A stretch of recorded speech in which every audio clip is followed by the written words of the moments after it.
First up, Blasphemous HD, whose self-inflicted downfall left him struggling to break 1,000 viewers despite having millions of subscribers. It's hard to believe this now, but there was a time when Blasphemous HD was considered the golden standard for reaction content. Instead of just re-uploading popular content with his emotionless face in the corner, he would actually pause whatever he was watching and add meaningful or funny commentary.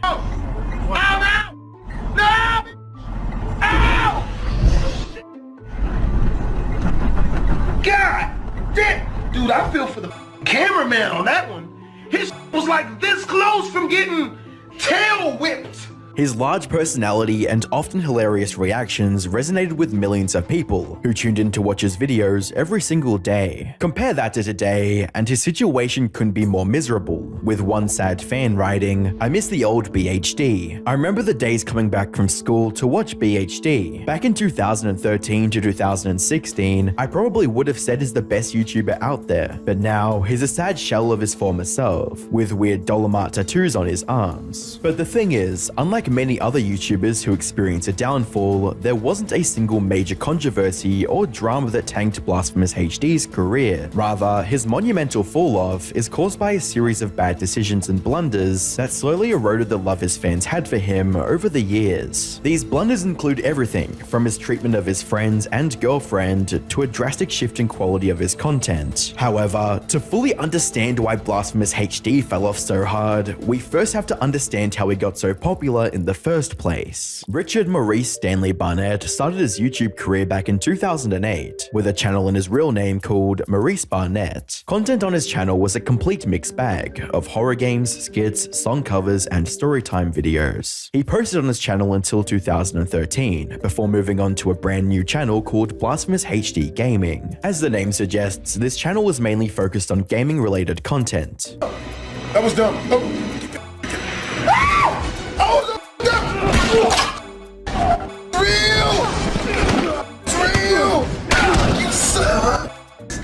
However, in addition to the gaming content, Maurice also started posting storytime videos and turned them into an ongoing series. Alright, so I'm working at Walmart back in the day.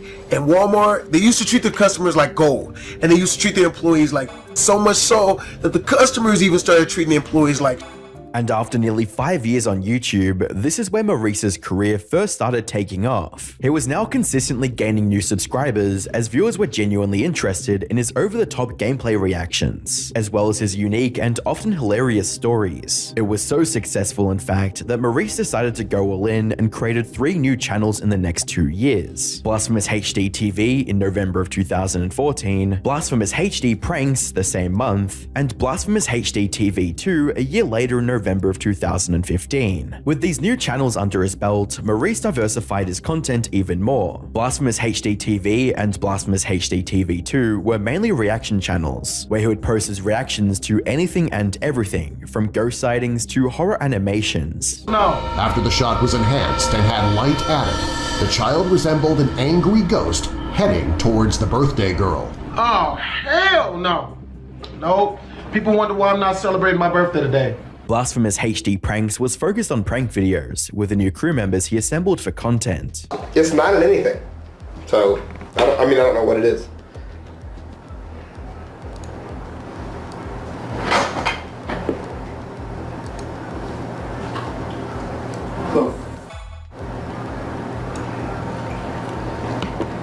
What the f? These new additions included Chavez, Randy Jackson, Brandy P, Dr. Girlfriend, who was Maurice's partner at the time, and his brother KTTV. You can think of it as an early version of the Content House model that was later adopted and popularized by the likes of David Dobrik and the Paul brothers. And it worked flawlessly. By 2018, his 4 main channels had nearly 4 million subscribers in total. All of his videos on the main channel were also clearing 1 million views without any issues. Most importantly, viewers actually loved the content Maurice and his friends were putting out, regardless whether it was a reaction to something, a prank, or a vlog. Unfortunately, 2018 would also mark the beginning of the end for Maurice's media empire. His career has been in constant decline ever since, and only seems to be getting worse by the day. So what happened? How did such a successful and beloved YouTuber become nearly forgotten by the internet? As I briefly mentioned earlier, Blasphemous HD didn't come crashing down as a result of a single big controversy. Instead, its descent into irrelevance was fueled by a series of blunders by Maurice, the first of which was cheating on his then-girlfriend Karen, aka Dr. Girlfriend. It all started in 2016, when Maurice's channels were growing at an incredible pace. During this time, Dr. Girlfriend had also become a consistent part of his content, and the fans loved her dynamic with Maurice in the videos. You don't have any product? Well, please don't ever touch me again. Oh my What a dick! God. What a dick! What a dick! The shade. That wasn't even shade. That was just flat out. Don't touch me. They really wanted to fight. She was trying to make it seem jokingly. He's the one who made it uncomfortable. Girl in the blue was just kind of like. I feel bad for her. She's just sitting like. So yeah, those trees are blooming, huh? Look at that shiny ground. Everything was going well, but then one day, Maurice woke up to something extremely shocking. His girlfriend of 5 years had her bags packed and was ready to break up with him and leave. But before you feel bad for Maurice, know that the reason she broke up with him so suddenly was because she found out that he'd been cheating on her for quite some time. Maurice announced the breakup a while later, in a tweet stating, "Remember the news I couldn't tell y'all a while ago? Well, I'm single now. Dating is gonna breed so many new dating horror story times." This left the viewers shocked, as many of them enjoyed seeing the two together in videos. This announcement was also quite vague, which made fans speculate over the reason behind this sudden breakup. However, they wouldn't get a concrete answer until January of 2018, when Chavez uploaded a video to his personal channel titled, "Why don't Chavez and BHD hang out anymore?" In this video, Chavez detailed the whole story of what actually happened behind the scenes. According to him, Maurice told him about how he's been cheating on Dr. Girlfriend with various Instagram models. He also told this to Chavez's girlfriend, Skitten, who was also best friends with Dr. Girlfriend, leading to Dr. Girlfriend finding out as well as eventually breaking up with him. And the reason Chavez made this video 2 years after the breakup was because Maurice was making up lies that Skitten was the one who cheated on Chavez with him. Him and Dr. Girlfriend had an argument. Dr. Girlfriend was talking to us about it when she came over to the crib, that they had an argument and Skitten's name came up somehow in their argument, and he decided Skitten must have told Dr. Girlfriend something, so she helped figure out that he was cheating, right? But at the end of the day, I don't really give. I mean, even if my girlfriend did tell Dr. Girlfriend that he was cheating. It's what she should have did. So who cares? I think the only reason now that he's saying that it was really Skitten cheating on me is so that now when I bring this up, it makes it really confusing. Like, who's cheating on who? Who's trying to fuck who? But things would get a lot more clear when Skitten also posted a video titled, "I tried to sleep with my best friend's ex," with a very special guest, Dr. Girlfriend. In the video, she basically confirmed what Chavez had revealed in his video. What is the reason that you and BHD broke up? Well, he cheated on me with multiple different women. So She also revealed that Maurice had been cheating on her for 3 years in their 5-year relationship. How long were you together again? almost 5 years. And how many of those years was he cheating on you? About 3 of those. Oh, 3 you say? In other words, he spent more time cheating on her than he did being loyal to her. Dr. Girlfriend did mention that it had been years since their breakup and she had completely moved on from him. However, while she was in a better emotional space, this reveal was a devastating blow to longtime fans of Blasphemous HD, who were now seeing the true colors of their beloved YouTuber. However, they were still waiting for a response from Maurice about the whole situation, hoping that this was all a lie and that he would reveal the real truth. Unfortunately, they kept waiting, but the response never came. That is until 2021, a whole 3 years after the reveal, when Maurice showed interest in addressing the matter, but there was a catch. You see, after having monetization issues on YouTube, Maurice decided to create his own website at blasphemoushdtv.com. This site would feature exclusive content that was locked behind a paywall, and to drive traffic to this new website, he announced that the video talking about his breakup would be one of these exclusives on his site. It was extremely clear that he was just using one of his past controversies as a cheap cash grab to drive subscriptions on his website. However, people were still interested in what he had to say about the whole thing. Sadly, his response wasn't even close to what loyal fans were hoping for.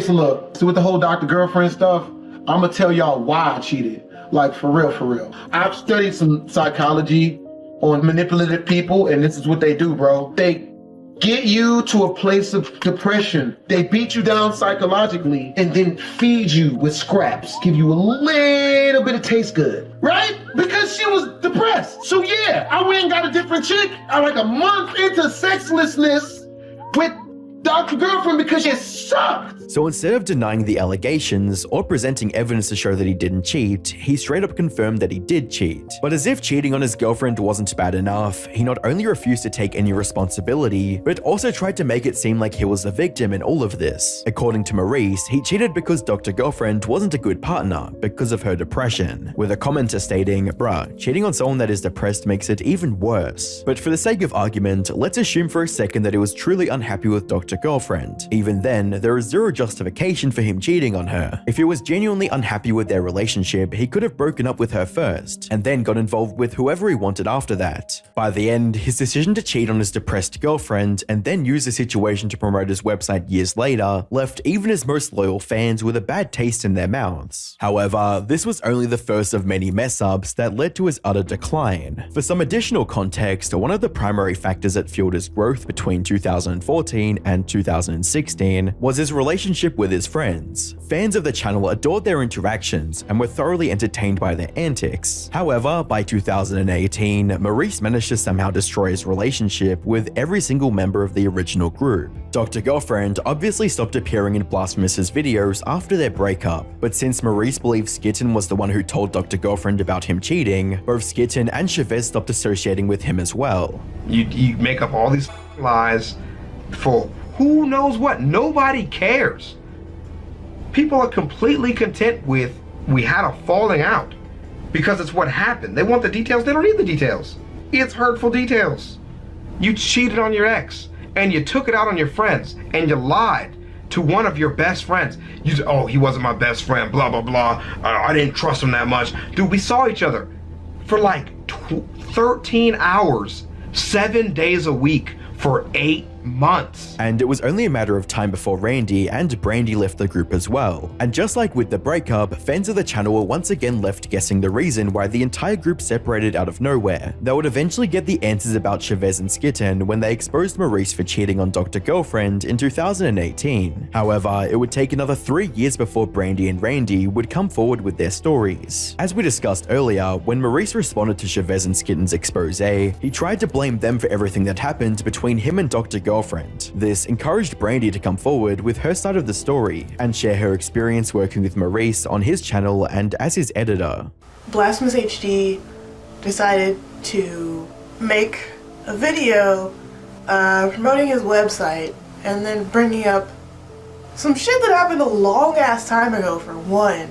But then two, why would you need to say any other things that you said? Like, it's just a bunch of extra shit that had nothing to do with the fight that they had. We're all basically no longer friends because he cheated on his girlfriend. In her hour-long video titled The Truth About Blasphemous HD, Brandy talked about how Maurice's personality took a sharp downturn after gaining wealth and success from YouTube. She also revealed that Maurice would essentially force members of the group to do things they weren't comfortable with, all in the name of content. So yeah, when we were doing that, super awkward. I don't know if you guys can tell, like, from the video. Let's do this. Hurry up, Brandy. Mount me. Let's do this. I don't want to do it. If I look awkward, I mean, I'm laughing and I'm like, oh, you like, because I'm going with the video. And how did Maurice respond to this? By laughing maniacally and acting like a deranged, immature child. Hurry up, Brandy. Mount me. Let's do this.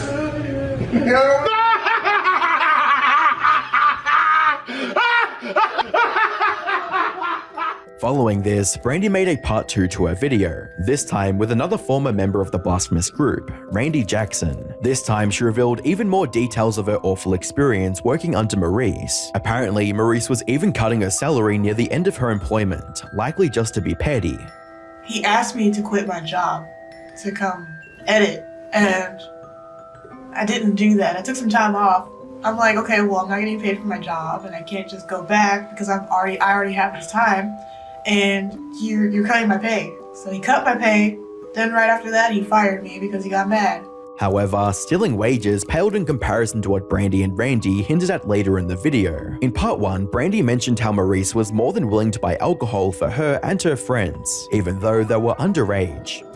We became friends because he was older than us. He could already buy alcohol for us because he was of age and we were all like underage, right? So like we couldn't get alcohol. As it turns out, buying alcohol for minors was just the tip of the iceberg, because after getting drunk with the underage girls, he would allegedly try to get handsy with them under the guise of, quote, playing. Niggas in upstairs in his boxes or whatever, and he's like, yo, I didn't really feel like editing today. And so like when I got there, I had to edit the fucking embarrassing. I had to edit out the fight and shit. Or not the fight, but him yelling at me. There was a lot of me editing out certain jokes that he would make. I just feel like maybe that joke shouldn't be told and it's a little inappropriate. And he's like, well, I tell inappropriate jokes. And I was like, I know. But I just felt like that one in particular, Child endangerment. was inappropriate. But I'll put it back. If true, buying alcohol for minors is one thing, but then proceeding to flirt with them is a whole nother level of depravity. Even if we give him the absolute benefit of the doubt and assume it was all a joke, it's still extremely inappropriate and downright criminal. About 30 minutes into the video, both Randy and Brandy also called out Maurice for doing some unspeakable things behind closed doors, essentially accusing him of being a PDF file indirectly. We're not gonna out what it is. We already did. That you're doing. Okay, you know what we're talking about. Stop. We're just not confirming. Stop. Don't do it. No more.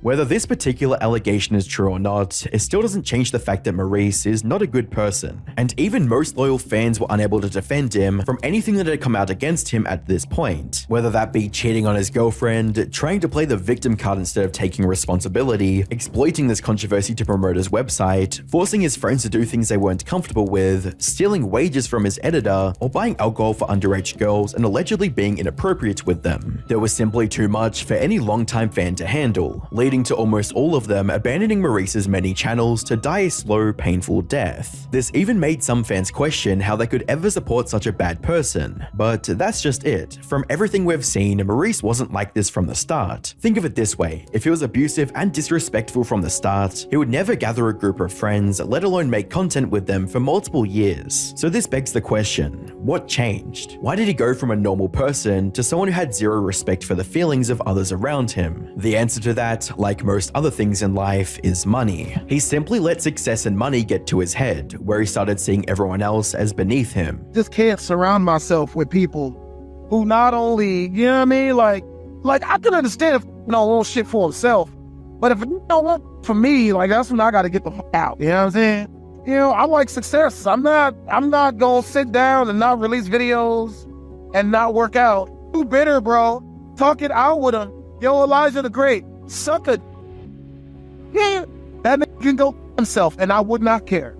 Randy could himself, I would not care. But here's the thing, the sad reality of the internet is that you can be an awful person and still retain a large portion of your audience. Just look at Logan Paul. He's extremely successful even after a mountain of controversies, including stealing millions of dollars from his fans through crypto scams. Not to downplay his actions, but most of what Blasphemous HD did to his friends feels like nothing compared to every terrible thing Logan has done over the years. What sets Maurice apart from Logan is that he allowed his inflated ego to ruin his content as well. After the 2016 fallout with his friends, there was bound to be a major decline in quality of content Maurice could produce on his own, but it was still salvageable. There was definitely an audience for his bold reactions and unique storytime videos. However, before he could successfully steer the ship solo, it got hit by a torpedo and sank to the bottom. Blasphemous HD TV, his main channel with over 2 million subscribers, got permanently suspended by YouTube for copyright issues and hate speech. This was a massive blow to his overall YouTube empire. Fortunately, this ban was not extended to any of his other channels,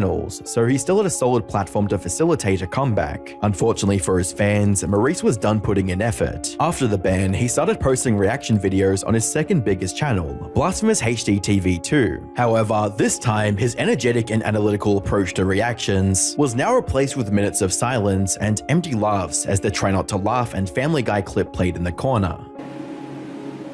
Don't write on that.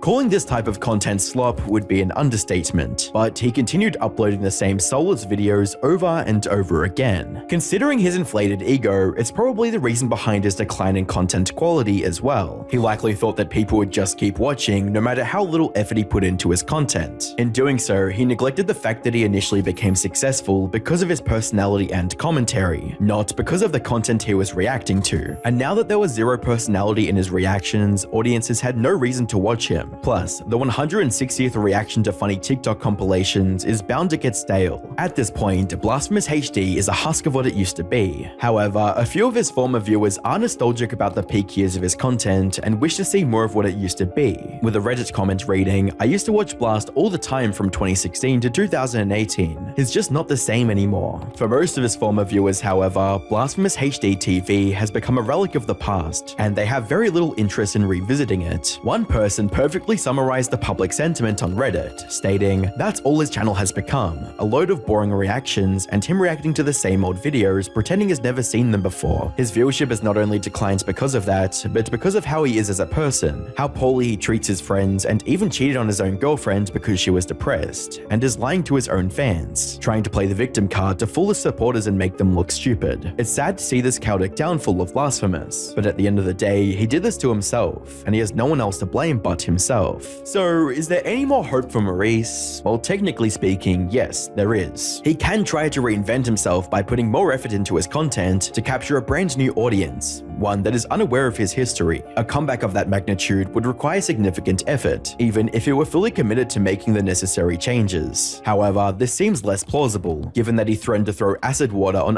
Dontai in October of this year, with a tweet from Dontai reading, "Why are you in your Discord, Blasphemous HD, threatening to throw acid water on me and talking about my wife, huh?" Looking at Blasphemous's channel now, despite having 1.78 million subscribers, he's struggling to even break 10,000 views per video, and doesn't look like that's going to change anytime soon. From losing over 700,000 subscribers, as well as the respect of his own fan base, iDubbbz is without a doubt facing one of the worst downfalls in YouTube history. A good amount of people are just doing the reasonable thing and just making jokes and laughing about it. But there's a whole nother group of people who feel personally devastated and betrayed. You lied to us. All of this begs the question, how did one of YouTube's most iconic creators become the laughingstock in the eyes of both his fans and the broader internet community? iDubbbz started his journey on YouTube in 2012, and almost immediately, he began uploading content. The first long-running series on his channel was titled Kickstarter Crap, which saw iDubbbz making fun of various lackluster Kickstarter projects. Hello everyone, and welcome back to more Kickstarter crap. Today the piece of crap that we're looking at is called Paintball Panda, The Bamboo Tales, your new everyday game. Although these videos were nothing more than simple rants, iDubbbz's unique style of presentation and sense of humor set him apart from other channels, which allowed him to rapidly increase his viewer base, growing from a few 100,000 viewers per upload to over 1 million. This critical approach to making videos would bleed into his other projects, and eventually lead to the creation of iDubbbz's most popular series, Content Cop. Hey everybody, welcome back to another episode of Content Cop. Today's theme on Content Cop is equality, but this time I'm gonna make a video about a woman with a We're talking about Tana Nojewel. Each upload in the Content Cop series saw iDubbbz break down and berate a specific controversial creator with several edgy jokes and funny sketches mixed in. Over the years, iDubbbz would cover the likes of Tana Mojo, Leafy is Here, and Keemstar, which gave him a reputation for being one of the most ruthless commentary channels on YouTube. Combine this with unhinged collaborations with creators like Filthy Frank, Max Mofo, and Anything for Views, and it was only a matter of time before iDubbbz reached legendary status on the platform. Hey guys, how you going? My name's Max Mofo. I'm Filthy Frank. I'm iDubbbz TV. And today we're playing Deadly Twister. We've got the red spots, which are fire. We've got the blue spots, which are spaghetti. The yellow spots that are mouse traps. And the green spots, which are pull a mystery challenge from the hat.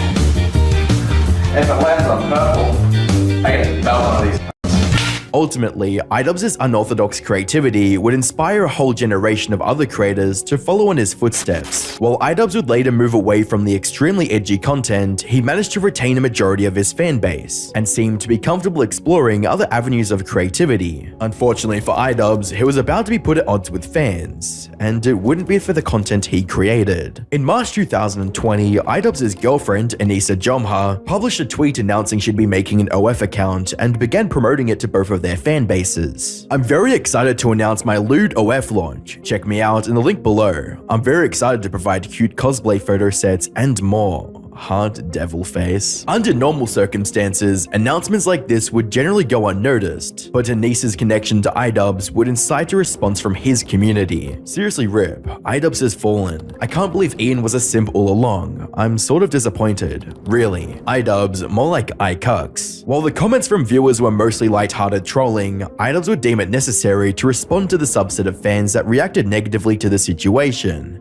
Hello everyone, welcome back to another episode of iDubbbz Complains. This is a very special episode where I get to tackle two topics that I've recently become very passionate about.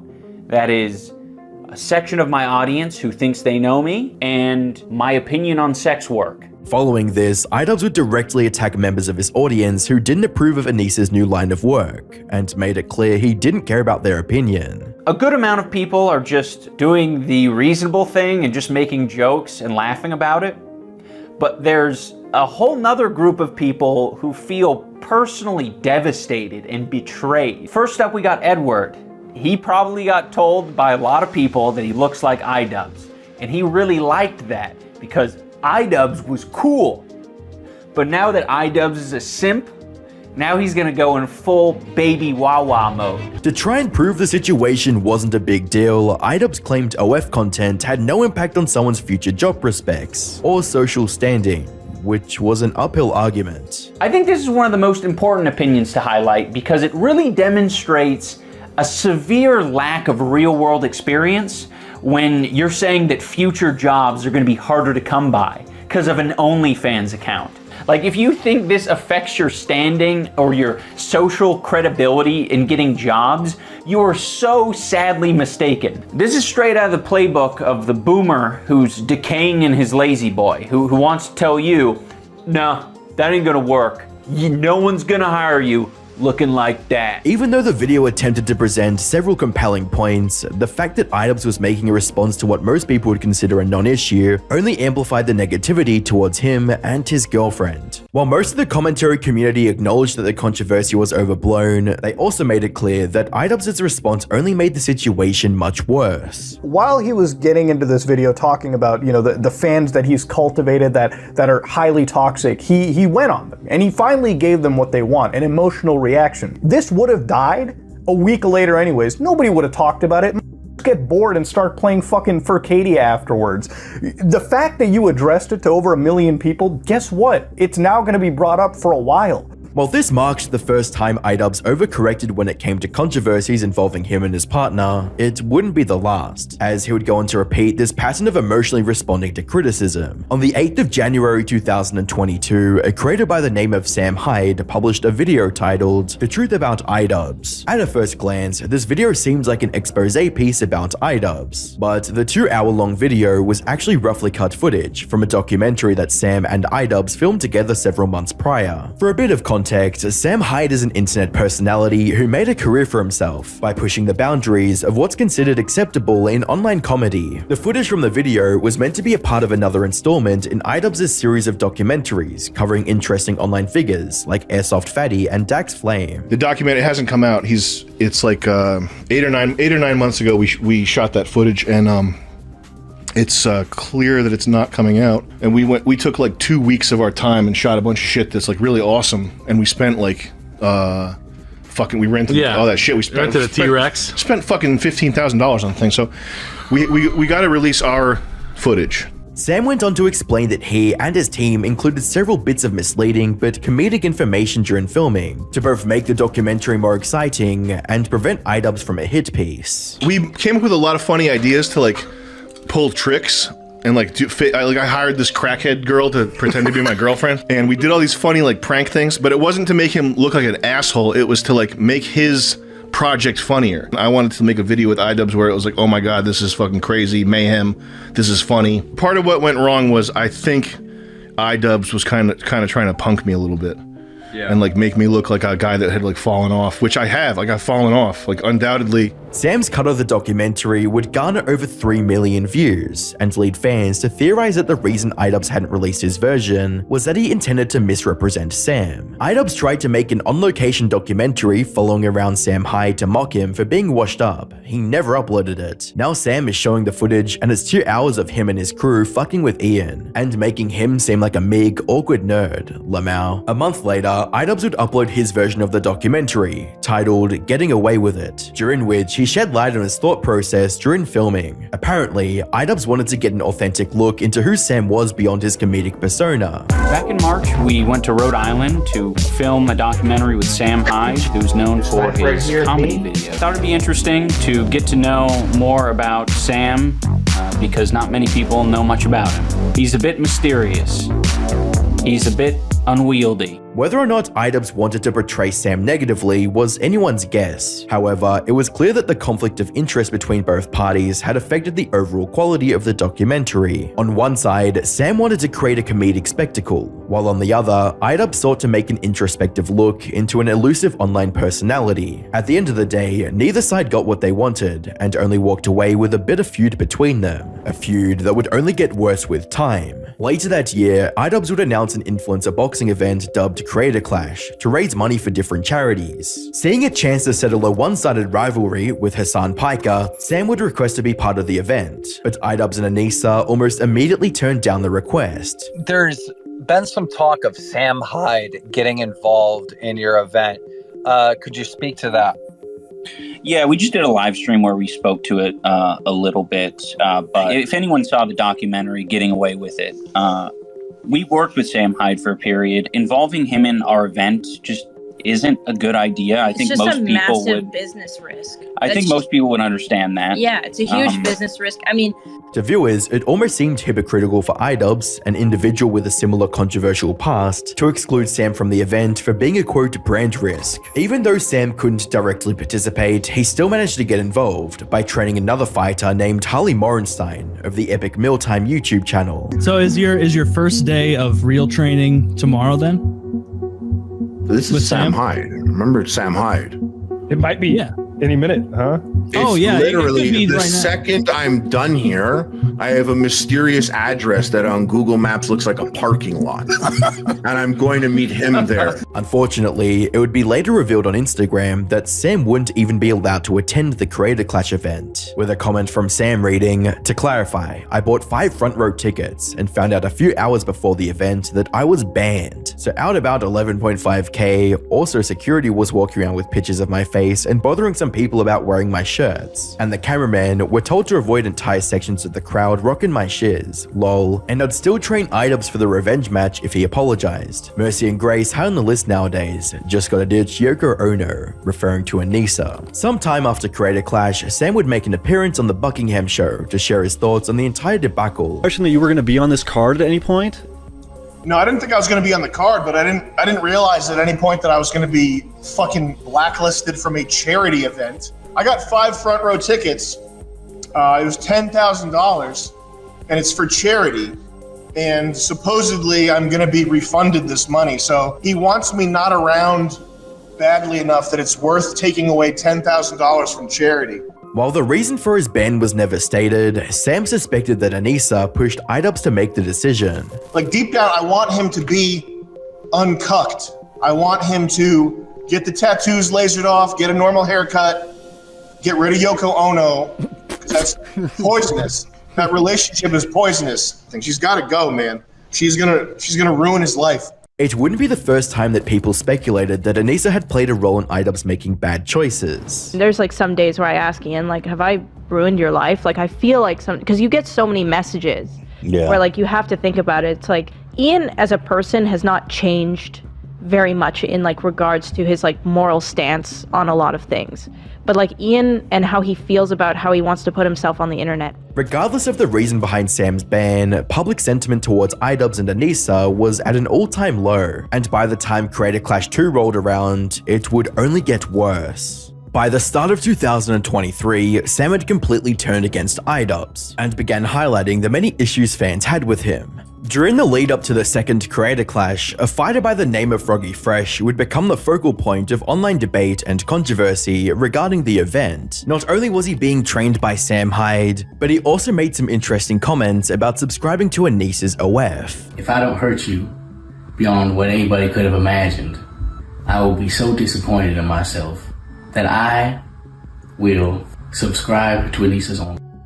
By the 25th of March 2023, just 2 days after Froggy made that comment, the Creator Clash Twitter account would make this announcement. There has been a change in the lineup, and Froggy Fresh will no longer be fighting against Chris Raygun. We will announce his replacement in the coming days. With just 3 weeks left, the countdown to Creator Clash 2 has begun. Creator Clash's goal is to make an inclusive and fun environment for creators and fans while giving back to charity. That has always been our mission, and Froggy Fresh's recent behavior does not align with that mission. We look forward to sharing this positive experience on April 15th. Since the reason for the ban was never stated, fans viewed the unexplained ban as another example of iDubbbz using a heavy-handed approach to silence someone he didn't like. As a result, Twitter erupted with criticism and negativity directed at iDubbbz and the whole Creator Clash event, with a tweet from Moist Critical stating, "I'm really disappointed by this. Kicking him for Twitter controversy after months of training is brutal. I don't think any jokes he made were intended to be mean-spirited or shit on anyone. Hopefully they reconsider this decision." In response to the overwhelming hostility towards the event, the organizers at Creator Clash released another statement that they hoped would clarify the reason for banning Froggy. "We want to provide some additional information around the rationale for this decision. We have a legally binding code of conduct that each of our Creator Clash 2 fighters are held to, the violation of which is grounds for termination. Unfortunately, there were several violations made by Froggy Fresh during his tenure with the Creator Clash this year. To add insult to injury, Creator Clash organizers threatened to sue Froggy and demanded he return the funds given to him to cover the training costs, with a tweet reading, "Now I've been threatened with a potential lawsuit if I spoke about this entire mess, and demanding the 15k I used for training, equipment, travel, etc. over the last 5 months? Unbelievable. Is this for charity, or what's going on?" A month after Creator Clash 2, iDubbbz would come out with a video addressing the real reason Froggy was banned from the event. The main reason Froggy was kicked from the card was for collaborating with Sam Hyde. And, for anyone who's been following the story, that's, fairly obvious. Froggy has explained, his side of the story multiple times. He's been perpetuating a narrative that it's about OnlyFans or that it's about Anissa's mom, and that's extremely deceptive. iDubbbz would go on to explain that due to Sam making disparaging comments about Anissa, he didn't want him anywhere near the event. So yeah, now that this guy is on the daily insulting my wife, I think it's pretty fair to, not want to associate with him in any way. I don't like him. And Froggy knows that. Froggy knows that I don't like him. Of course, that's why he was banned. In addition to this, iDubbbz would also address the claims that he and Creator Clash were suing Froggy. By the way, we weren't suing Froggy. We have no interest in going to court over $15,000.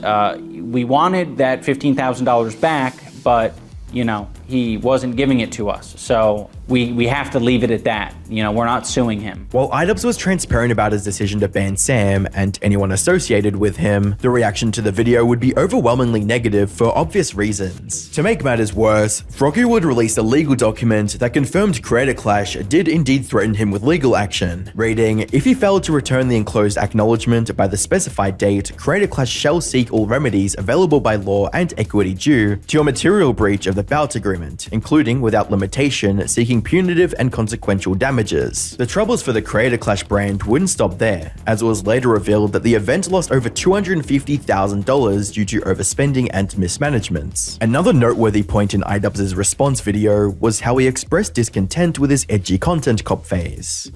Despite many people being entertained by it, I'm not trying to take that away from you. If you feel like you've learned important lessons or you have grown as a person because of the content I've made, I don't want to take that away from you. With some good can come a lot of bad. And I think I've done a lot of bad. iDubbbz would echo this sentiment in a video titled "I Miss the Old iDubbbz," in which he apologized to viewers for building his career on hatred, harassment, and negativity. I've realized that I need to be crystal clear about what I believe, so there's no room for ambiguity. I am responsible for creating a lot of hurtful and damaging content on this channel. I have made some cruel, hurtful content, and I need to acknowledge that, and I'm really sorry that it's taken me this long to acknowledge it. While iDubbbz seemed to be making a genuine attempt to right what he thought were wrongs in his early days on YouTube, many of his fans would see this as him being insecure about the man he once was, and a betrayal of the fan base that made him famous to begin with comments reading, "You weren't funny because you were offensive. You were just a very funny dude. You can be self-aware and still be funny." There are some people who fully deserve the content cop that they got, as well as the old iDubbbz would have never addressed the people saying they missed the quote, "old iDubbbz," unquote. Sadly, iDubbbz's lack of confidence in himself as a creator would bleed into other projects that he was a part of, and viewers would take notice. Special guest, Ian. Ian has flown all the way here to Albania to test these gadgets in this undisclosed location and studio kitchen with us. What will happen? Will someone get electrocuted? Will a hot dog blow up?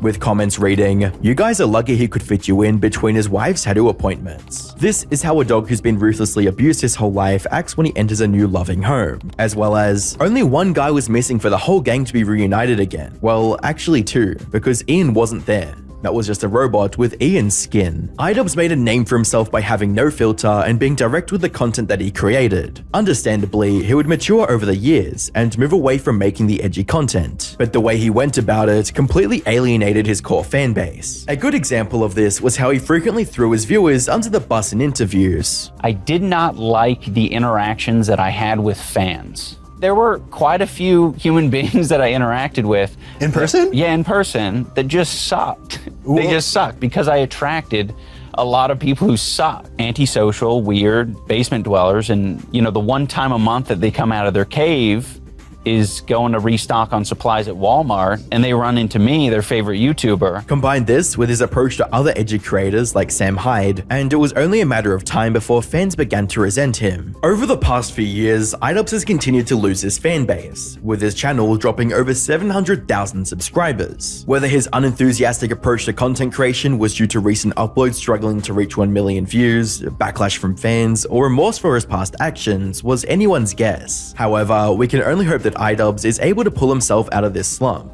and return to being the YouTube legend he once was. Rare for the entire internet to agree on something, but when it comes to Johnny Somali, everyone agrees that he deserves everything that's coming his way. And while there's no shortage of obnoxious clout chasers on the internet, like Jack Doherty or Neon, most of them stick to causing trouble in the US. Johnny Somali, on the other hand, has managed to become public enemy #1 in multiple countries across the globe. Over the last couple of years, he's done every heinous act you can think of, from harassing female cops in other countries.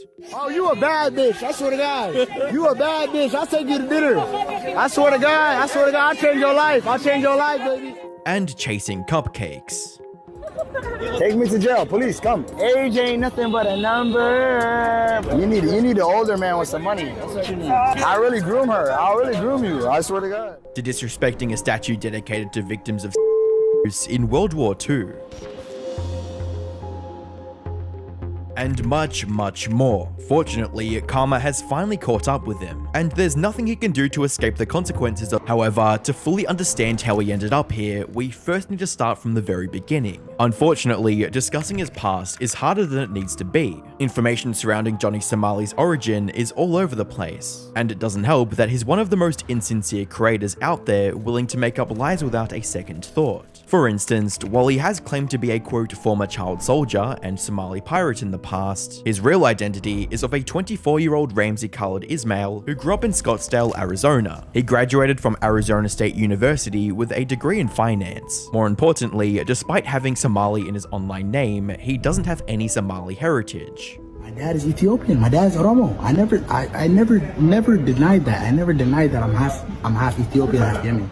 So the fact that he's tarnishing the Somali name for no apparent reason has left people from the country outraged, with one person on Twitter writing, "Somalis are not known to act like this animal. Somali people are a very noble people and hard workers. Respectful human being, although he not Somali and just running around with the title Johnny Somali. I will still like to apologize to the Korean people that were hurt." That said, one thing we know for certain about Johnny Somali is that he's always dreamed of becoming a globe-trotting content creator. You go to school for 4 years, you go work for 40 years, You end up in a cubicle with a suit on and a tie, getting the same salary as everybody else. Where's the mobility in life? I would rather take a risk and live a different life, you know what I mean? Live in different countries, meet new people. And that's why I kind of aspired to start my own business, and that's what I did. I ran a vape company for a while. I still run it now. And that kind of gives me the freedom and the income to pursue my passion, which has always been content creation, but I've never had the time to do it, because it's either I was working, or it's either I was in school, or it was either, you know what I mean?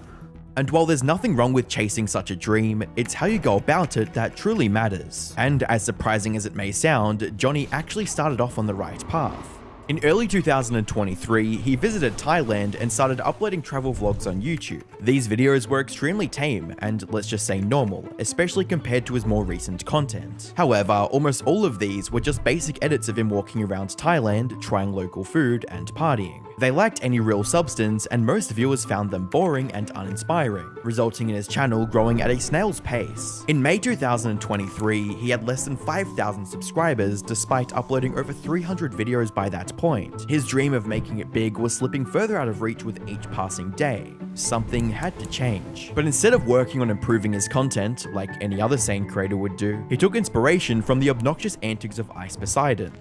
People of Los Angeles, how are you? Don't mind us. I have a mental illness. If you come near me, you're gonna get mentally ill. And came up with a new plan. A decision that would ultimately lead to him becoming the target of a nationwide manhunt. It all started with him leaving Thailand and flying to Japan to do IRL streaming on Kick, and the shift in his content style was clear from the moment he turned on his camera. On his very first day in the country, he got on a train and started harassing the person sitting next to him. You know Hiroshima? You know Hiroshima? Nagasaki?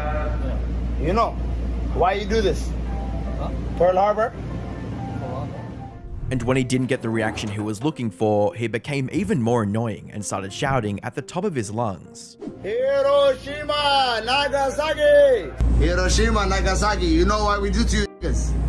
Hiroshima, Nagasaki, we destroy it. Because you niggas don't know how to behave. Wallahi billahi wa ta'ala. I swear to God. You do again, we're gonna do again. You understand? He didn't stop until a Korean-American guy stepped in to defend the other passengers and finally shut him down. You know. What? What do you mean? Where are you from? You know where I'm from? Where are you from? I'm from America. You're from America? Yes. So am I. You're from America? Yeah, you're being obnoxious. You know what we do to you? What do you do? We will do again. Do what? Hiroshima, Nagasaki. You understand? Do you think I'm Japanese? Where are you from? I'm from America. Where are you from? What's your name? Texas, buddy. However, before he had a chance to reflect on his actions, the clip of him harassing innocent Japanese people went viral on the internet. And while he received tons of backlash for single-handedly tarnishing the reputation of foreign tourists in Japan, with comments like, "As a black person who wants to go to Japan, this guy makes me so angry." Not to mention, he perpetuates the stereotypes of Westerners in general. And seeing how everyone wants to go to Japan now, the Japanese should be more strict of blacklisting individual tourists from entering their country if they behave like this. Like, he should have been immediately locked up and extradited for disturbing the public so badly. The attention also brought him thousands of new viewers, which was exactly what he wanted. Many people hoped that he would stop harassing others after achieving his goal of going viral. For Johnny, this was only the beginning. From there, he doubled down on being a public nuisance and started doing every obnoxious thing he could think of. From calling Japanese the Mulan language. Yo, this shit is in Mulan language. What does it say? This shit is in Mulan language. What does it say? To labeling Japanese people as NPCs. Real NPC activity right now. It's hella NPCs out here. This is crazy. These are NPCs, guys. We with the NPCs right now, bro. I'm with the NPCs out here. I'm with the NPCs out here. Really with the NPCs. Hey, these are all NPCs, bro. And even blasting racist music on a train. Yo, what the?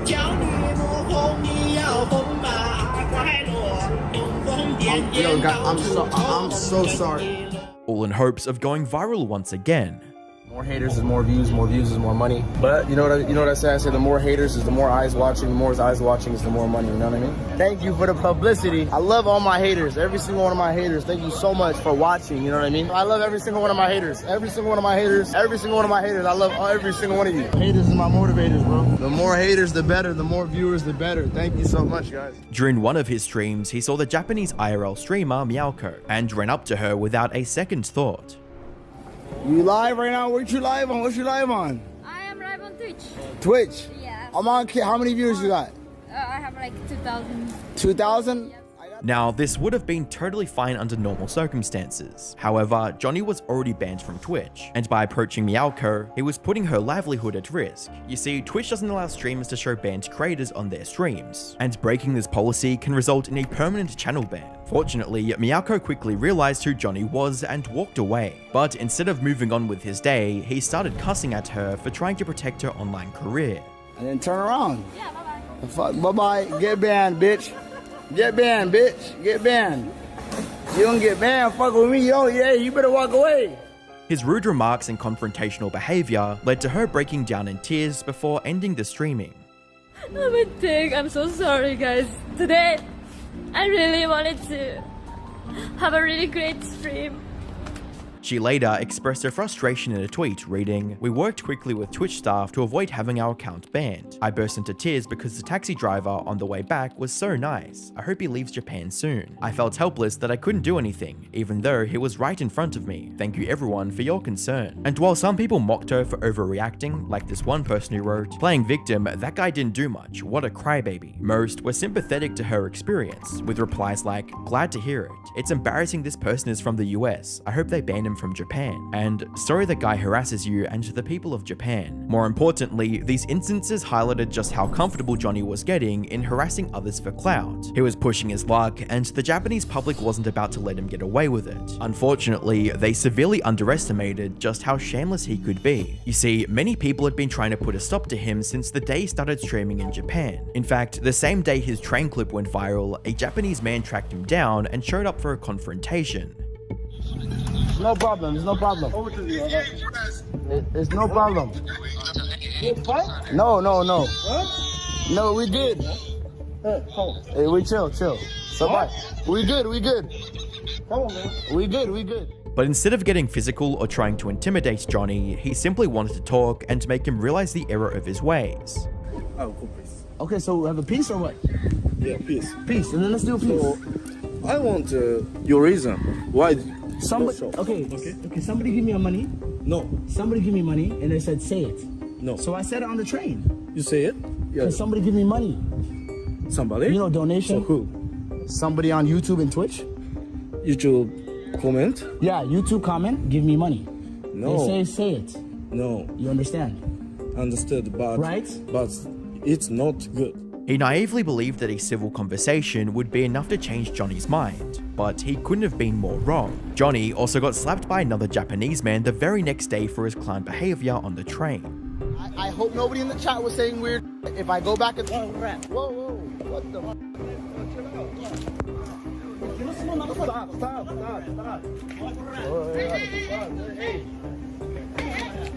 But even that didn't faze him in the slightest. After seeing his refusal to back down, several popular Japanese YouTubers band together and pressed Johnny Somali about his deplorable actions. They never did this to any other IRL streamer. What are you going to say? So what you did is something that is disrespectful for the whole Japanese community, and that is why Japan is really, really mad. Don't tell me you are going to drop an atomic bomb on Japan. Okay? The Japanese don't think you are good. They also made him apologize. Apologize to the Japanese. Come on. Say it. Okay, no. Say it. Just say it. Gomenasai, Japan. Gomenasai. I'm sorry. We've all got those habits that just stick, whether it's grabbing a drink to fit in at a party, or reaching for something just because your hands feel empty. For moments like that, Fume, the sponsor of today's video, is a game changer. Fume is a flavored air device designed to give you something better to reach for. It's completely nicotine-free, has no vapor, and comes in non-toxic flavors like crisp mint, my personal favorite. Fume doesn't require batteries or charging, so it's always ready to use whenever you need it. To sweeten the deal, it's also a third of the cost of most habits, making it an affordable and guilt-free alternative. Think of it as an awesome way to fill in that hand-to-mouth fixation without any of the usual downsides. Plus, Fume doubles as a sleek fidget tool with satisfying magnets and clicks. Perfect for keeping both your hands and mind busy. Want to try it? Head to tryfume.com/InternetAnarchist and use code InternetAnarchist to get a free Fume topper with your Journey Pack. Scan the QR code on screen and start your better habit journey today. With that being said, let's get back into the video. And while his apology was clearly fake, this confrontation scared him enough to go back to Thailand for a few days. However, it didn't take long for him to make his way back to Japan. Maybe he thought the Japanese people had forgotten about him by then. Unfortunately for Johnny, the Japanese didn't forget, and he learned this the hard way. Just drop in Discord right now. Hop in Discord. Oh, whoa, whoa, whoa, what the? All you have to say is stop.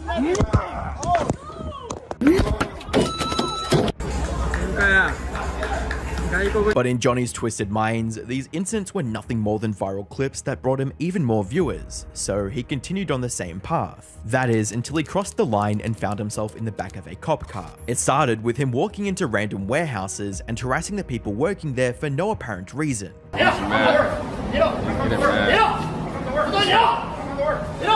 Getting mad, bro. He's getting activated, dog. Later the same day, he went into a restaurant, but instead of peacefully eating his meal, he kept blasting siren noises from his phone.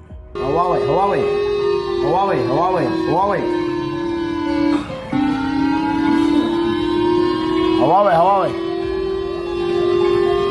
Huawei, Huawei. Chinese phone. And as a YouTube comment pointed out, he wasn't just playing some random noise, he was deliberately trying to ruin the day of as many people as possible. The comment read, "That siren he played in the restaurant is the one that sounds every time North Korea files a missile that's heading for Japan's mainland. It's a sound that causes Japanese people actual anxiety, so that's why people got so upset. This also explains why the cops were called, leading to Johnny getting arrested the next day." How are you guys?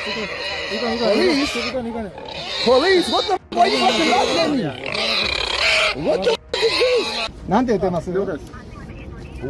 あ、っていうことね。OK。OK、かけるよ。はい。おい、すいません。全部差し押さえないの。He was charged with obstruction of business, which he tried to defend by claiming that the noise came out of his phone automatically, but the judge didn't buy any of it. Johnny's luck had finally run out. He was given a 200,000 yen fine, which is about $1,400. More importantly, he was also deported from Japan and is now banned from ever entering the country again. Now, you'd think that getting deported and banned from a country would serve as a wake-up call for Johnny. However, from Johnny's perspective, he just got away with harassing an entire country for what's essentially a slap on the wrist. So he tried his luck once again in early 2024, this time in Israel. There, he continued being a public menace. However, the internet as a whole was tired of his shenanigans at this point. He wasn't getting the same level of attention he had in Japan. So he decided to up the ante by attacking the religion of the country. He went to the Western Wall in Jerusalem, which is a holy site for Jewish people, and started disrespecting it by placing images of the streamer Aiden Ross and the convicted PDF file Jeffrey Epstein. Aiden, this is you, nigga. Aiden Ross. Give Somali a deal. Talk to Eddie for me, nigga. Epstein, you'll always be one of us. We love you. You're our king Jew. You're one of us. It doesn't matter what you did, nigga. You're still Jewish. You're still one of us. We love you. Unsurprisingly, authorities at the site quickly arrested him and later banned him from entering the city again. This stunt also got him banned from Kick. Johnny, however, quickly moved on to Rumble and continued with the PDF file theme by hitting on underage girls. I'm too young for you, I guess. How old are you? I'm 16. It's legal here in Israel. Going as far as singing about age just being a number and declaring that he would happily blank a young girl. To prison. Take me to jail. Police, come. Age ain't nothing but a number. You need an older man with some money. That's what you need. I really groom her. I'll really groom you. I swear to God. And as if that wasn't bad enough, he then directed his degenerate gaze towards female police officers and stated openly threatening to SA them in public. Don't touch me. I'll slap that ass. I'll grab it too. Donald Trump told me grab it by the I'll grab that too. Stop playing with me. I don't give a f. The cops were already occupied and didn't give him much attention, which only gave him the confidence to harass another female officer a few days later. Oh, you a bad. I swear to God. You a bad. I'll take you to dinner. I swear to God. I'll change your life. I'll change your life, baby. Baby, I'll change your life. I promise you. You a bad. This time, however, he wasn't lucky enough to escape the consequences. Not long after his remarks, 2 male officers approached and arrested him on the spot. All the while, he kept screaming that he was American, as if that somehow made it okay for him to be a total degenerate. What the fuck? Okay. What the fuck? Okay, let's go. Relax. America. I'm in the sidewalk. I'm from America. What are you doing? And while he was released from custody minutes after his arrest, the Israeli locals were quick to enact their own justice on him and his cameraman. Ow, fuck. Hey, don't touch me, man. Hey. Oh, fuck.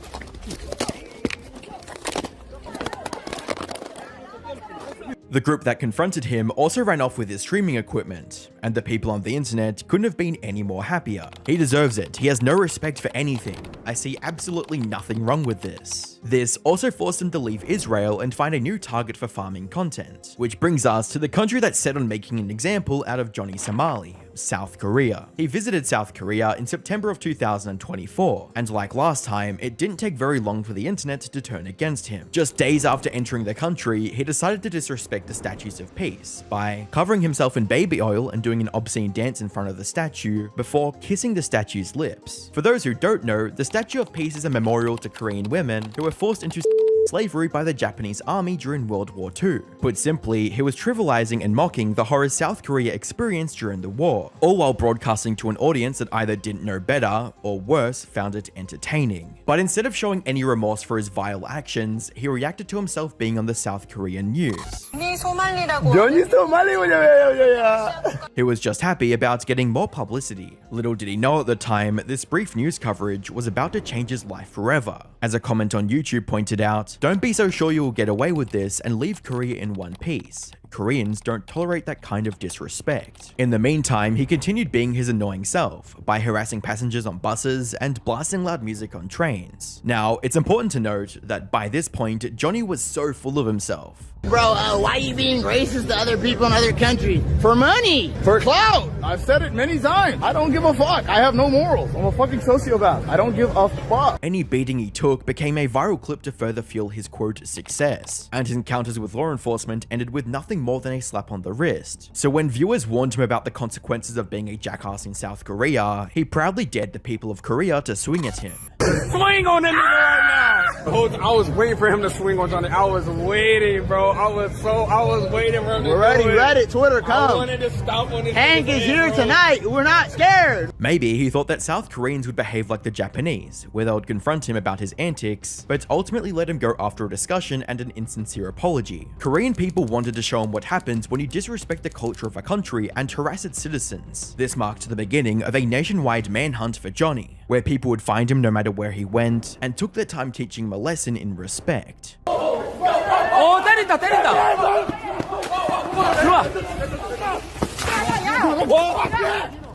와우! Finding and pressing Johnny Somali became a national sport for young Koreans, with one Korean person writing, "It's too bad I left Seoul just a few weeks before he arrived. He was right in my neighborhood, and I would have loved to, quote, meet him." Now, due to the extremely violent nature of most of these encounters, I can't show them here, but it got to a point where he was being put in his place by different people multiple times a day, leaving his face bruised and swollen. One South Korean YouTuber even offered a 1 million won bounty, about $770, for information on his location. He had nowhere left to hide. But even this wasn't the end of his troubles. In November of 2024, Johnny shared a video of him kissing his supposed Korean girlfriend. Look, me and my Korean girlfriend. Look, you see?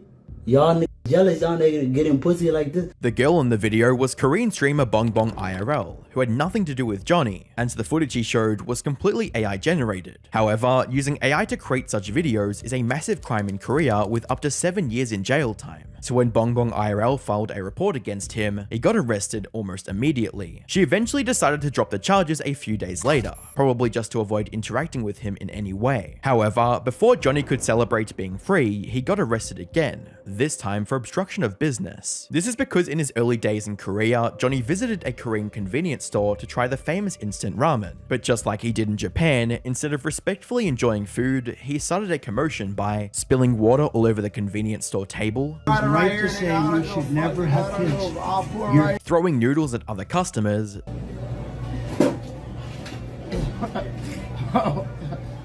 disrespecting a store employee,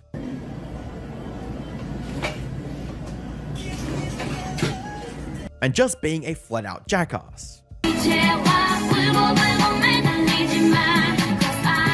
The store didn't pursue him legally at the time, but seeing him get arrested for the AI-generated video gave them the perfect opportunity to file a report. Which brings us to the present, and Johnny isn't doing too well. He's since been charged with multiple other crimes, including another case of obstruction of business for when he harassed passengers on a bus. If you guys don't know, in case you guys haven't been to Korea, buses tend to run on time.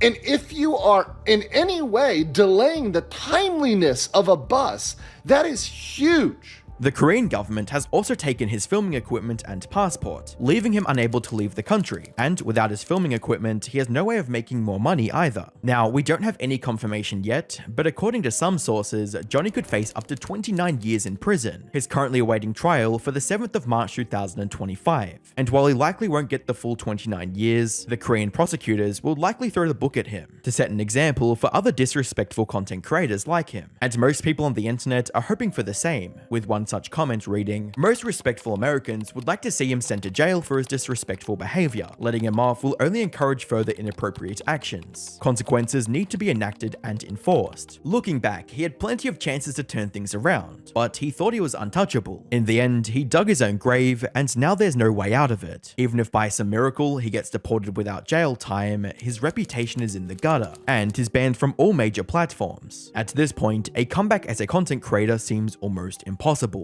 And that's for the better. While Johnny Somali faced a downfall almost as fast as his rise, Hamza's downfall was marked by a series of controversies that he repeatedly invited upon himself. Hamza was undeniably one of the most influential figures in the YouTube self-help community, so much so that he managed to manipulate his core audience into seeing him as a cult leader to be emulated without question. Unfortunately, Hamza would take advantage of this dynamic for selfish gain, and as a result, lose not just his credibility, but over 90% of his viewers in just 8 months. This isn't a good look, Hamza. This isn't a good look, Hamza. Oh, Hamza. Watch out, Hamza. Anime's okay.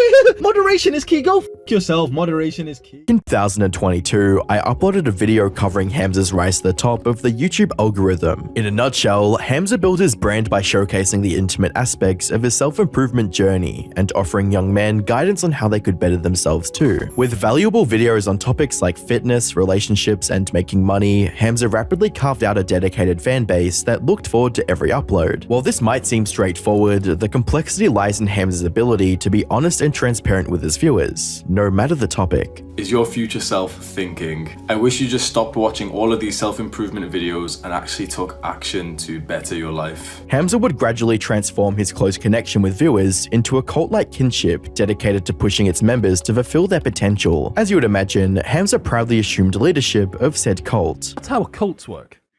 That is precisely how cults work, that you have this leader, the leader's word cannot be questioned, all of the followers that get co-opted in, they all just believe because you're supposed to believe. Have you seen my Instagram bio? No, what's it say? I've just changed as the cult leader.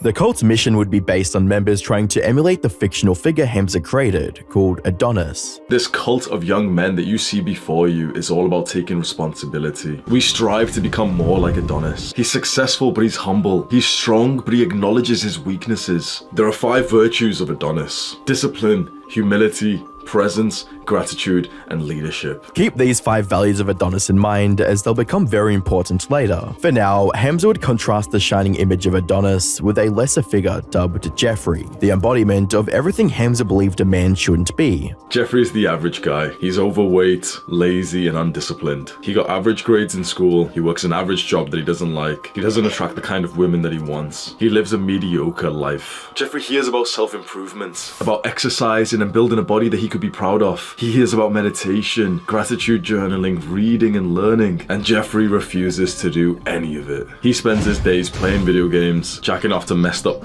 and eating junk food. What a disgrace. This dynamic would become the premise behind many of Hamza's subsequent videos, as he compared how Jeffrey and Adonis responded to different social situations. To keep the messages as personal as possible, Hamza would include stories about his past mistakes and achievements, which showed he was still improving like everyone else. While the Jeffrey vs Adonis dynamic was a good way for Hamza to highlight traits viewers should aspire to, it would also prove to be overly simplistic and lacked nuanced explanation of what it takes to truly become a successful individual. individual. However, this wouldn't stop Hamza's movement from rapidly spreading across the internet. From late 2022 to early 2023, Hamza would triple the sub count on his main channel, growing from 500k to over 1.5 million. Hamza's open and honest approach to self-improvement content allowed him to build a massive community eager to follow his prescribed roadmap to success. Sadly, no one could have anticipated how much Hamza would change after becoming somewhat of a successful figure, as he began to reveal a dark side of himself no one had seen before. On the 16th of September 2022, Hamza published a stream highlight to his second channel titled Hamza Explodes on Anime Profile Pictures, and as the title suggests, the video was meant to ridicule individuals he felt were negatively impacting his audience. Stop trying to negatively affect me. Stop trying to negatively affect my boys here.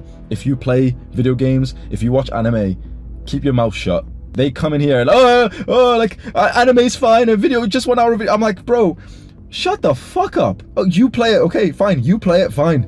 Don't come in here and try and change my mind. Don't come in here and try and tell my boys to stop playing video games. Hamza's rant would become even more heated as he commented on videos that were critical of his stance on self-improvement, and claimed the videos were coming from the same people who promoted anime and video games in chat. These people, they've made videos about me over the last year, countless, relentless, critical videos about me, saying that Hamza's being too harsh, but 1 hour of video games is fine. I watch them and I'm just thinking, how the like, they're saying that I'm a bad person because I'm too strict on self-improvement. How am I a bad person from expecting better from my young boys? I see their critical videos about me all the time. You can go and search like Hamza's wrong on YouTube. These amount of motherfuckers who have made videos saying, oh well, Hamza doesn't even know what he's talking. He's just a young guy. 1 hour of video games isn't gonna hurt you. Although consuming most forms of entertainment in moderation wouldn't derail someone's self-improvement journey, Hamza was determined to make his viewers think that any attempt at relaxation would put them behind in life. You already understand life works like a race of men. Any of these pussies who tell you that they're not competing against the rest of us is fucking lying. You're in competition with me. If you slow down to play 1 hour of video games, I'll fuck your future wife, bro. If you watch anime, guess what I'll do to you? You're gonna let me run past you in this race, bro? Are you honestly gonna... If you're on self-improvement, you should be thinking, bro, fuck Hamza. I'm gonna make sure that motherfucker's not running faster than me. Good.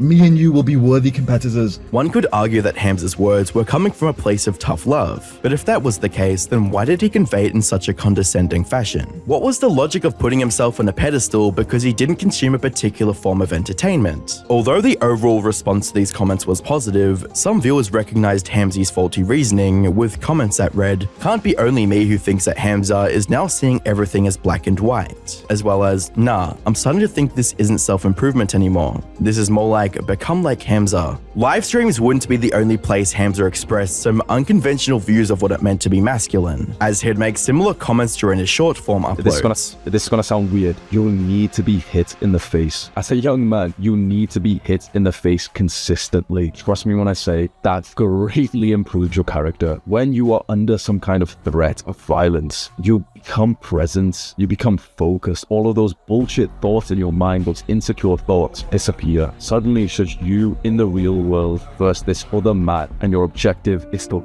By the 19th of September 2022, Hamza would acknowledge the impact live streaming was having on his channel and ask his viewers for advice on what direction to take the channel.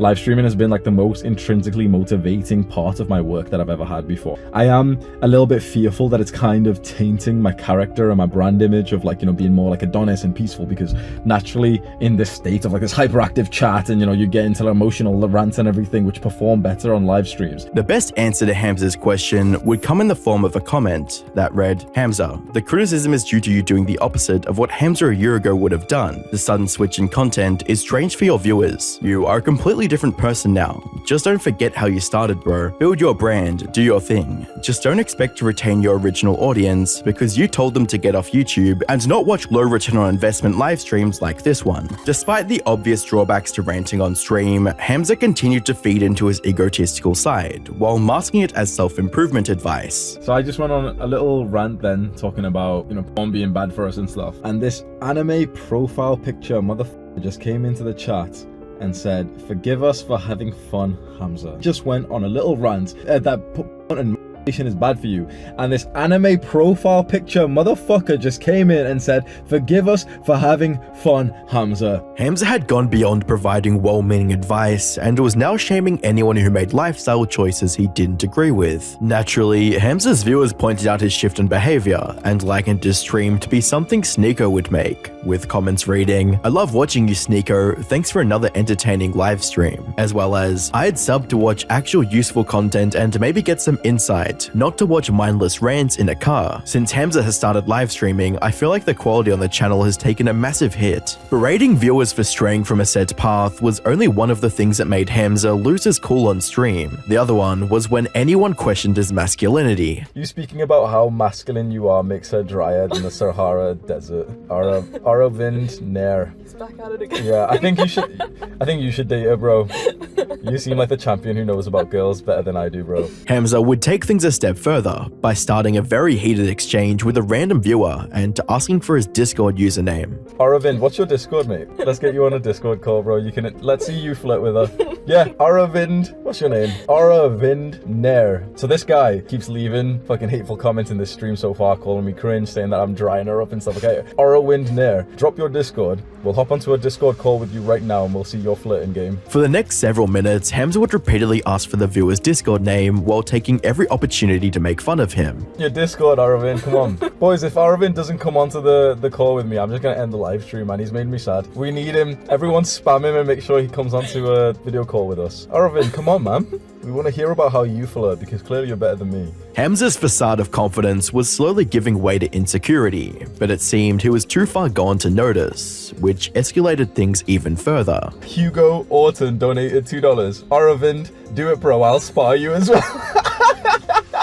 Showing off your girl is so insecure. Self-improvement is masturbation. All you do is tell others to fix their lives while you're a kid yourself. Me and you should have a discussion, bro. Aravind, Discord call right now, bro. It'll be entertaining. For the rest of the video, Hamza bounced between trying to justify his actions by claiming he was only making jokes out of hate comments. You can tell what kind of man someone is by their response. So this Aravind guy, I don't know if he's still in the chat or not, but he was just sat here whilst we were just, speaking about self-improvement. He's just leaving hate and everything. Saying, oh, hop onto the Discord call so we can just make fun of him and, he'll come in and he'll start stuttering and, he'll just be weird and he'll apologize or something. But you can truly tell what kind of person, like, a man is, what kind of comments they leave. And deflecting any criticism thrown his way by demanding a fight. Aravind Nair, I'm an orthopedic surgeon. I make money actually helping others, not just spouting the same bullshit to a fatherless audience. Aravind, you're pissing off a lot of people here, Aravind. I think there's like 20 people that would want to fight you. Even though Hamza couldn't see the mistakes he was making, a significant portion of his audience did, and they were very disappointed, with comments reading, "Hamza's life has taken a left turn. It's sad to see.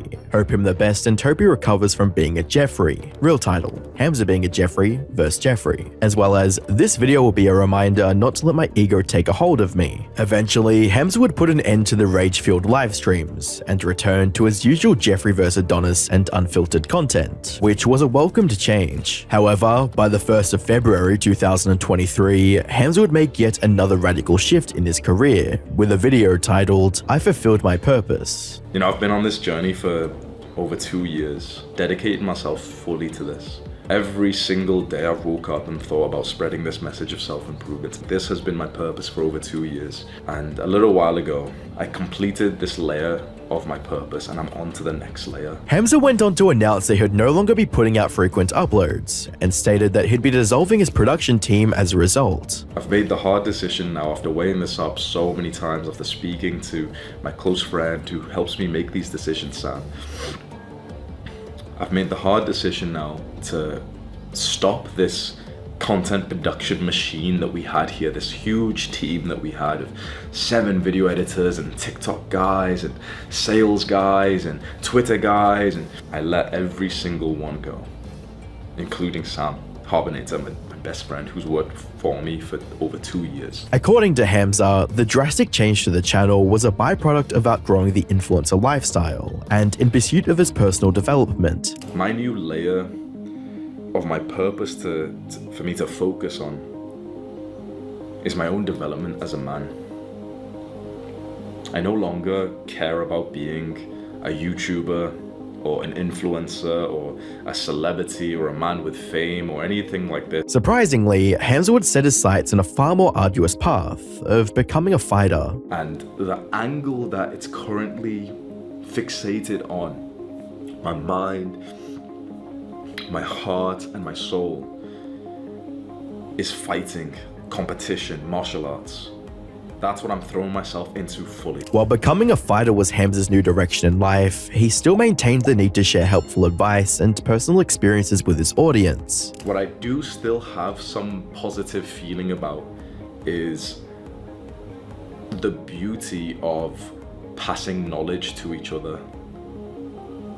I no longer want to see this as a YouTube channel that I'm trying to grow. I want to see this as me genuinely just sitting down, turning the camera on when I have some actually like really valuable knowledge to give to you, some really valuable. From the outside looking in, it seemed Hamza had gotten over his egotistical side and was trying to realign his life with a higher purpose. This was the type of change viewers were looking for, as the comment section was flooded with positive messages encouraging Hamza on his latest endeavor, reading, "We must move on and share the knowledge of self-improvement to other young men. Thank you, Hamza." As well as, "Damn dude, you left a hell of a legacy. You are a legend among men, and I know you're going to succeed in your next purpose. Godspeed, brother." And another comment foreshadowing what was going to happen.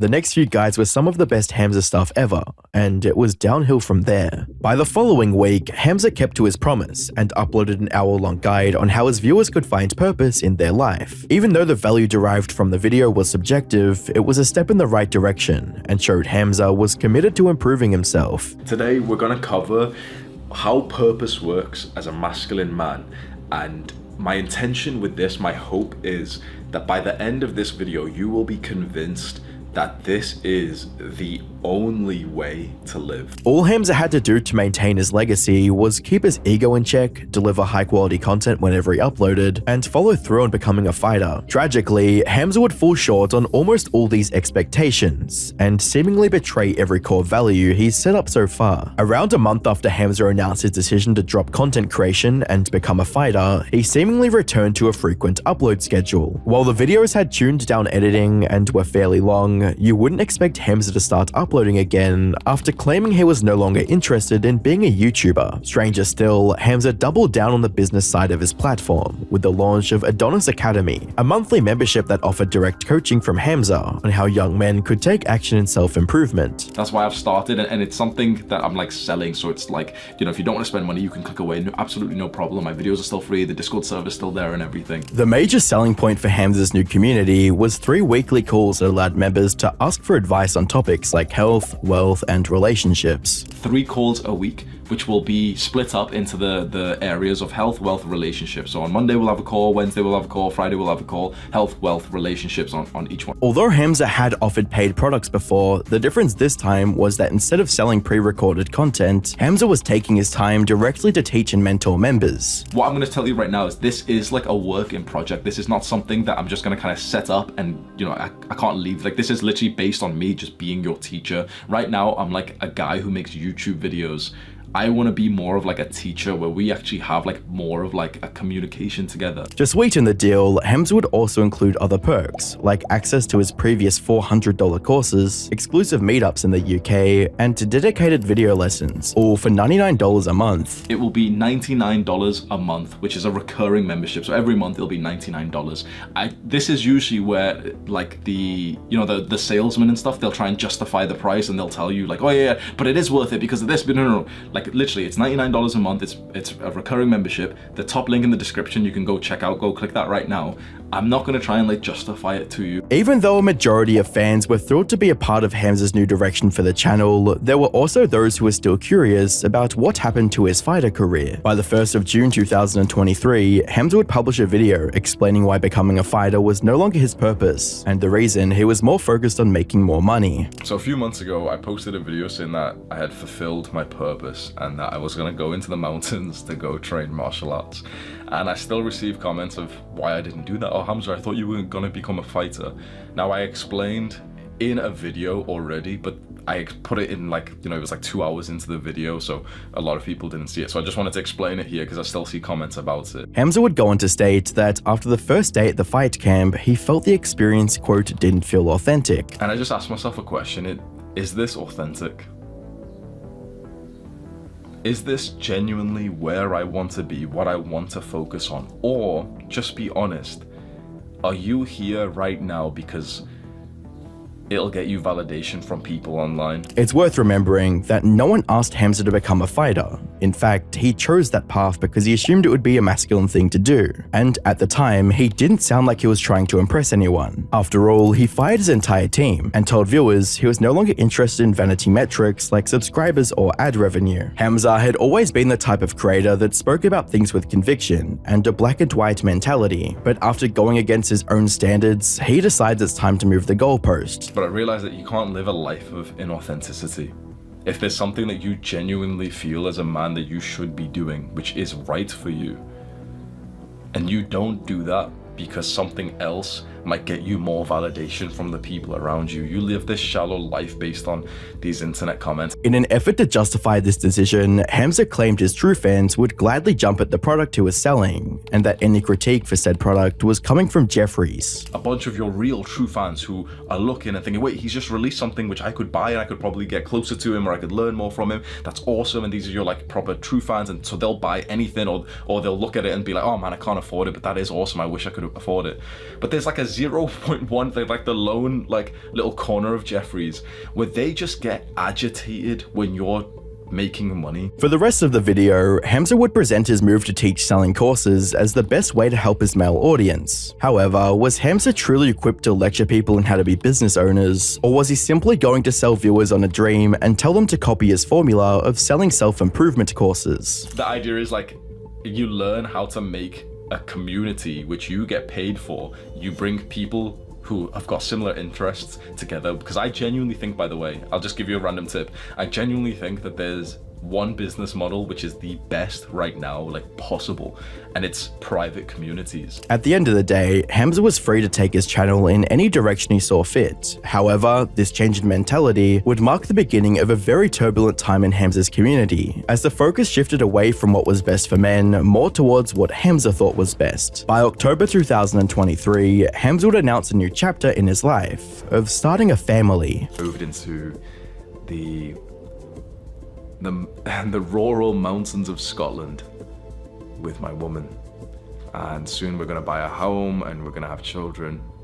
I'm gonna move up my family here. I'm gonna move up like families that I love, and I'm gonna create this dream into a reality. But basically, I'm starting the fatherhood chapter of my life. Hamza was so convicted that this was the right decision to take things that he would change his channel description to reflect it, with the description reading, "Preparing to be a father." Unfortunately, similar to his previous life-altering plans, Hamza wouldn't follow through with it, and decided to go for the easier option. In a now-deleted video, Hamza would describe how a date with a Russian woman changed his perspective on Western women. I'm sat here with this genuinely like beautiful, but also very, very intelligent based, sophisticated, classy young woman. Like, very impressive. That's what I'll say. It's very, very impressive. Naturally, Hamza's viewers wondered why he was going on another path when he just announced the fatherhood chapter of his life, and it wouldn't be long before they got an answer. The reason why me and my ex split up is because we did this little exercise together where I told her to sit down and to write down like her goals and the season of life that she wanted to get into. So both of us had our laptops out and we wrote about, okay, for the next few months, what kind of life do we want to live? Hamza went on to explain that him and his ex-girlfriend wanted to go on separate paths in life that weren't compatible. But she saw it, and I'm not gonna lie, like I could see how like offended she was, where she was quite like pressuring. She was like, wait, you want to do this? Oh, you want to do that? You want to stay up late, but that's unhealthy. And I understood, you know, it is fair enough. What I'm saying is like, oh yeah, like I kind of want to be a little bit more sleep deprived. And she just couldn't really see that this was like me just being authentic, that this was the life I wanted to live. So there was quite a lot of like judgment from her. And when I saw that judgment, I thought, yeah, like maybe we're not actually compatible for the next season. As you'd expect, Hamza's audience wasn't very pleased with his indecisive attitude and constantly changing opinions, with comments reading, "What I learned from this video is that I wouldn't take advice from Hamza on maintaining long-term relationships," as well as, "You promised her the world, but you couldn't even keep your word. You were the problem here, mate. This guy changes his opinions every month." Making bold claims to his audience and immediately going back on his word or changing his opinion was becoming a very common occurrence in Hamza's videos. In the past, Hamza claimed men should focus on finding a quote high-quality woman and settle down, but now that he was faced with the same reality, he backed out, and his other opinions on men dedicating themselves to improving their minds and body gave way to telling men to make as much money as possible by paying for his monthly membership. Speaking of which, by early 2024, one of Hamza's former students would come out with less than positive opinions about their time in his paid community. On the 5th of January, a user by the name of Dante would upload a video detailing the more darker aspects to Hamza's Adonis school. One morning, Hamza posted something that would cause mass panic among the members. He said by the end of the day, he would be kicking over 100 low-contributing members. Now keep in mind, some of these people paid $500 to join and were being threatened by the ban hammer. Although it seems Hamza was gauging the price people were willing to pay and then kicking those who got in at a lower price. To add insult to injury, Hamza would end up kicking everyone out of the community anyway. As just 2 weeks later, he disbanded the school as a whole, wasting all of our time and money, just to reopen it and charge a $500 one-time entry fee. Dante went on to elaborate on his time in Hamza Academy in an interview with a creator named Regan Nice. So I can't comment too much on it because I'm not a member of his paid community, so I just want to put that out there. But I've had, at this point, about 30 people reach out to me who were ex-members, and they said a lot of the stuff along the lines of they joined and they found that the information that was on the group was stuff that they could easily find online for free. Would you say that is accurate? Those people are absolutely correct. What's in the actual community is the same thing you get from his videos. You can, look on his channel, and all of the information in the community is just, I guess you could say, maybe a little better within the packaging. It's nice courses with PDFs and trackers and all these other things, but it's basically what's in his videos repackaged, but it's all the same information at the end of the day. To show just how manipulative Hamza was when confronted with his own failing, Dante shared a comment he left under one of his videos. He had something where he told his viewers to copy paste this and screenshot this because he's going to delete it. So, I think that's pretty manipulative. He since edited the comment, but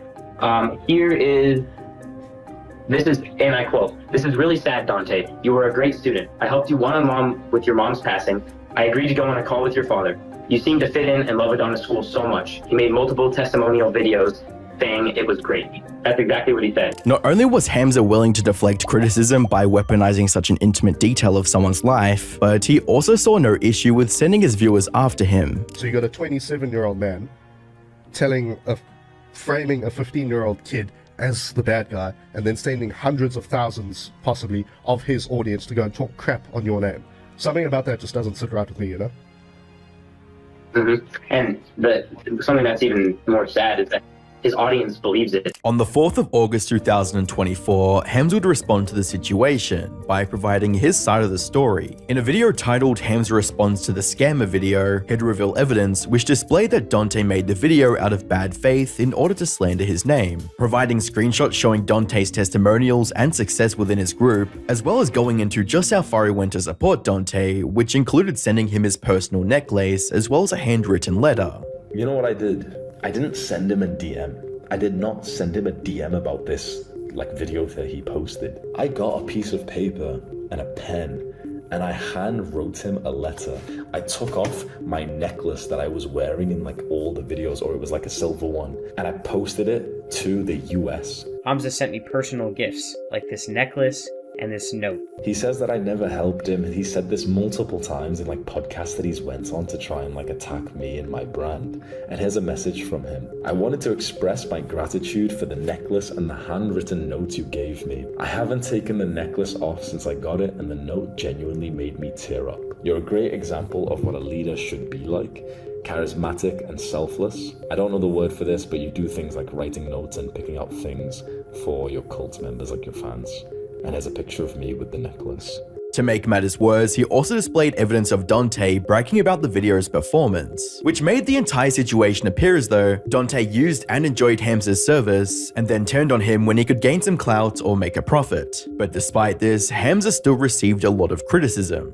Hamza's inability to notice his own faults and biases had slowly eaten away at his reputation, and it would take a very stern interview with Chris Williamson for him to even begin to see that. The problem you have there is, as soon as you posit an ideal, you can then compare yourself to that ideal. And if this ends up being wrong, if actually the thing that you need to do is become a fighter because fighting men have always been warriors. And then 3 weeks later, you're like, I don't know, fighting's not for me.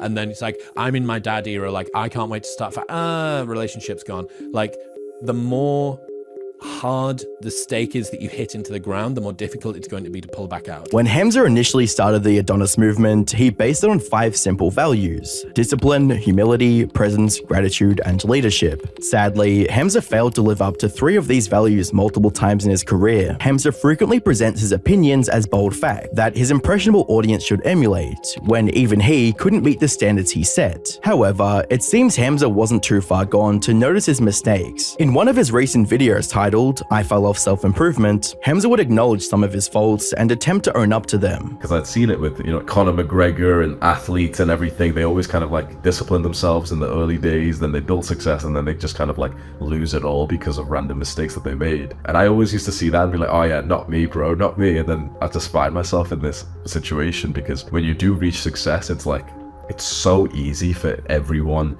who hypes you up for it to get to your head. Hamza would even try to see things from the perspective of his viewers, and took note of how difficult it would be to watch their favorite creator make easily avoidable mistakes. And I must say, from your perspective, it must have been annoying as fuck and like cringe. They're so fucking cringe to see me make decisions that I didn't even stick to, where I'd randomly flip-flop and change my mind. Although the video showed Hamza trying to be authentic, the comment section would tell a completely different story. Before Hamza was able to delete it, Regan screenshotted a comment that showed the intentions behind the upload. As expected, instead of just being a man and owning up to his mistakes, Hamza's ego wouldn't allow that, and he had to play some sort of manipulation game. Unfortunately, he made one lethal mistake, which was forgetting to perception manage in the comments from the get-go. He let his little mask slip off, insulted Dante once again, and lied in the comments, and then later deleted the evidence when he figured out his mistake. Even after his ego-driven actions had tarnished his reputation, chased away a significant portion of the Adonis School members, and caused his viewership to stagnate, Hamza was still being disingenuous with his community. Whether or not this behavior will continue is completely up to Hamza. Will he truly put his ego aside and become an Adonis, or will he hold on to it and remain a Jeffrey? Speaking of creators who set themselves up for failure, Boogie2988's own actions made his eventual downfall seem almost inevitable. Boogie2988, aka Steve Williams, is currently undergoing the biggest downfall of his career. No, I don't! You just sat here. I'll destroy mine all day, and my dad is dead, and my mom is dead. I'll talk about those pieces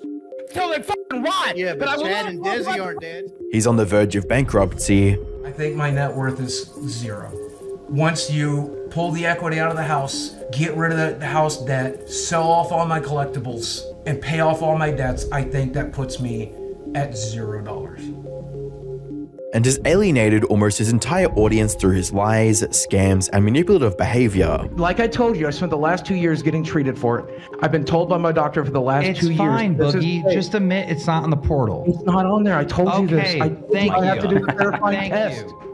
We'll be looking at the disturbing downfall of one of YouTube's OG creators, Boogie2988, the man who was once considered the Mr. Rogers of the internet and regularly amazed fans with his down-to-earth and positive personality. Of my size, regardless of the things that I have endured, inflicted upon myself, and have been inflicted upon me. And they ask me why I can be happy, why I can be soft when the world has tried to make me hard. I think the answer to that question is very simple. And what makes me different from a lot of people that might be in the same predicament or same situations that I've been in is that I've maintained hope. The majority of the money we make goes into the bank. We do not live very large by any stretch of the imagination. I mean, obviously, I'm large, but... Boogie, you make me feel human. Thank you for existing. Thank you, Boogie. That was very powerful. You're an inspiration to us all. And you're an awesome human, Boogie. Thanks for making this video. Until he threw it all away in the pursuit of women, fame, and money. You're on a lot of medicine, Boogie. Is any of those medicines an SSRI? Go yourself. I will divulge no more medical information to any of you motherfuckers. This is, you ain't got to tell me what it is. Like, there's a bevy of medicine. But Boogie wasn't always the hateable villain that he is today. He's been around since 2006, when YouTube was dominated by homemade vlogs and funny cat videos. At the beginning of his career, Boogie was known as the overweight but lovable nerdy guy, who most people found charming because he openly embraced his flaws and didn't shy away from making fun of himself.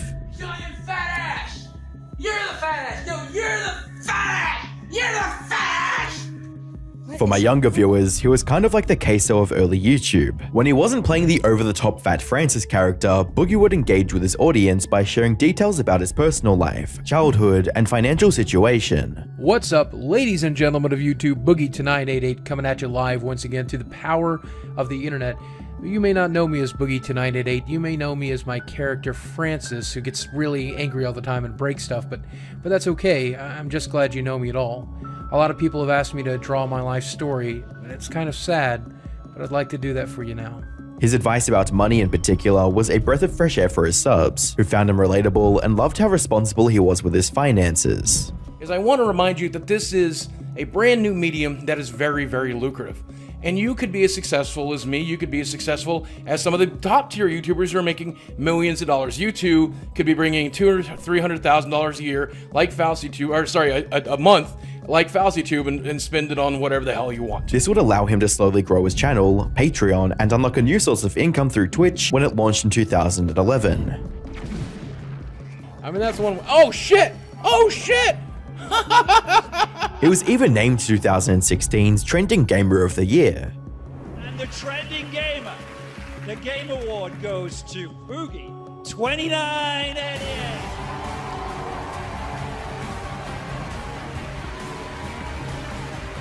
By 2017, Boogie had broken through the 4 million subscribers mark on YouTube and even earned enough money to pay for his weight loss surgery. Holy moly. So this is going to be a very short video to let you guys know that I'm home from surgery, that everything went well, and tell you a few stories surrounding the experience. This was a milestone moment for both him and his community, who had supported him unconditionally up until this point. Unfortunately, this surgery would also mark the start of Boogie's downfall. Not long after the surgery, Boogie announced splitting up from his wife through a video titled, "It's True, Wife and I are getting a divorce. Here's what's next." In the video, he explained how in the lead up to surgery, their marriage was already in a rough spot, while admitting that his anxiety disorder was the real problem. Our marriage was far from perfect. Me and my wife had one major issue that was persistent throughout the entire marriage, and that was my anxiety disorder, my clinically diagnosed PTSD. Man, I probably should never even say this publicly, but I think she'd forgive me, and even if she doesn't, we're divorced now, so I don't have to worry about it. We're in a loop in which my anxiety was so bad that she was kind of walking on eggshells all the time because she was afraid of scaring me, upsetting me, hurting me. And the way she reacted to my anxiety was very frequently with fight or flight. And for her, that mostly meant fight. His wife had wanted to separate for a long time, but just was waiting for him to get healthier. And once he started losing weight, she felt it was finally the right time to initiate the divorce. Towards the middle of October, she told me that she was thinking about separating now that I was out of the surgery and now that I was nice and healthy.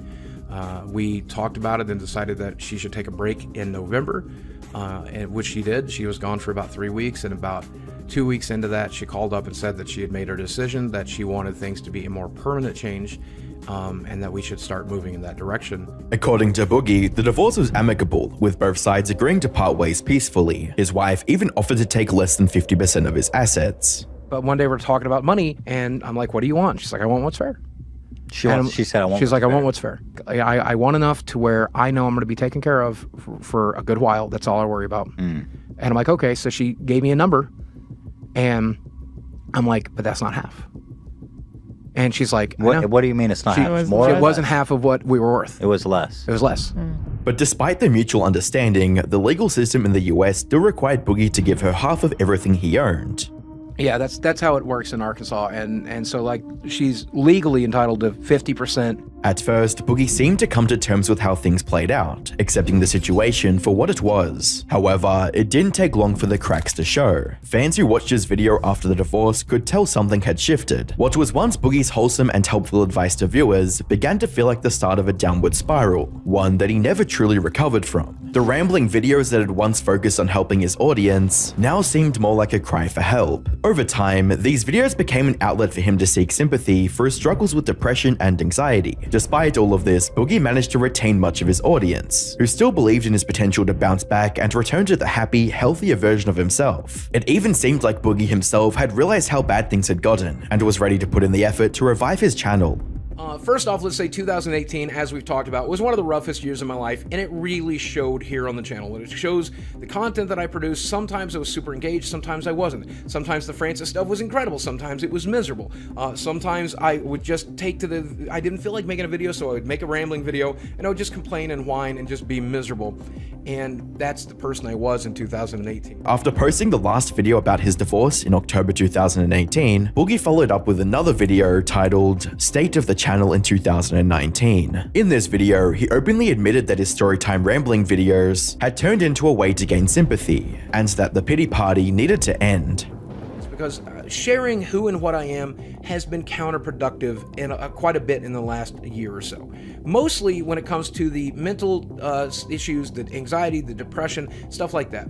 The reason being is because these days there's a more negative impact about that stuff. While he seemed enthusiastic about improving his content, it was too late. His subscriber count had already begun to steadily decline, and then another incident occurred that would permanently damage his reputation. During his divorce proceedings, Boogie began dating a woman named Lucy. They met on the controversial dating site Seeking.com, a platform designed to connect sugar daddies with sugar babies, offering companionship or more in exchange for monetary compensation. At first, Boogie denied any involvement in the sugar baby arrangement, claiming, also, treating her nice and being cool to her and being a good, successful, happy person that she could be attracted to also works. It's a lot cheaper too. But he would eventually be outed as a liar when his account on Seeking was uncovered a short while later after this tweet. This discovery forced Boogie to come clean once and for all, using an alt account named Uberwolf on his own subreddit. But the drama didn't end there. About 6 months after the divorce was filed, Lucy released a video sharing her side of the story, which she posted on Boogie's subreddit. According to her, the relationship was a far from pleasant experience, describing him as an asshole.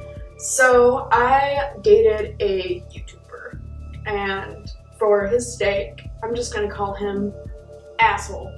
She accused him of verbally abusing her whenever she wanted to leave him, and mentioned how he didn't even pay for her services like he was supposed to.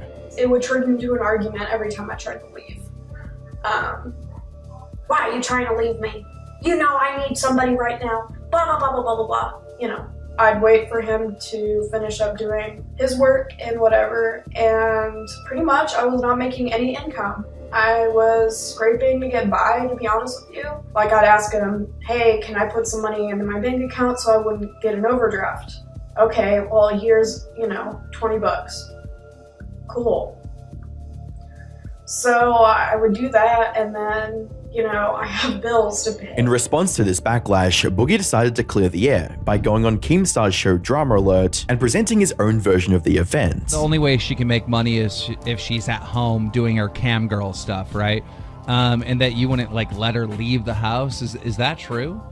But she didn't live here. Like she lives at home, where she has her own home. He claimed that Lucy was his girlfriend and a gold digger, not a sugar baby he hired from Seeking.com. It sounds like in the video that she's like low on money. Has she been asking you for money? Man, I don't feel comfortable talking about anything, but you know, she's a girl who's always needed a little help from time to time, you know, and I don't know, I don't know what to say about that. So for those who won't see it on Drama Alert, I'll put it here. Final word on this. We dated 10 weeks. It didn't work out. She had bad feelings about it, which she is entitled to have. Sorry it worked out that way. Nothing but love for her. Go and watch and support her. Keemstar's approach throughout the interview was notably neutral, allowing Boogie to present his narrative with minimal pushback. As a result, some viewers felt this gave Boogie the opportunity to shape the story in his favor without being thoroughly questioned. Do you think that maybe she is taking advantage of you being a big YouTuber or whatever? Man. However, for many, Boogie's continued denial of meeting Lucy through Seeking.com only reinforced doubts about his honesty. While this didn't cause an immediate decline in his channel's popularity, it did lead some fans to view him as an unreliable narrator. That was until another bombshell about Boogie would drop that left him scrambling to defend himself. Just 3 days after Boogie uploaded his State of the Channel in 2019 video, a 5,000-word mega thread was posted on his subreddit by an anonymous user titled "The Hidden Truth Boogie Doesn't Want You to Know. Criticism Mega Thread." It basically called him out for being a hypocrite and the opposite of the nice guy who was pretending to be for his audience. One major criticism was Boogie's disturbing behavior on stream, which contrasted sharply with his YouTube persona. In one specific incident, Boogie's Twitch was being critiqued by a YouTuber, Actual Jake, and his partner. Boogie responded to this by jumping on the call with them and threatening to send his dog to the pound. I only block people who call me names. And if you can prove to me, If it's not the deleted, reason I try to blocked find you it, is but- that you called me no names this summer, if you can prove to me you showed me no names this summer, I will literally take Sam to the pound. I will literally take him to the pound and find him a new home. I swear. Please don't do that. What? Yeah, please don't do that. We love animals too much. I will find. No, I'm saying I will find him a new home. I will find him. a new home. keep your dog. Keep your dog, please. I want you to keep your dog. The mega thread also highlighted some of Boogie's more troubling statements, including 1. His shocking claim that good things came from the Holocaust. And so the third book was on the Holocaust. I don't remember the name of it. And so I'm reading the book, and here's something I found fascinating in this book. It's so depressing, this book.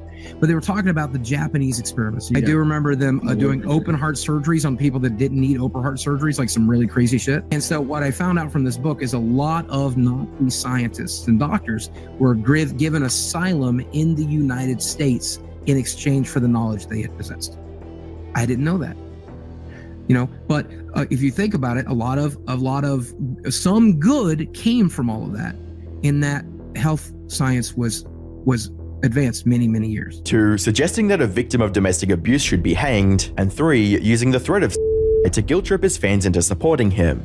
I'm hoping when I get too old, I just get assisted medical suicide rather than go that way than an agonizing death. Yeah, I hear you. I think when the time comes, I'm gonna have no problem pulling the trigger, or like once I fully given up hope, was fully ready to go. Once the internet has forgotten about me and you guys don't need me anymore, and I'm not needed around anymore.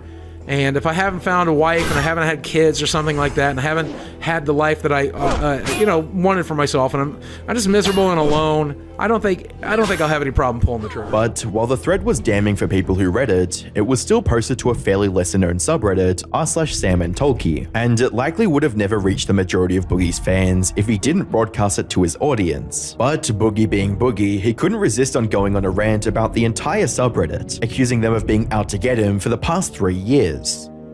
This subreddit has been actively attacking me and going through everything I've ever said and ever done on the internet for the last 3 years. Doing this only fueled his critics further, turning Boogie's once overwhelmingly positive comment section back in 2017 into a wall of hate and criticism. His subscriber count also took a major hit, with Boogie losing over 100,000 subscribers in just 4 months. At this point, unable to handle the mounting criticism, Boogie released a video titled "Taking a Break, I Give Up, You Guys Win." During the video, he announced that he would be taking a break from YouTube to focus on his mental health.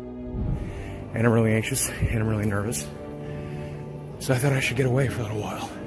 Unfortunately, this only worsened things for his channel, as viewers began to realize that Boogie had lost the passion for creating content, and was struggling to come up with new ideas to grow his audience. Even after returning from his quote mental health break, Boogie's posts on his channel became more sporadic, and his views reflected that, dropping from more than 10 million views per month in January 2018 to just over 2 million views per month in October 2019. And by the start of 2020, his channel, which used to provide some of the most uplifting and wholesome content on YouTube, had devolved into a platform for Boogie to complain and apologize for his life choices. But this didn't seem to matter to him, as his spending habits were still as reckless as ever. Midway through the decline in viewership on his channel, Boogie decided to buy a $100,000 Tesla X. At first, he was ecstatic about buying his dream car, with a tweet reading, "I legit just bought a Tesla. This is my first new car in my lifetime. I am shaking baked, so excited." But soon after, reality set in. Boogie admitted in a tweet reading, "So sitting here, realizing I just bought a car I can barely afford." He then tried to put a positive spin on things by saying, "You would think my anxiety would be going nuts. It isn't. I'm feeling confident that I can work harder every day and use that car and debt as an inspiration to create better content." However, his followers weren't convinced by this newfound optimism, with one replying, "Roundabout way to find confidence, but okay." Later, talking about the story of the purchase on stream, Boogie had a full meltdown, confessing that he couldn't afford the Tesla he had just purchased.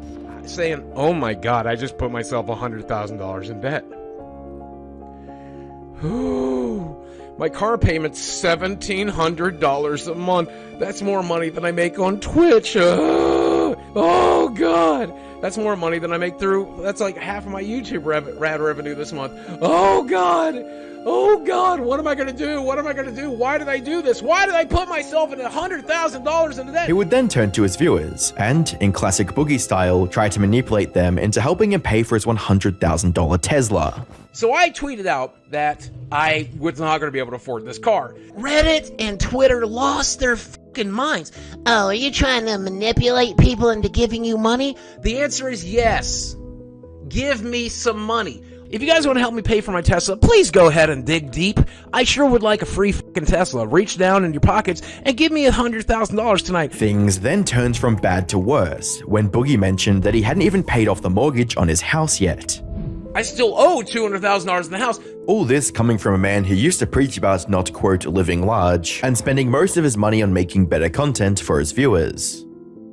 The majority of the money we make goes into the bank. We do not live very large by any stretch of the imagination. I mean, obviously, I'm large, but we do not spend a grotesque amount of money. Meanwhile, Boogie's downfall continued, and over the next year, his Patreon took a significant hit, with his membership numbers halving as he took even longer breaks from both YouTube and Twitch. But Boogie's efforts to ruin his own reputation didn't stop there, as he would end up committing a serious crime in the next few months. Now, Boogie has faced criticism and trolling throughout his career, which has often resulted in heated exchanges with his detractors. His frequent attempts to respond, whether through Twitter, Reddit, or his own videos, usually just ended up making matters worse. One of the most notorious situations occurred between 2020 and early 2021, when Boogie clashed with a disgraced YouTuber, Frank Hassel. Hassel, who had been banned from YouTube for harassing other creators.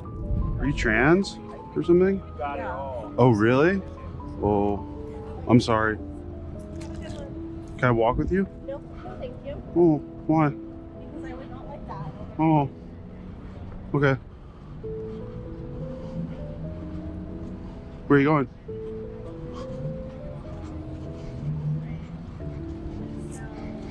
Are you going somewhere? Can you please leave me alone? Huh? Please leave me alone. Oh, I'm sorry. You okay? Frank blamed Boogie for his ban and publicly declared war against him on Twitter. Boogie initially tried to defuse the situation by privately messaging him, hoping to settle things without further escalation. If you do plan harm, just leave my friends and my dog out of it.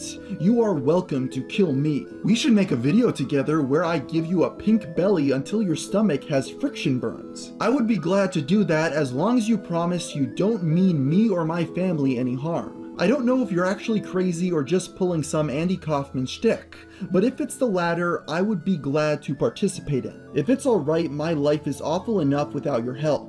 So I would appreciate it if you can maybe just let me suffer without it. I get that I am an easy target, but if you have any empathy at all, dude, pick another. I don't. I'm a sociopath. I'm demented and sick. However, when this didn't work, Keemstar invited both Boogie and Hassel onto Drama Alert to settle their differences on air.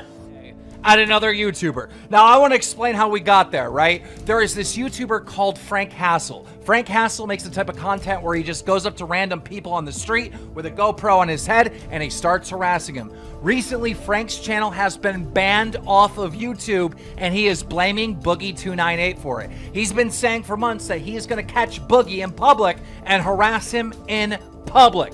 Unfortunately, the interview spiraled out of control. Rather than resolving the conflict, both parties began issuing death threats, with each daring the other to, quote, try it. Unfortunately, I can't actually play the audio due to it containing multiple death threats and abusive language. I had both of them on for an interview.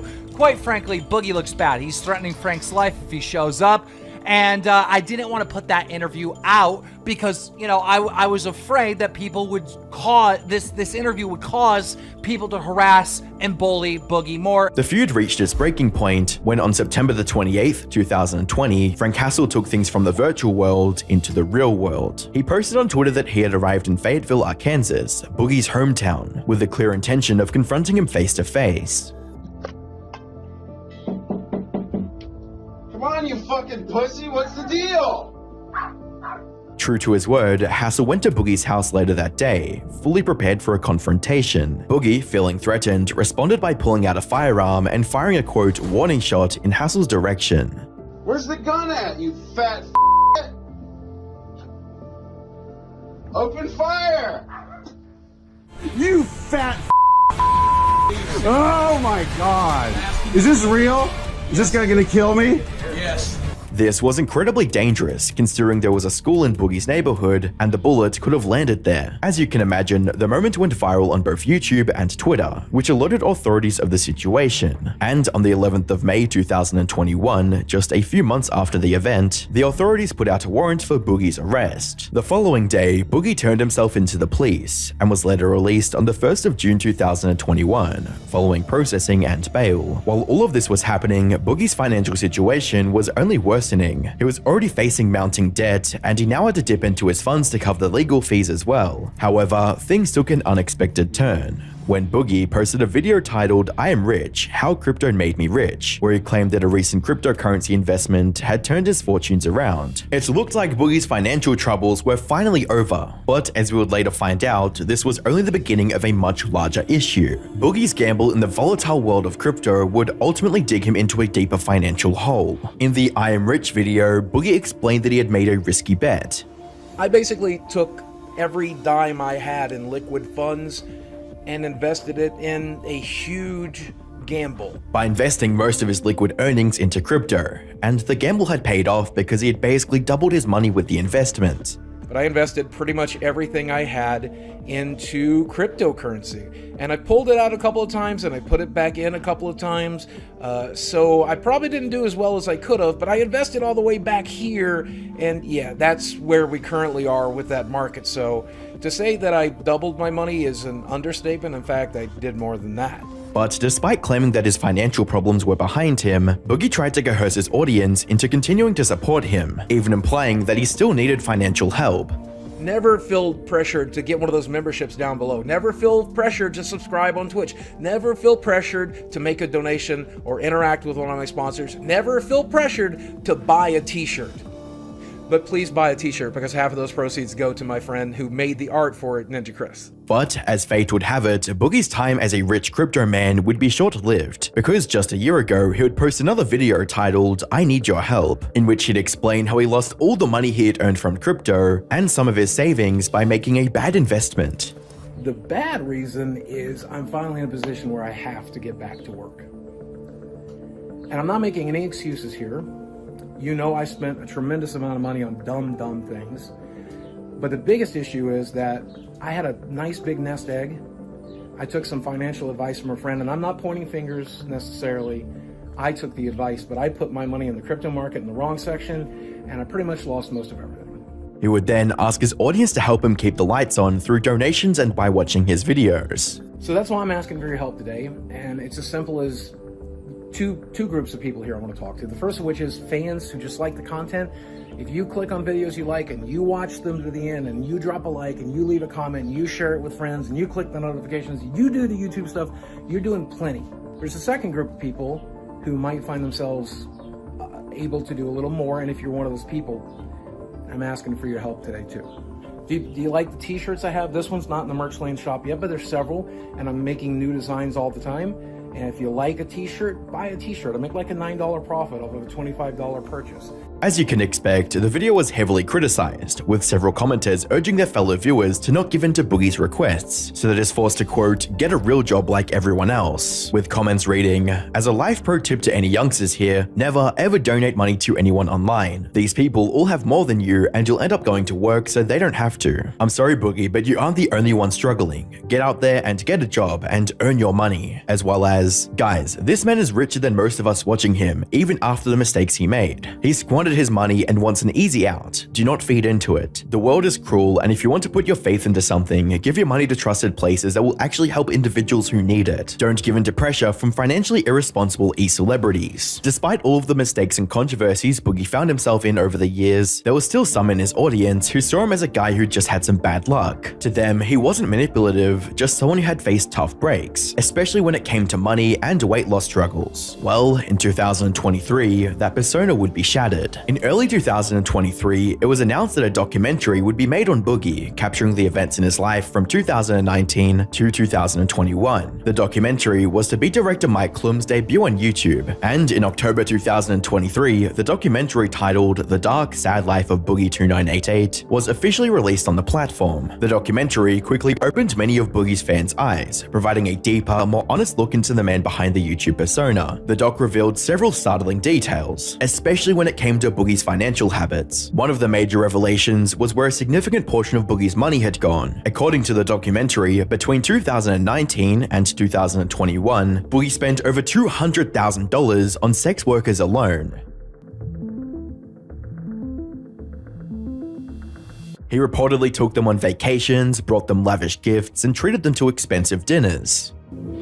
I took women on vacations, and I took them out to fancy dinners, and I took them to like Disneyland and shit. All while apparently struggling to make ends meet on a monthly basis and paying off a mortgage on the house he lives in. I deserve to go to New York and explore Times Square with a beautiful girl, right? Like, I deserve that, and I want that, and I've never had it. Man, if I had that money back, that would be half of my mortgage right now. The documentary also featured an interview with one of the workers Boogie had hired, who confirmed the details Boogie had already admitted to. She recounted how Boogie had bought her a purse, gift cards, and dinner, all in one night, spending over $5,000. He bought me dinner, he got me a purse that we were talking about over messages, and he got me a couple gift cards, and he spent well over $5,000 on just that night. She further admitted to sleeping with Boogie later that evening in his hotel room. We got back to the hotel, and I do regret to say that I slept with Boogie 2988. The interview ended with the now famous line, which left a lasting impact on viewers. I am now married with 2 kids, and sleeping with Boogie is one of the reasons I quit sex work. These revelations naturally hit Boogie's fans hard. However, what truly caught his audience off guard was Boogie's disturbing outlook on women, as revealed in the documentary. It's not a revelation. I like beautiful women. I like to hang out with beautiful women. Beautiful women. We all do. I never got to do that. The women I dated were pretty, sure, but they were like Arkansas 8s, not LA 10s. With sugaring, I got to fuck some LA 10s, and I think that's cool. He treated them almost like objects for his own amusement. But the biggest talking point to come out of the documentary was Boogie's controversial relationship with his then girlfriend Des, who was just 20 years old at the time, while Boogie was 49.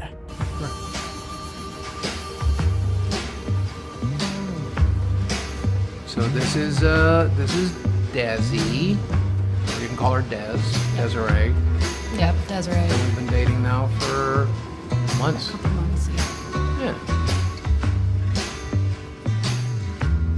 For those who were already aware of their relationship, the documentary amplified their discomfort with the significant age gap. It gave viewers a behind-the-scenes look into their relationship, prompting some of them to comment on how concerned they were about Boogie manipulating this young girl into staying with him, with comments reading, "The way he showed her his entire medical overview and stressed how close he was to dying made my skin crawl. That is so much for a 50-year-old man to dump on a 20-year-old girl," as well as, quote, "He's not manipulating me," from a 20-year-old with clear emotional trauma depending on a narcissist in a position to abuse that trust. Plus, the revelation that Des had grown up in a broken home and had massive abandonment issues also made the situation more alarming. Growing up without a father figure has its challenges. Like, you just don't have that support system that you would and the advice that you need.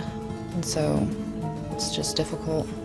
I don't ever want to be alone. That's another thing. Maybe that's why I have stuffed animals. I don't ever want to be alone. Especially since Boogie is seen dumping all of his trauma on her and constantly scaring her that he might die during their relationship.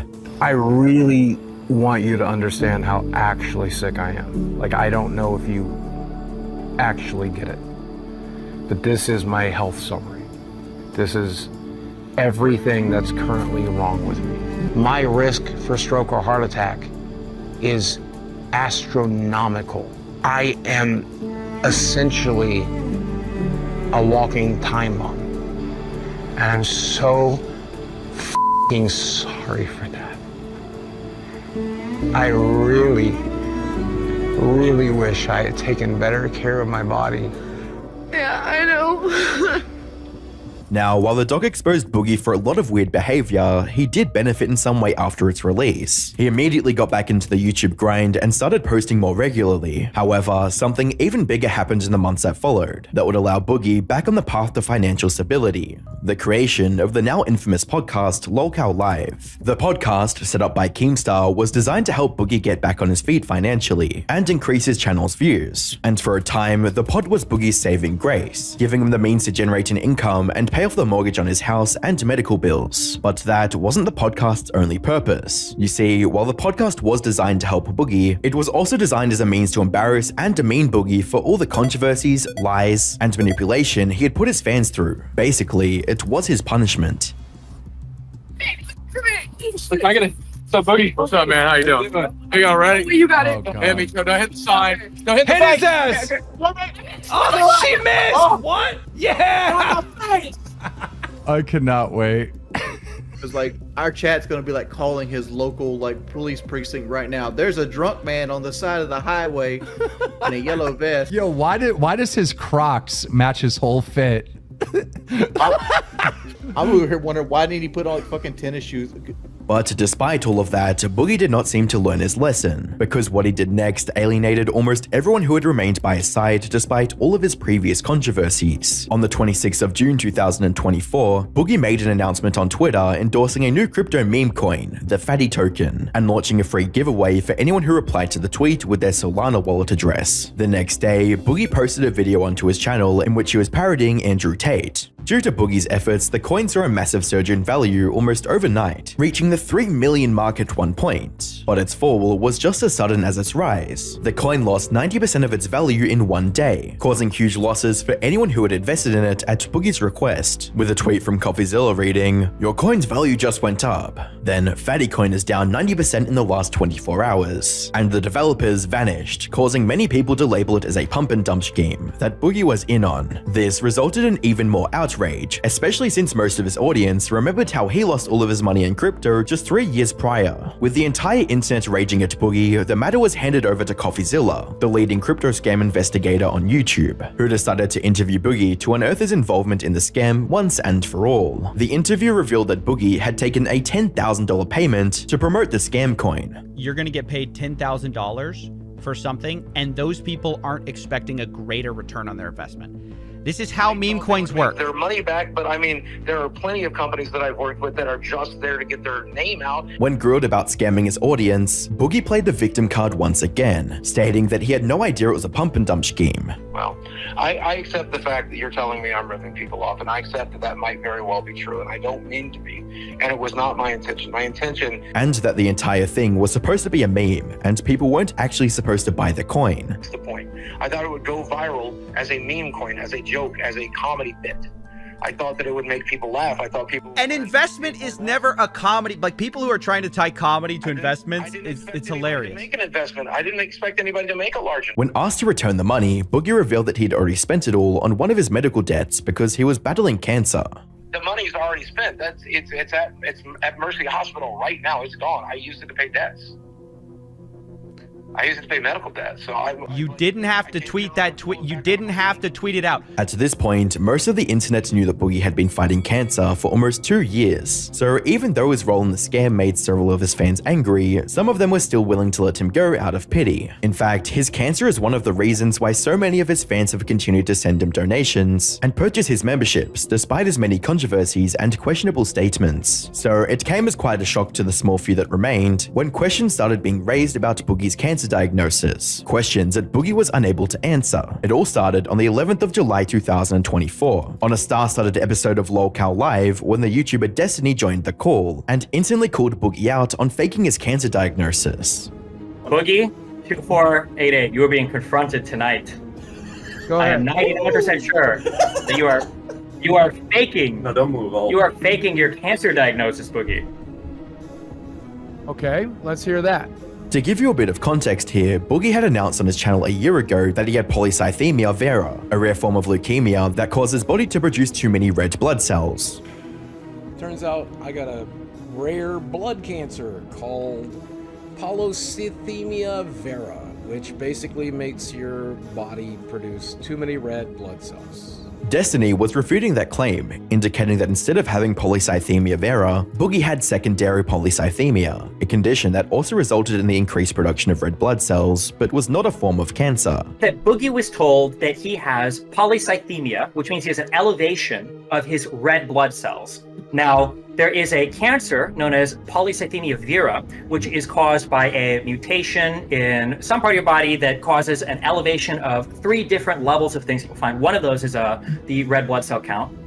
However, when Boogie was talking about the polycythemia, he mentioned a couple things that I thought were interesting. The first was that taking an exogenous hormone, TRT, testosterone, that caused an increase in him developing this condition. So taking testosterone will not cause you to develop a cancer. That doesn't, not for this particular cancer, it won't. It will cause you to develop secondary polycythemia. The second thing that he mentioned was that his doctor ordered a sleep study. That's because one of the things that can cause your body to produce more red blood cells is if you have hypoxemia, which is a lower count of, or a low amount of oxygen in your blood for an extended period of time. And the reason why he ordered that sleep study is probably because Boogie either has pulmonary obstructive something, or he has, as he mentioned, sleep apnea. And sleep apnea, which is a decrease in oxygen overnight, can lead to a decrease in oxygen in your blood, which can lead to an increase in the production of red blood cells. All of the things that Boogie described, both the things that cause this and the treatments for it, are consistent with secondary polycythemia. Boogie obviously rejected this explanation by claiming that his doctor had told him that he had polycythemia vera. It is secondary polycythemia. Well, then can you why explain? Would he call it polycythemia vera? Why would he tell me that I have hormone markers in my blood that tells me I have polycythemia vera? At this point, the rest of the call starts asking to see Boogie's medical papers so they can put the whole situation to bed right there. Yes. Boogie, you want to keep saying you're the patient, you know what you have, your body has. Yes. When I go to the doctor, they give me like this, which is like papers that will tell me. And I was going to say, Boogie can have this whole exactly thing. the Tell me a diagnosis. single document with polycythemia vera on it. You don't have one. I don't think the doctor ever diagnosed you with it. But Boogie would continuously refuse to do so, while getting noticeably angrier. I'm never showing any of these motherfuckers my medical papers. Go f yourself. I said that 2 years ago, and I'm staying by it now. Destiny, Jackson Clark, Keemstar, you can see it when I fucking die. It's my fucking goddamn medical record. I've given you every goddamn phone call. Things would take an even more chaotic turn when Destiny proceeded to put up a bounty of $5,000 to see Boogie's medical records. If Boogie can confirm, that he has polycythemia vera, and he actually has like a doctor confirmation of the blood cancer, I'll throw $5,000 towards his medical treatment. I'll make that personal pledge right now. But Boogie would refuse once again. Hey, you need the money. You're not seeing my medical records for 20, not for 50. You're not seeing my medical records. $5,000. I said this a year ago. This came at a huge shock, considering Boogie was prepared to scam his audience with a scam coin for just $10,000 a month prior, and had developed a reputation for doing almost anything for money. Meanwhile, the situation continued to escalate, with YouTubers Mr. Mitoker and Mudaha from Some Ordinary Gamers also joining the call, and putting up their own money to bring the bounty up to $25,000. Some ordinary gamers will also put $10,000 towards it. Make it 100. Make it $1 million. If you have cancer, if you prove that you have this is cancer. bullshit. No. You got 25K sitting on the table. There's something going on here. Yeah, the something is, man. I'm just exhausted. I'm done. Still, Boogie refused, and the only reason he presented for refusing was to protect the last bastion of privacy he had left. Just continue to LARP. I would rather you motherfuckers continue to LARP than to have Yeah, well, the last here's the goddamn thing. The last You're the one- goddamn thing. you're the one accused of LARPing. Security I have in the fucking world. You're the one being accused of LARPing. This made the entire incident even more suspicious, since Boogie has made the habit of broadcasting every minor detail of his personal life on the internet. For the next few days, several YouTubers, including Keemstar and Mudaha, would continue to ask Boogie to admit that he did not have polycythemia vera on Lolcow Live, and Boogie would eventually cave, finally admitting that his polycythemia vera diagnosis had never been confirmed, and losing what little fan following he had left in the process. I already looked it up on the web portal. I already screenshotted it. It's a matter of just fucking dropping that in the group chat. Just so you know, but we're not fucking doing that. But look, right there. You don't even have to do it in a group chat. Right there? You can individually to one of them. Just send it to me. No. Send it to me. Fuck you. 4 days ago, you were looking at it. But 4 days ago, you said you were looking at it. Like So I told you, it's I not spent the on. last. He did, and I remember he specifically said, I'm looking right at it, but I refuse to share it with you. That's what the first part of this was. Yeah, that was yeah. him saying that. Yeah. Like I told you, I spent the last 2 years getting treated for it. I've been told by my doctor for the last 2 years. It's fine, this is Boogie. fake. Just admit it's not on the portal. It's not on there. I told you this. At this point, it's no secret that Boogie had burned his last bridge with his fans, and the comments on his recent videos reflect that perfectly, with most of them calling him out for all the controversy and lying he has been involved in, with comments reading, "Here is Boogie shopping after he was crying last year about not making his house payment and bills trying to get money out of people. It never ends with him." I like how he reminds viewers he's broke the whole video, as well as, for Halloween, Boogie should dress up as the guy with polycythemia vera. Surprisingly, it does seem like Boogie's taking some responsibility for his actions by getting the word liar tattooed on his face as a punishment for lying about cancer. I'm a 50-year-old man with a face tattoo now. Yeah. Yesterday was my birthday. I turned 50. This is how I spend my birthday, everybody. And I deserve it. I get it. I get it.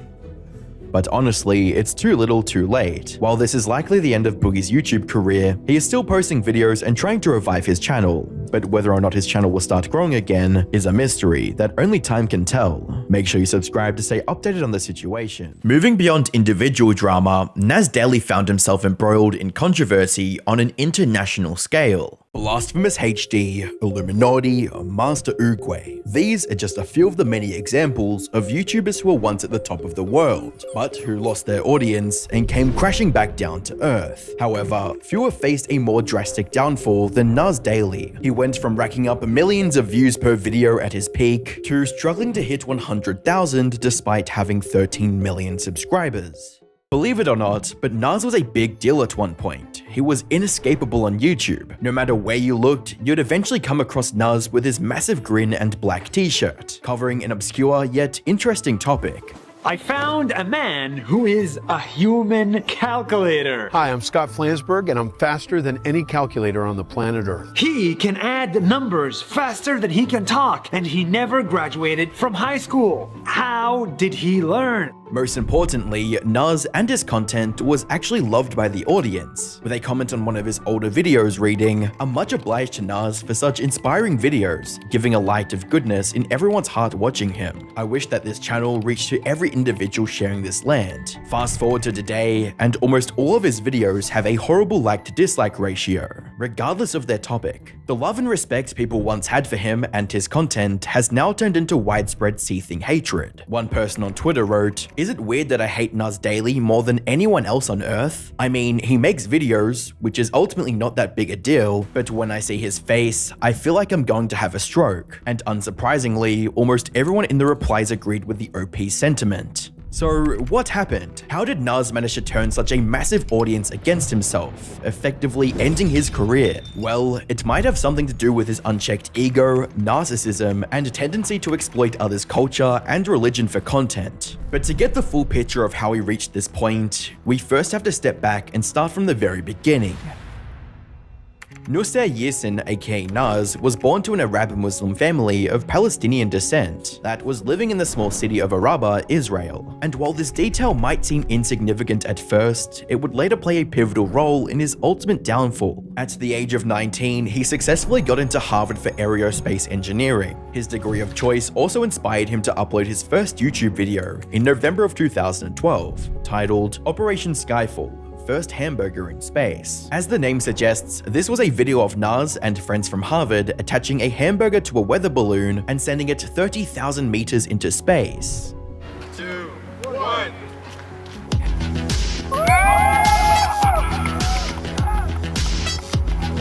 This became a bigger success than Naz could have ever imagined, earning over 500,000 views in less than 20 days. Although this didn't motivate Naz to start uploading regularly, it did reveal the massive potential audience that was waiting on YouTube. So 4 years after his first upload, Naz returned to the internet, this time with the explicit goal of becoming a content creator. He started a fairly unique vlog series on Facebook in which he uploaded a minute-long video every single day while showcasing interesting things from around the world.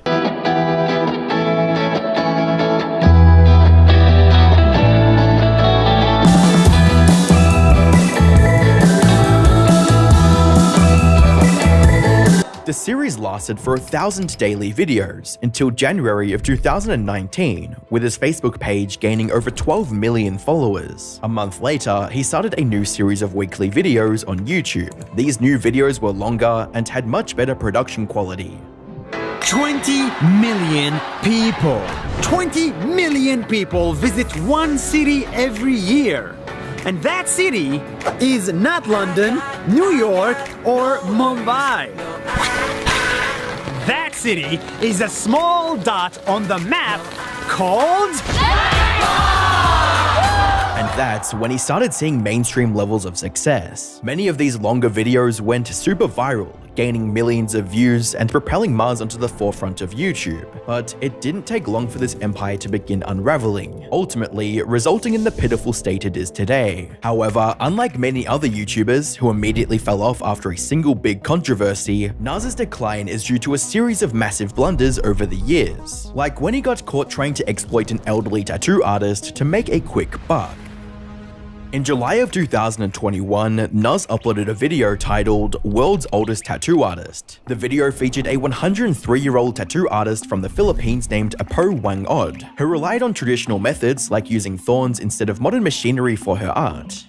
In the jungles of the Philippines, there is a woman who is 103 years old. She is the oldest tattoo artist in the world, and she doesn't use a tattoo machine, and she doesn't let you choose your own tattoo. This was a classic Nas Daily style video with nothing out of the ordinary. That is, until you peeked into the video's description and found this. For today's video, we flew all the way to the highlands of the Philippines to bring you this story. And what's even better is that we convinced Wang Od to become a teacher. So she's now officially teaching on Nas Academy. Put simply, Nas was offering a tattoo course from Wang Od on his own education platform called Nas Academy. And this was great. Nas got more people to visit his site, Wang Od got the opportunity to share her art with the world, and the people who were interested in traditional tattooing got to learn it directly from the master. It was a win-win situation for everyone. However, it wasn't long before things took an unexpected turn.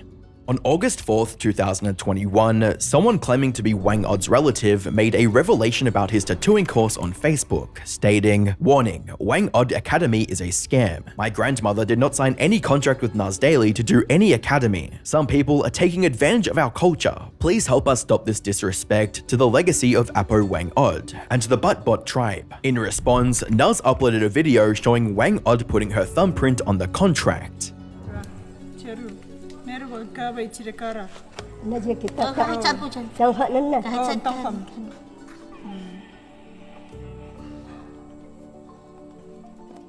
This was also accompanied by a now deleted statement from Nas, reading, "We approached Wang Od because, just like you, we love her. We love her traditions and are inspired by her. We wanted to share her culture for future generations to appreciate and respect the ancient Kalinga tradition of Mamba Batok. So we pitched her family with the idea of creating Wang Od Academy. Her and her family both loved this idea and have worked with us to build it, with Wang Od teaching herself. As a matter of fact, Wang Od's trusted niece, Estella Palangdao, was present and translated the contents of the contract prior to Wang Od affixing her thumbprint, signifying her full consent to the project. This is the clearest evidence that it is not a scam and achieved the consent of her and her immediate family. Now, this could have been a fairly decent response to the allegations. However, the way Nas ended this statement only caused more anger. It read, "40% of Nas Academy is made up of Filipinos, so for us, this is personal. We deeply care about the Philippines and respect the many cultures and traditions that exist across the country." Maybe this was his effort to seem more credible to the outraged Filipino viewers. Most people compared his reasoning to the kind racists use, like saying, "I'm not prejudiced, I have friends from that group," which only fueled more outrage. Things got even worse when Gracia, the person who originally called out Nas Academy, made another post on Facebook stating, "Hello everyone, Wang Od Academy is not real. I spoke to her and she said she did not understand what the translators were saying. I'm sorry to tell you, she will not be joining the @Nas Daily. I know you have some good intentions of sharing our culture to the next generation. However, our village concern is that some people are profiting and exploiting our art and culture. I know you spoke to someone and gave some money and will share profits, but Apo Wang Od is not aware of your contract. Hope you sort this out. Thank you, have a nice day. This went against everything Nuz was saying, and after getting even more backlash, he immediately sent a team to the Philippines to reach a mutual understanding with Wang Od and her family. Credit where credit's due, he did take action to fix the issue, but that still doesn't answer why all this happened in the first place. If Gracia hadn't spoken out against the injustice, Nuz would have likely continued selling the Wang Od course on his website without fairly compensating her. However, this wasn't the only time he'd incur wrath on his Filipino audience. A day after Gracia made her original post, a Filipino farmer named Louise Mabalu also came forward with the story of her encounter with Nuz Daily. Louise was the creator of the Cacao Project, a non-profit aimed at fighting deforestation by providing better support and education to the farmers. And according to Louise, Nuz wanted to make a video on her project, but when he reached the site, he had some nasty things to say about the Filipinos, like farmers are so poor, and why are Filipinos so poor? She also accused him of not releasing the video on the project because in his eyes it wasn't entertaining enough. He didn't care about raising awareness towards real issues and was only concerned about the number of views his videos would get. Louise's post went viral,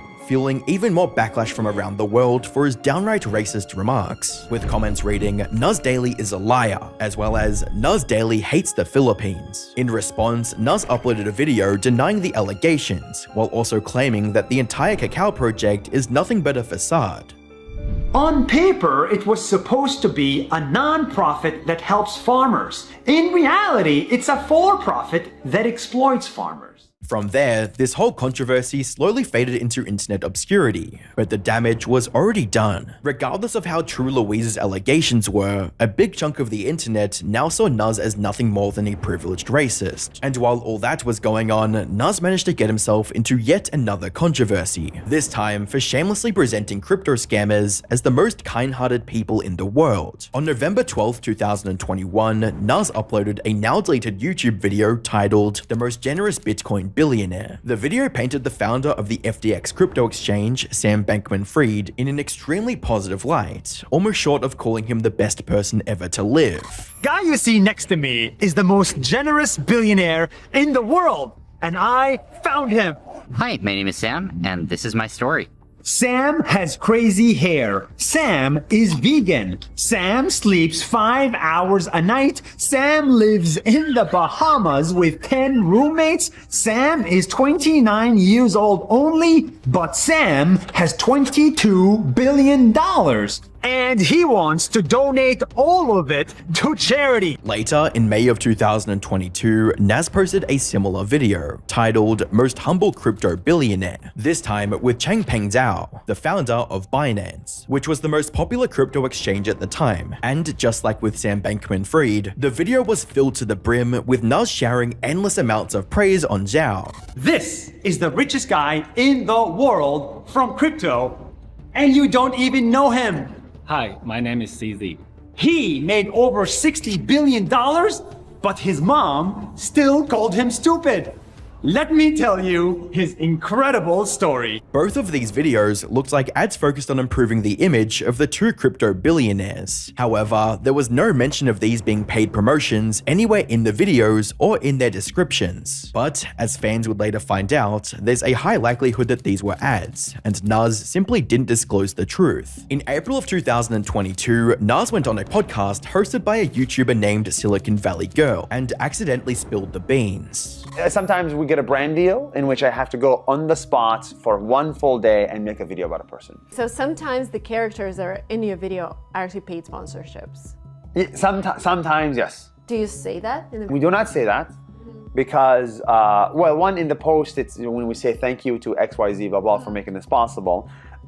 Two, it's like, we don't live in America. He clearly admitted to hiding the sponsorships from his audience and tried to backpedal on it after realizing his blunder. Not to mention, his entire logic of quote, "we don't live in America" is extremely flawed. This is because YouTube, the platform that he uploads his videos on, is based in America and therefore has to adhere to the American law, including clear disclosure of paid promotions. This also called all of his other videos into question, leaving viewers wondering if he was genuinely interested in something or was just praising it because he was paid to do so. This, of course, opened up a whole new can of worms. Suddenly, viewers couldn't help but wonder, were any of his videos ever genuine, or was he just hyping things up because he was paid to? To make matters worse, both the good guy crypto billionaires he promoted in his videos turned out to be scammers, with massive charges of money laundering and customer fraud. Sam Bankman-Fried in particular got charged with a fine worth over $11 billion and is also serving 25 years in prison. In other words, Nuz likely took the money from two of the biggest scammers to make promotional videos about how humble and charitable they are. This on its own would be enough to end the career of most YouTubers. But Nuz wasn't done digging his own grave yet, as he was about to pick a fight with over 2 billion Muslims for his mockery of Islam and by extension, his hypocritical views on the Palestine-Israel conflict. In July of 2024, Nuz uploaded a video titled, "I studied Islam for 1 month and I lost all my hair." And this title alone was plenty disrespectful. You see, the second half of the video was referring to the tradition of men willingly shaving their heads after a pilgrimage in the holiest city of Makkah. So for Nuz to refer to it as losing his hair raised some stern eyebrows from the Muslim community. And judging by the like to dislike ratio, the video wasn't any better. The whole thing was filled to the brim with misinformation and straight up lies about the religion of over 2 billion people. This led to the comment section becoming a minefield of almost every person pointing out and correcting one of Nuz's many inaccuracies. Many were also simply outraged at the video and Nuz's attitude towards covering such sensitive topics, with one comment reading, "Please study Islam properly from the scriptures, then make a video. 1 month can't be enough to study a single religion. You were just making fun of a very sensitive topic. You did Umrah to make a point. Please get yourself checked. And you should delete this video." At Nuz Daily, an Islamic video creator named Smile to Jannah even made an entire video directly responding to Nuz and his skewed view of Islam. For the first time in my life, I shaved my head completely just to make a point. Okay, this was a bit random, but why would you shave your head to make a point? And especially if you say this to a Muslim's thinking, huh? We shave our heads after pilgrimage because this was an act of the Prophet Muhammad, peace be upon him, and this is something that we replicate. And you should also know the importance of intention, that the intention has to be correct for it to be accepted by God, not doing it to make a point. But all of this would pale in comparison to the hypocrisy he showed when sharing his views on the Palestine-Israel conflict. As we mentioned earlier, while he was born in Israel, his family was of Palestinian descent, so people were naturally curious about his stance on the Palestine-Israel conflict. Nuz also saw the number of people who wanted his opinion on the matter and decided to cash in with a video titled, "My Israel and Palestine Explained." In this video, Nuz tried to portray himself as a true neutralist, someone who just wants peace. My solution is simple. Bring people together, not apart. This is why we make these videos.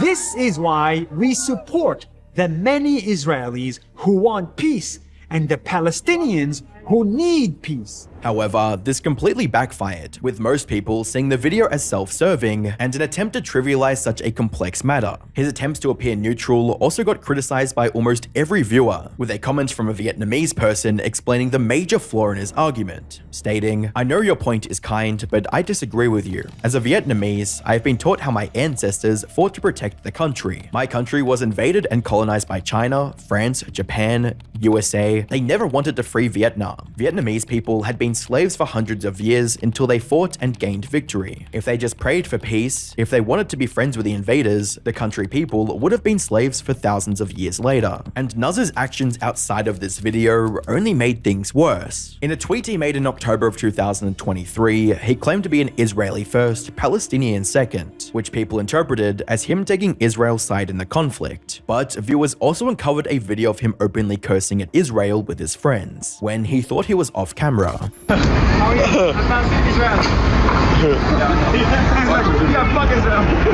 And here lies the biggest issue with Nuz's stance on the Palestine-Israel issue. He's a hypocrite who is completely dishonest with his audience. He tried to present himself as a neutral party vouching for peace, but in reality, he doesn't care what happens to either side. He's only interested in making videos on the conflict and saying whatever would get him the most views, which, as you might imagine, pissed off both sides, resulting in Nuz losing his entire audience audience. Now, looking back at his many controversies, they may seem completely unrelated at a first glance. However, there is a single thread that weaves them all together: his overinflated ego, whether it's exploiting an elderly tattoo artist or claiming he has the solution to a complicated conflict. It all starts to make sense when you realize he genuinely believes he's always right. This would also explain his complete inability to take any criticism, like when a YouTuber by the name of Avi Yamini confronted him about the mismatch between his words and actions. Naz, how you doing, mate? Good, mate. How are you? How are you? Tell us. Nice to meet you, everybody. Do you think it's cool that you're standing here and you're being employed, like you're getting paid by the World Economic Forum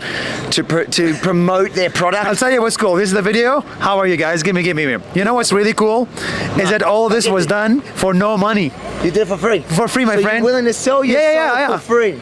I'm selling myself for free because I have opinions, and I agree with those opinions. You push the climate change agenda. You push a lot of these agendas, these woke agendas. But here, what's the carbon? We've done more for climate change than you have. Here, what have you done?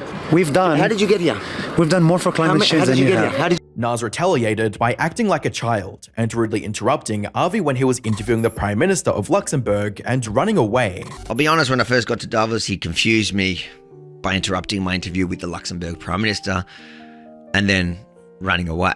So is he annoying you? Is he annoying you? No, it's still okay. Okay, because this is Nas Daly. He's a listen, Nas Daly. This guy's annoying.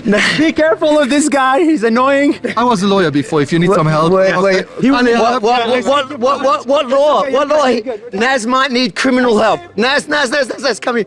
2 questions. I'm good. Wait. Bro, I know you're. Hold on. All of these controversies and weird behavior have caused 99% of his audience to abandon him completely. His videos now struggle to hit 100,000 views, while his tweets barely scrape together 100 likes, despite him having over 137,000 followers on that platform. A comeback is still possible, but it would demand Nas to completely rebrand himself and start over from scratch, something I can't picture him doing anytime soon. He'll likely keep producing the same type of content, gradually fading into complete irrelevance in the coming months, with no hopes of ever regaining the massive audience he once had. But Nas Daly's issues didn't end quickly. They intensified, plunging him into even deeper turmoil. I was a subscriber before, but then the more you explain yourself, the more you are exposing your true identity. This is one of the many similar comments under Nas Daly's recent video, titled "It's Time to Speak Out." In this nearly 27-minute video, Nas went over the major controversies he's faced over the years and tried to show his side of the story.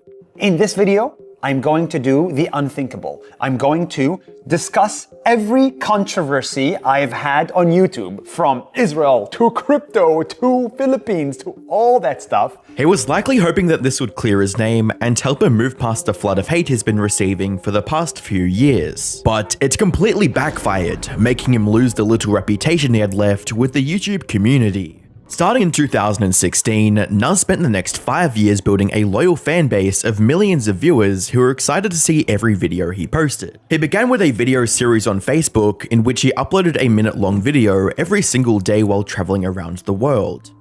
Here's the idea. Once a day, I'm gonna make one video that's 1 minute long. That's it. In New York City, off to Egypt today, Kenya, Ethiopia, India, then Nepal, then Japan, then all the way to San Francisco, and then back home to New York City. And this was fairly successful. This series lasted thousands of days until January 2019 and resulted in his Facebook page gaining over 12 million followers. He then moved on to YouTube and started making longer videos on any topic he thought his viewers would find interesting. From a real-life Tarzan, The guy you see next to me is the real-life version of Tarzan, except this one is even more interesting. Thank you! to the depressing state of life in North Korea. And as soon as we were in the clear, I cried. I cried for the people there. There is no solution for the average North Korean. Their country is and will remain a prison. And this strategy worked, propelling Nas to become one of the most successful creators on the platform with over 13 million subscribers, and as many views as there are people on Earth. However, it wasn't long before things started going downhill for Nuz. Ever since 2021, Nuz has faced numerous controversies, including exploiting the world's oldest tattoo artist, Wang Od, for profit, being racist against Filipinos, presenting scammer crypto billionaires as saints, trying to present himself as empathetic to both sides in the Israel-Palestine conflict when in reality he doesn't care about either, disrespecting Islam and its teachings in a video titled "I studied Islam for 1 month and I lost all my hair," and much, much more. The backlash from these controversies has left his career in a pitiful state. His videos went from getting millions of views to struggling to cross the 100,000 mark. More importantly, he's lost the love and support of his viewers. At one point, the comment section under his videos was filled with people praising his content, with a person even writing, "I'm much obliged to Nuz for inspiring videos giving the light of goodness in everyone's heart. Watching him, I wish that this channel would reach to every individual sharing this land." When fast forwarding to today, things couldn't be more different. Many of the comments under his videos are calling him things like a narcissist, with comments reading, "Damn, what a narcissist. All I can think is narcissist. So full of himself, what a narcissist," and urging him to admit his fault, with one comment simply reading, "Please accept that you're in the wrong." Not to mention the like to dislike ratio on his newer uploads, which is completely abysmal. Now, Nuz has responded to some of these controversies in the past, with social media posts, and even a 6-minute video talking about the backlash he received from the Philippines. Over the past week, there has been a lot of fake news about Nas Daily. Nas Daily is a liar. Nas Daily hates the Philippines. That's why today, I want to talk about Nas Daily in the Philippines. However, instead of apologizing for his actions, or even presenting proof of why the allegations against him were fake, he just talked about how he likes making videos about the Philippines and its people. And as you might expect, this did not go over well, with one comment on Facebook reading, "All these posts and not a single apology. Instead, it's a whole lot of 'I came to your country, you all should be grateful.' That's some gaslighting colonizer energy right there." Above all, what frustrated his Filipino viewers the most was his inability to hold himself accountable, with another person writing, "You keep saying you love the Philippines and you love the Filipinos, but as I watched your video, all I could say is that you don't really know us. It would be much better to start your video by apologizing. But what you did was to brag about what you did to the Philippines as if we owe it to you. What's worst is that you admit at one point that you made a mistake, but never apologize for it. If you know you're wrong, best start by apologizing. And please stop meddling in our politics. I don't like hearing it from a person who cannot even speak for his own country." So when he uploaded a video addressing his many controversies on the 19th of December 2024, some of his long-term viewers were cautionally optimistic. They were hoping that he would learn from his past blunders, show growth as a person, and own up to his mistakes. Unfortunately, they couldn't have been more wrong. This was a terrible response from Nuz, which reflected clearly in the horrible like-to-dislike ratio of the video, getting 8 times more dislikes than likes. Instead of offering a genuine apology, this turned out to be a self-serving ego boost, something that was apparent from the first second of the video, when Nuz equated the wave of criticism against him as a major crisis for YouTube as a whole. Okay, something terrible is happening on YouTube and I'm gonna talk about it. No one is talking about it, and I think it's time. But this wasn't even the weirdest bit, because soon after that, he tried to dismiss all of the accusations by implying that people only think badly of him because he's successful. We think that everybody that succeeds is evil. I don't know why we think that. But if somebody succeeds on YouTube or in the world, if they become a billionaire or if they become very successful or become a politician, then automatically they're evil. And I don't quite get why that is. He then went on a tangent talking about how great he is, saying that he was an underdog who, quote, worked like a donkey to get where he is now, and that thanks to his hard work, he's built a company that earns millions of dollars with over 100 people working under him. Put simply, Nuz thought it would be a good idea to boast about his fame and fortune during what's supposed to be a sincere apology, but that wasn't even as bad or more self-serving than the label he chose for himself. I ended up deciding that I'm going to make something out of nothing. And I'm gonna turn my life from being the underdog to becoming a hero. I went from underdog to hero. And this wasn't a one-off thing. He kept referring to himself as a hero for the rest of the video. With more than 15 million followers on YouTube, 22 on Facebook, 5 on Instagram, remember this quote: "You either die a hero or you live long enough to become the villain. And this is now the video to talk about the villain chapter.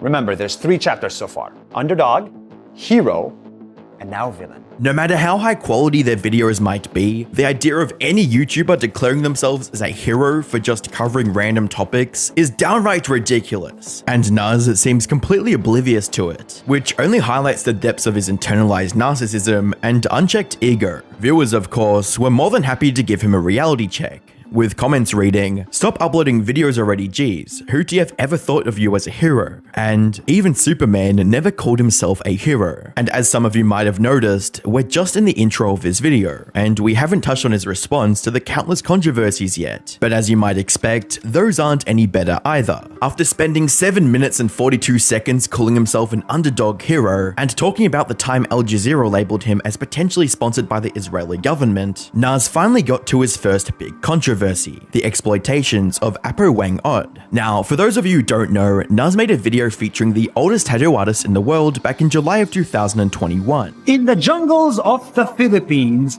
there is a woman who is 103 years old. She is the oldest tattoo artist in the world, and she doesn't use a tattoo machine, and she doesn't let you choose your own tattoo. And while the video itself was pretty standard, the controversy emerged from its description, which read, "For today's video, we flew all the way to the highlands of the Philippines to bring you this story. And what's even better is that we convinced Wang Od to become a teacher, so she's now officially teaching on Naz Academy." But as it turns out, Naz never got Wang Od's permission to feature her work as a course on his online academy website. In his recent video, Naz tried to dismiss the whole thing by claiming that the controversy only happened because one of Wang Od's relatives was jealous and feeling left out. It wasn't the person we worked with that was angry. It was her cousin, because she wasn't part of the deal. And of course, if you're not part of the deal, you feel left out, and so you have to feel like something is wrong.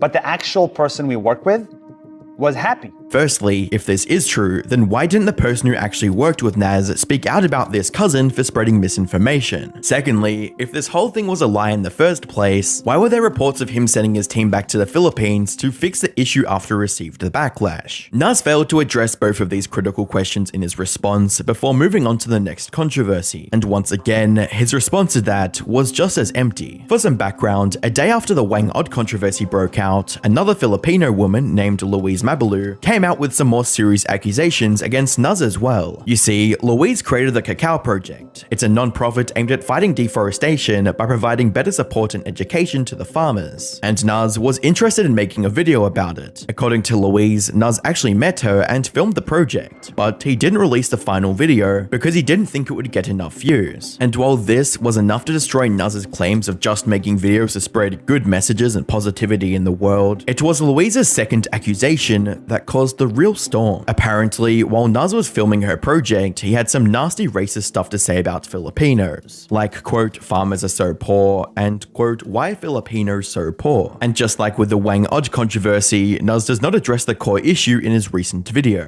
He gives excuses for why he didn't release the video, claiming that the project wasn't what he thought it was. I arrived there and I realized it's not for profit, it's for profit. It's all for profit, and it is like not as truthful as it shows on the internet.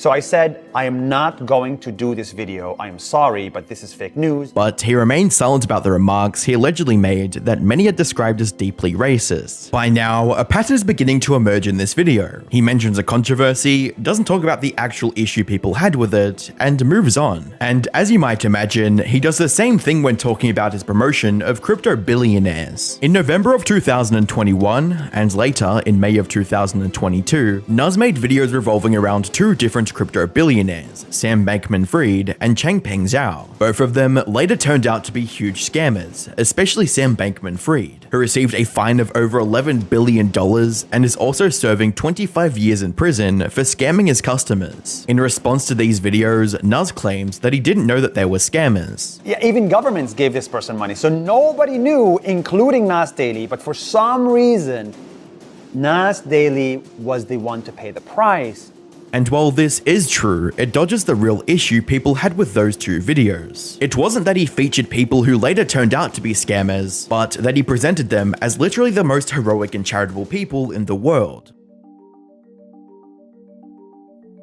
Okay, the guy you see next to me is the most generous billionaire in the world, and I found him. Hi, my name is Sam, and this is my story. Sam has crazy hair. Sam is vegan. Sam sleeps 5 hours a night. Sam lives in the Bahamas with 10 roommates. Sam is 29 years old only, but Sam has $22 billion.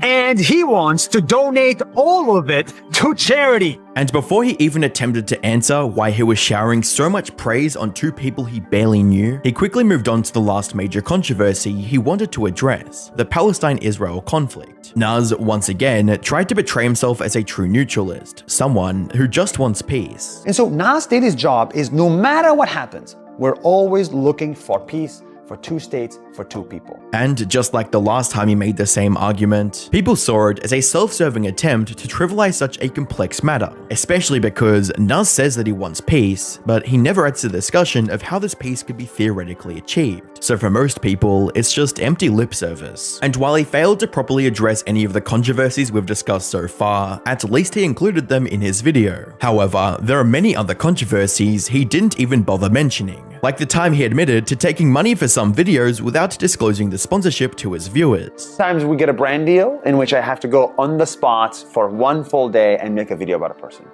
So those take full days. Interesting. So sometimes the characters that are in your video are actually paid sponsorships.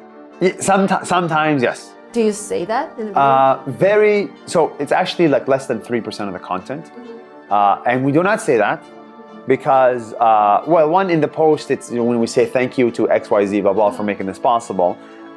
Two, it's like, we don't live in America. So you don't actually have to say it. Or the time he spread misinformation about Islam and its practices. For the first time in my life, I shaved my head completely just to make a point.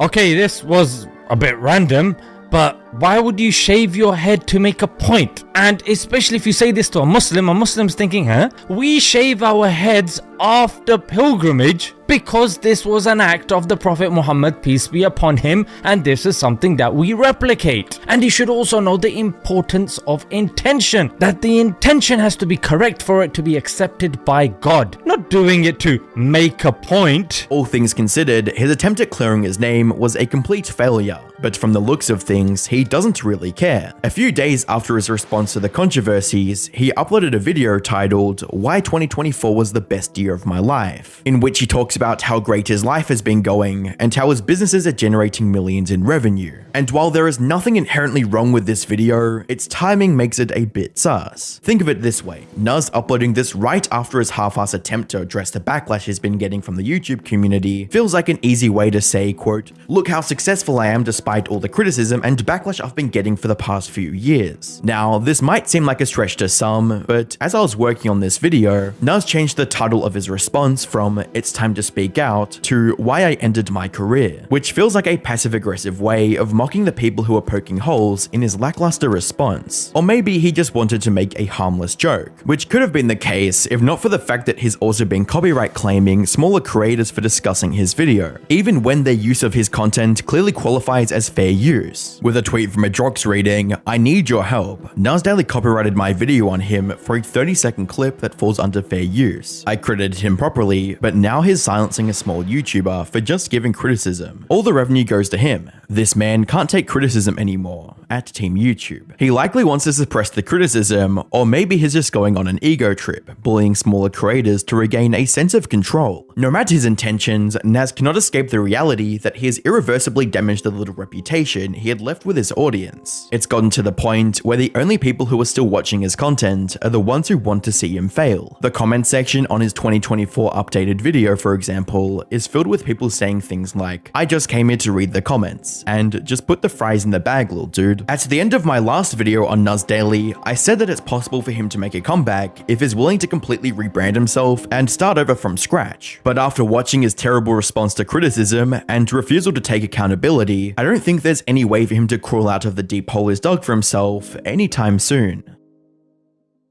Whilst Naz Daily likely won't ever come back from his downfall, the KSI situation is a little bit more complicated, as he's ruined his reputation over a series of controversies and collaborating with scammers. While KSI's online career has had its fair share of controversy, 2024 has become the year that he has completely ruined his reputation beyond repair. From being called out for involvement in crypto schemes, yesterday, he accidentally exposed the pump and dump crypto scams that he promoted, to staging a complete meltdown after a horrible song release. If the whole thing was different, it would be better, right? It's actually the most liked comment on the music video. It's got more likes than my actual music video. It's no wonder KSI's online presence has been on a steep downward trajectory. However, that's only the tip of the iceberg, as KSI's response to the situation has only added fuel to the fire and turned anyone that was left against him. What happened to YouTubers, man? I can't not say anything anymore. This is selling stuff for the sake of making money. Simple. How does this benefit their life? This is selling crap to kids who don't know better than to trust the people who are selling it to them. Do better. Throughout his 15 years on YouTube, KSI has dabbled in several different styles and strategies when it comes to content creation. From gameplay videos to comedy skits and even mainstream television, KSI's eccentric personality and willingness to expand his horizons has allowed him to build a platform that boasts over 24 million subscribers. While KSI's over-the-top online persona has brought him unparalleled success on the platform, it has also spawned considerable amounts of controversy, getting banned from Eurogamer, backlash for using gamer words in his videos, and heated feuds with other creators and his brother Deji are just a few examples of KSI's ego landing him in hot water. Even though KSI was able to walk away from these incidents with no lasting consequences for his career or fan base, his unchecked ego would continue to get the better of him. A good example of this was KSI's response to the first loss in his boxing career at the hands of Tommy Fury. KSI, your thoughts after that robbery? It's a robbery, bro. How many jabs did he land? How many jabs did you land? You didn't get hardly any shots off. And you got a point off as well. I'll tell you one thing. He can land two right hands around, but I was pushing the pace, I was throwing the shots, and I was the one put working. You weren't landing. You weren't. Unable to accept defeat, KSI would make a long-winded response to the match and tried to use every method imaginable to downplay Tommy's victory. In terms of the Tommy Fury fight, I feel like I've come out better. Way better than he has. Like, I would much rather be in my position than his. I mean, it's nice to know that my fight with Tommy Fury will be the biggest fight he will ever have in his life. Even if he fights anyone else, no one is gonna care.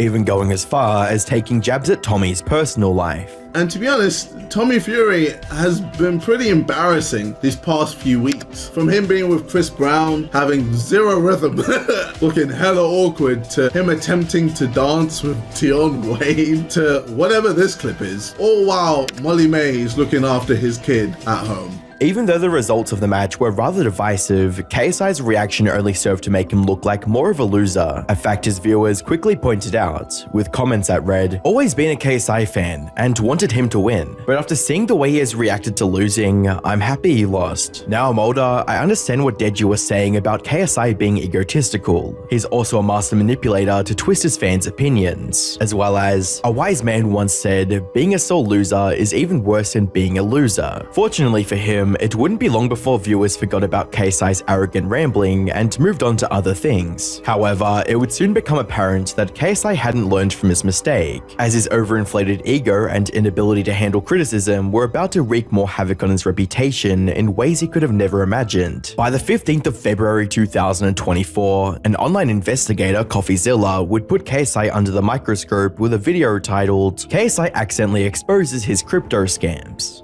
He accidentally exposed the pump and dump crypto scams that he promoted. They've been hidden for 2 years, but only came out when KSI logged back into his old Twitter account. saying, "Does this still work?" Now, if you didn't know, this is KSI's crypto account where he used to talk about crypto coins he liked. But he messed up because one investigator has been waiting for him to return to the scene of the crime. And that person is not me. It's Zach XBT, a crypto investigator on Twitter. CoffeeZilla went on to show how Zach confronted KSI on his previous shady crypto deals and promotions. Now, many people, including myself, hadn't seen anything from KSI to this point that seemed shady. But Zach had been waiting for this moment. He goes on, "Remember when KSI posted this? All of a sudden, my XCAD bag is looking juicy again. Hodl Gang then proceeded to dump $850,000 worth of XCAD over the following days from his wallet address, as well as sharing proof of KSI selling tokens that he publicly claimed to hold.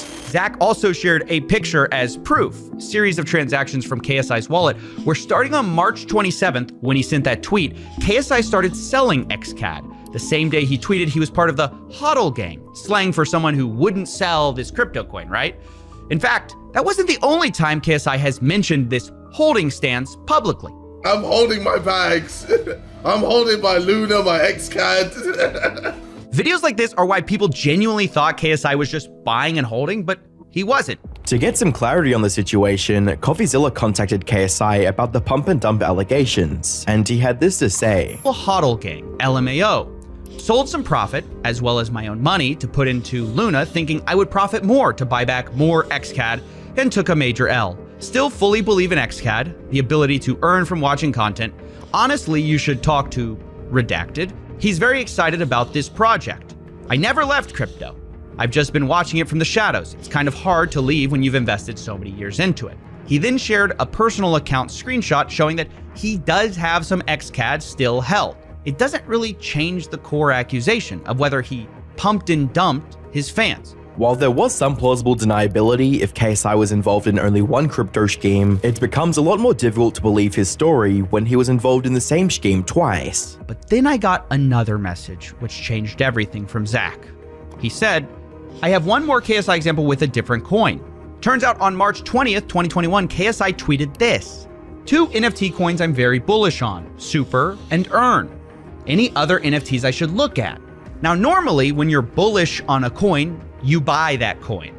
But that's not what KSI did. See, right after he tweeted that, 6 hours later, he sold $174,000 worth of Earn token. And then 4 hours later, sells another $174,000. Now, if that isn't a textbook pump and dump, I don't know what is. When questioned about the second crypto pump and dump, KSI replied with this statement. He says, I don't really remember the details of every transaction I made. These were coins I put my own money in, thinking they would do well. I would listen to what people said on Twitter and just follow stuff. I invested in Doge, etc. I didn't have malicious intent in trying to scam. I was new to crypto, so I was excited, putting money in random things and trying to chase the pumps, and ultimately lost heavily. I hope people didn't take advice or tweets as gold, because looking back at my track record, I was effing dog shit. I wish I was an evil genius that would pump and dump at the right time, because then at least people would say that I had some wit about me. Reality is I was just at crypto. In addition to this, KSI claimed that the contradiction between his tweets and trading behavior was due to being trolled by the market. And I said as much. I said, I'm just trying to understand why you traded the opposite way that you were saying on Twitter. And KSI replied this, because I thought I was getting trolled. Honestly, every time I tweeted something, the opposite would happen on the market. So I decided to tweet the opposite of what I was actually doing and still took an L. He thought the market was against him, so he publicly said one thing while privately, secretly doing the opposite, which is kind of the definition of a pump and dump when you promote that to a big audience. The holes in KSI's story would only continue to get larger, as Zach revealed yet another obvious example of dishonest activity. Meanwhile though, while I was confronting KSI, I heard a final response from Zach XBT, which he said, I found another example. See, on May 11, 2021, KSI Crypto tweeted, this is about to explode. Only moments later, though, he sold $25,000. Didn't buy it, which I get it. It's a relatively small amount, but it furthers that same pattern of behavior. Not long after these allegations were made public, another member of the crypto community and fan of KSI by the name of Vipor published a 38-page document defending him, as well as offering counters to the tweets Zach presented. The main argument of the document was that KSI wasn't a serious trader and had lost money on several occasions. Reading, KSI had no reason to pump and dump the coins, and KSI did not pump and dump any coin, but the false allegations and half-truths were shared in such a way to make it look like KSI has scammed his fans. But in actuality, he did not scam any of his fans, but has himself lost a lot of money in his trades. Even though it wasn't clear if KSI had traded maliciously or not, CoffeeZilla would later put forward the notion that influencers should be held accountable when promoting a financial product. That, like, if a public influencer with a lot of followers promote something and they say they're bullish, they say they're excited, they say they're HODL gang, and they sell, that's a pump and dump. To illustrate his point, CoffeeZilla would share more messages of him telling KSI how much of an impact he had on the market. I shared with him the volume calculation I had done based on an aggregate of a bunch of different crypto exchanges showing that XCAD's volume went up. Because one thing he told me, he's like, look, I hope people didn't actually take my tweets. And I said, this is XCAD trading volume. The red arrows are right after you tweeted, people dumped in money. Trading volume spiked by millions of dollars multiple times. Whether or not you realize it, you have insane influence more than most celebrities. Wielding it like this is bad, whether or not you have ill intentions. Despite CoffeeZilla's attempt to present the situation in good faith, KSI would respond on stream by trying to frame him as a clout chaser. Well, honestly, it's kind of mad how CoffeeZilla has made not one, not two, but 3 videos on me. And I haven't even responded yet. In addition to this, KSI argued that he was too rich to participate in crypto schemes or scam anyone. But I don't know, why would I scam? I've turned down millions and millions and millions of deals. Like tens of millions of me to do, I don't know, some gambling stuff. So why would I go on crypto and pump it up? For what? Instead of properly addressing the allegations, KSI was trying to discredit his critics, and his viewers wouldn't hesitate to call him out on it, with comments reading, "I still don't understand why JJ would sell hours after tweeting to buy the crypto." This response addressed none of CoffeeZilla's points. Also, JJ is not gonna sue anyone. That's the most empty threat I've ever seen. As well as, mate, you've been hanging with Logan Paul too much. You literally tweeted about the crypto, but 15 minutes later dumped. You do realize that is the definition of a pump and dump. Sadly, this wouldn't be the only instance of KSI's association with Logan souring his relationship with his own fans. In the coming months, the two creators were about to collaborate on a product that only served to turn fans against them. By the 16th of September 2024, KSI, Logan Paul, and Mr. Beast would launch a children's food product named Lunchly. They marketed the product as a healthy alternative to the already established Lunchables. With Lunchly, you get double the amount of liquid. Prime has no sugar added, more electrolytes, and more B vitamins. Crunch Bar. Feastables Crunch. Yeah! Our pizza uses real cheese. Theirs, as it says on their box, is mozzarella pasteurized prepared cheese product. They can't even call it real cheese. As you'd imagine, people were skeptical of the product because of Mr. Beast's involvement and other blatantly unhealthy items included in the meal, Feastables and Prime. However, that wouldn't be the only source of hate for their new product, as popular YouTube creator Dan TDM pointed out something everyone knew but hadn't said, with a tweet that read, "What happened to YouTubers, man? I can't not say anything anymore. This is just selling stuff for the sake of making money. Simple. But how does it benefit their fans? This is selling crap to kids who don't know better than to trust the people who are selling it to them. Do better." The tweet would go viral and spark a massive wave of criticism directed at both Lunchly and the creators behind it. From the concerns about the impact on children's health, to the disapproval of the influencer's misleading marketing techniques, people held nothing back in their criticism of Lunchly. By the 22nd of September 2024, KSI could no longer bear the hit to his ego over the hate for Lunchly and defended the product in a video titled, "Everybody Hates Us Right Now." This is what I said. Looks like crap to me, while showing his toys that he sold to kids. How does this benefit your fans, Dan? Now, obviously, people didn't realize that I was shining a mirror in his face. Instead, they were like, wait, you did the same as Dan. You made toys with Tube Heroes. And yes, that's fair, but I'm not the one complaining. KSI would then go on a rant about how Dan TDM had sold food products to children before, and that what he was doing was no different, as well as cherry-picking negative responses from viewers and claiming they were representative of Dan's entire audience. Sponsored, then promoted, and made a whole video on Munch Pack, a monthly sub box full of food and candy to his Minecraft audience full of kids. His fans imploded. Some just decided just to be racist. When a knicker like KSI does nothing in life and still gets paid for it in something other than welfare or food stamps, it's noteworthy. It's like how monkeys in the jungle have started to understand the concept of tools. What KSI didn't seem to understand was that he was presenting Lunchly as a healthy alternative for children, while only promoting the food product based on taste and satisfaction. Unfortunately, KSI already set his mind on the idea that the backlash was simply due to people hating on him, Logan, and Mr. Beast. Where was the same energy when Ryan Trahan released Sweets? Where was the same energy when FaZe Rogue released Sweets? I'm not seeing people going crazy towards them on Twitter. You know why? I've realized why. It's because people just hate us.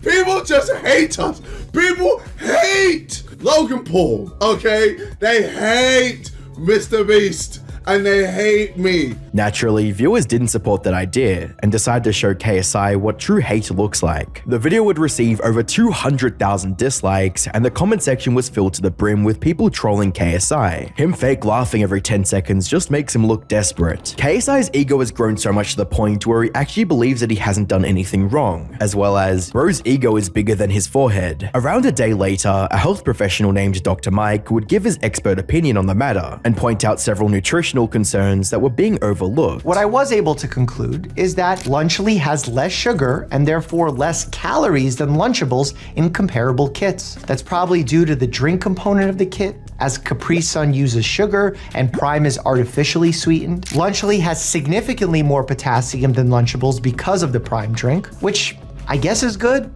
but not something I'd regularly use in deciding if a food is an ideal lunch for a kid. But the entirety of the kit is still considered an ultra-processed meal. On the subject of Lunchly, Dr. Mike would have this to say. Kids need energy to function, and calories give them that energy. Lunchly turkey contains only 230 calories, which would mean a kid would need to eat about 2.7 portions to consume enough calories. And if they did that, they'd get nearly 1,300 milligrams of sodium, which is also significantly over the USDA standards. It's clear Lunchly, just like Lunchables, misses the mark too many times to be considered meaningfully healthier, at least in my opinion. Seeing the dubious health claims of Lunchly get debunked wasn't the only thing KSI had to worry about, as his next project was about to face even more hate and criticism. Around the end of September, KSI began promoting his new single, Thick of It, with some strange marketing tactics, with a tweet reading, "A lot has happened these past few days online, so here I am addressing everything below." Due to the misleading nature of the tweet, he was immediately hit with a community note that read, "Not only is the link 100% misleading, which breaks X guidelines, it's also a marketing tactic by WMG, who created the site that's using anger surrounding his controversies to promote his new single. This same tactic was also used recently for the song, but with Jake Paul." Unfortunately for KSI, no amount of marketing was enough to prevent the overwhelmingly negative response to the song, as the YouTube release received over 1 million dislikes. To add insult to injury, one of the comments under the video would receive more likes than the actual song itself, something that KSI couldn't stand. If the whole thing was different, it would be better, right? Fantastic. This was literally my top comment. If anything, it's actually the most liked comment on the fucking music video. It's got more likes than my actual music video. A comment! 202,000 likes on this comment. Why aren't you liking the video? KSI's other single, Low, would endure a similar treatment, with over 30,000 dislikes. The trolling and hate didn't stop there, as TikTok and YouTube were flooded with videos making fun of the song's lyrics and presentation. New song is straight fire if you were to listen to it on fucking mute. I am being 100% deadass when I say this. This is one of the worst songs I've ever fucking heard in my life. Wait till you see the music video. All my ops getting it. You're not ready. Bro, who exactly are your fucking ops? Dan TDM? During Aiden Ross's stream, KSI would have a knee-jerk reaction when questioned about the audience's reception of the song. What do you you want to happen? What do you it's already out. Your song's already a meme. What do you want to happen now? What is I just wanted to stop. I wanted to stop. I want people to stop making fun of my song. I understand, man. You don't fucking understand because you haven't released a song before. Imagine putting your heart and soul into a project and then release it into the world and everyone's going, ha ha, ass, trash. From the screen to the ring to the pen to the king. I'm literally talking about every aspect in my life. Currently, KSI is still getting heated over the hate towards the song, and it doesn't look like that will change anytime soon, with a tweet reading, "Generational haters everywhere. I'm so tired of it at this point, just leave me alone." KSI is the perfect example of a creator who's incapable of noticing or learning from their mistakes. He couldn't handle the backlash from Saul losing after his fight with Tommy Fury, nor could he properly respond to the allegation of being involved in several crypto pump and dumps. Instead, KSI tried to protect his ego by hiding behind his insecure laughter and deflecting legitimate arguments. That kind of behavior rarely goes unnoticed by the internet, and it was only a matter of time before KSI's other endeavors were all hit with the hate he had been avoiding. And if you thought KSI's situation was bad by any means, then you'd be shocked by Bobby Althoff, an industry plant who was handed everything to succeed, but ended up doing the opposite. What happens when a largely unknown creator suddenly attains fame, connections, and an audience in a niche where they have zero experience? Do they A, get labeled as an industry plant? Well, you do feel kind of planty. We do have the same manager, so is this I know, isn't that crazy? Feels a bit planty. This is definitely planty. You got here in 5 minutes. It took me 20 years. Hey, it has been a minute. B, abandon their family and alienate fans in pursuit of more success. You missed your daughter's first birthday for To be here. Dark. Regret that you'll never be able to undo. Yeah. Horrible parenting. Or C, totally ruin their reputation and lose 80% of their audience. Unfortunately for Bobby Althoff, it was all three, as her transition from mummy TikToker to podcast sensation came with a whole new world of responsibilities and demands that she wasn't prepared to handle. Before becoming a podcast host, Bobby's social media persona was geared towards making funny family and parenting content with her husband on TikTok. I don't care what anyone says, there is nothing more embarrassing than walking around with one of these. Everyone knows how it got there. They know what you did. Your gardener, your mailman, your dad, your grandpa, your uncles, your brothers, your trash truck driver, the cashier at the grocery store. They all know it. Bobby's parenting TikTok era lasted from 2021 to 2023 and showcased three core aspects of her approach to creating content that would both help and harm her career in the future. 1. A thirst for virality. 2. A reliance on dry but witty humor to engage fans. Today I thought it would be a fun idea to talk about our marriage. My husband sleeps downstairs and I sleep upstairs where the children sleep, and I take care of them all night long, so I'm generally pretty tired. So he does all of the cleaning and he does an amazing job at it. So yeah, that's probably enough about our marriage. Do you think you could go downstairs and get me coffee? While Bobby's mummy videos weren't anything groundbreaking, her consistency and uniquely awkward personality drew viewers in and allowed her to garner over 3 million followers on TikTok. With that being said, Bobby's success in the parenting niche was only a passing phase, as she soon set her sights on something of much more mainstream appeal. By April 2023, Bobby released the first episode of the Really Good podcast, which featured Colleen Ballinger as a guest. So you're rich. Excuse me? That's why I have you here today. You're rich. You reached out to me, and I'm excited to be here. So you reached out to me. We don't have to get into the details about it. I know you're a little bit maybe embarrassed. I'm also clinically depressed. I'm depressed too, but I'm not on medication. Okay. To each his own. Yeah. Or her own. Their own. You're depressed, you're rich, and according to the internet, you're a little funny. Yeah, let's not laugh too much. Oh, sorry. Yeah, no. And we shouldn't laugh about depression. I wasn't laughing about depression. Yeah, you were. Excuse me. Please stop that. Are you serious right now? A lot of tears that happen. Do you post those on social media for views though? I would disagree with that. You want people to see you crying. Is that so they can feel emotional about what's going on, and they'll be like, I'm not going to hate her because she has feelings? Well, that would be manipulative. I don't think that's manipulative.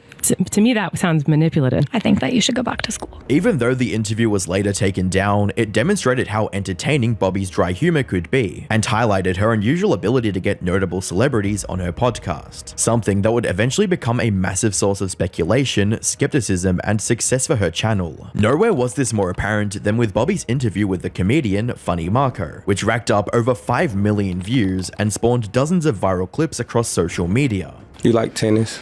No. Why not? Because have you ever played? Yeah, It's really hard. Yeah, it is hard. Yeah. So tennis is a relationship sport, hmm and you're in a relationship. Do you feel like you're a good partner? No. Oh. Okay, didn't expect you to say that. Things would only get better for Bobby as she leveraged the popularity of her previous interview to get Drake on her next episode. Do you think I'm bad at rapping? I've never What's heard your favorite? What? Hmm. You've never heard? What? Maybe on the radio, your music. What? Any of your music. Okay, so you've never heard. You were gonna say you've never Any heard of your a Drake music? song No. ever. Not that I can think Never of. heard a Drake song. Can you sing one?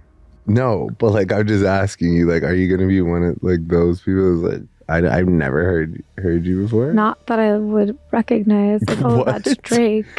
Bobby's dismissive approach to interviewing Drake immediately struck a chord with fans, as they'd never seen such an acclaimed artist put into such an awkward situation. This translated into the video receiving around 10 million views and attracting over 500,000 new subscribers. An interview of this caliber not only exposed Bobby to a broader audience, but gave her what was essentially a free pass to get any other artist in the industry on her podcast. However, the interview wasn't all positive for Bobby. Eagle-eyed viewers would notice a highly flirtatious side of Bobby's personality that wanted something more from her guests despite being married. Am I your type? I'd do it. Thank you. I'd do it. There's you Not an it. I know. I just meant like. Don't lie to me. Don't lie to the people watching this. And don't spill water on my couch. Combine this with the fact that Bobby skipped her daughter's birthday to interview Drake only degrades her reputation further. You did. I really do appreciate On my that. daughter's first birthday. I wasn't gonna bring that up. Mm-hmm. You missed your daughter's first birthday for To this. be here. Dark. Regret that you'll never be able to undo. Yeah. Horrible parenting. Where's your son? Somewhere safe, and it's not his birthday. Even though the Drake interview was a step forward for Bobby's career, it would unfortunately set her back leaps and bounds in other crucial areas of her life. Around the same time Bobby was having her 1 in a million interview in Drake's bed, her husband was finalizing their divorce. According to today's article, Corey Altoff had begun the divorce proceedings back in February and had indicated, quote, irreconcilable differences as the reason for their separation. While there wasn't any bad blood between the couple, it didn't stop people from speculating that Drake's interview had something to do with it, as rumors about the two having a romantic connection spread like wildfire. While Bobby would deny these rumors, there was still questions about how she got the interview and why she was signed up to the same talent agency as Drake. During an interview on the BFF's podcast, Bobby claimed that she contacted Drake after he engaged with her viral posts. But yeah, then Drake liked one of the videos I had uploaded and he followed me. I didn't realize it at first. Marco called me and he was like, Bobby, look who just followed you. So I filtered it to verified only people. And I was like, oh my God, like why would he follow me? He's like, he liked the video. And I was like, okay, I'm gonna shoot my shot to Drake. I don't know how this, I thought the chance of him replying was like a 1%. And the chance of him saying yes was like 0.000. I was like, there's no way. So I was like, come on my podcast. I said, when are you going to come on my podcast? And he said game right yeah, away. He was ready to do it. I flew out there I think 3 days later. Wow. And then you're off to the races. Now you can kind of get anybody you want. Yeah. Reaching out to Drake this way seemed like a plausible explanation for why a big-name celebrity who hardly does interviews would drop everything to be on an upcoming podcast. But it didn't explain why Bobby was signed to the same talent agency as him. I posted the thing. I got a message from Andrew at WME.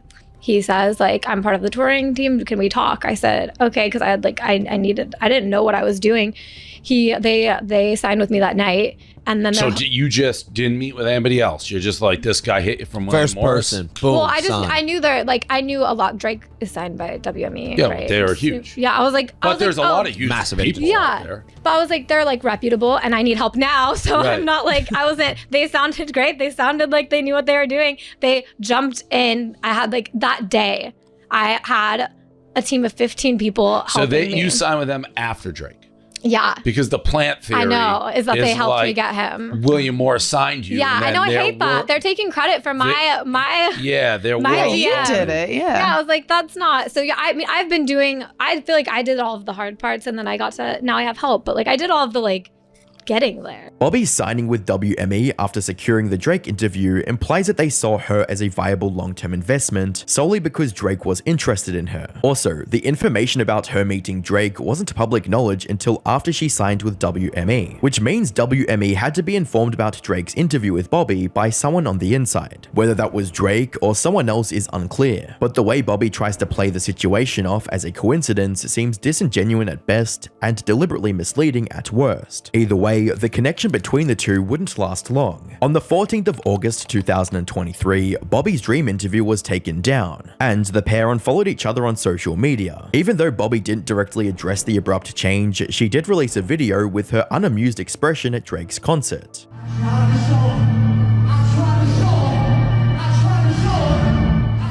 This quiet feud would reignite rumors about Drake being intimate with Bobby and lead people to speculate on if there had been some disagreement between the two. To finally put the rumors to rest, Bobby would share an uncensored DM with Dave Portnoy that read, "My girlfriend said you slept with Drake and are getting a divorce. I am saying that is not true." To which Bobby would reply, "I'm not commenting on it publicly, but off the record, you're right, that is not true." While Bobby no longer had access to her most viral interview, she still had the interviewing style that made it unique and doubled down on it in subsequent podcast episodes. However, it wouldn't produce the outcome Bobby expected.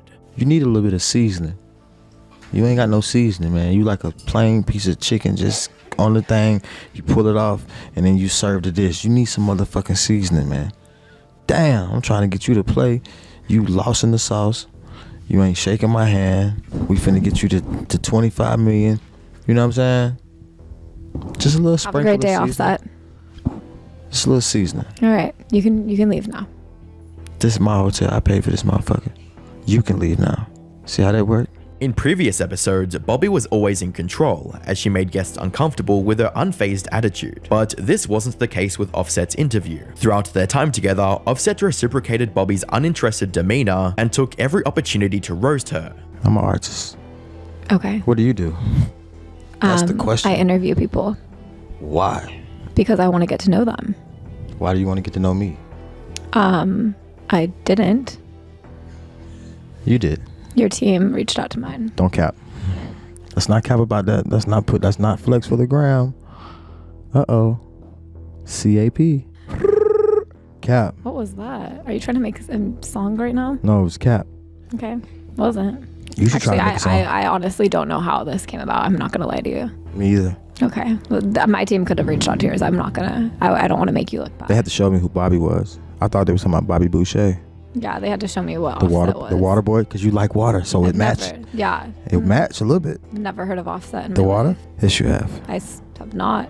I Googled Damn. you on the way here, and I read something about you. I had to go on TikTok. I couldn't even Google you.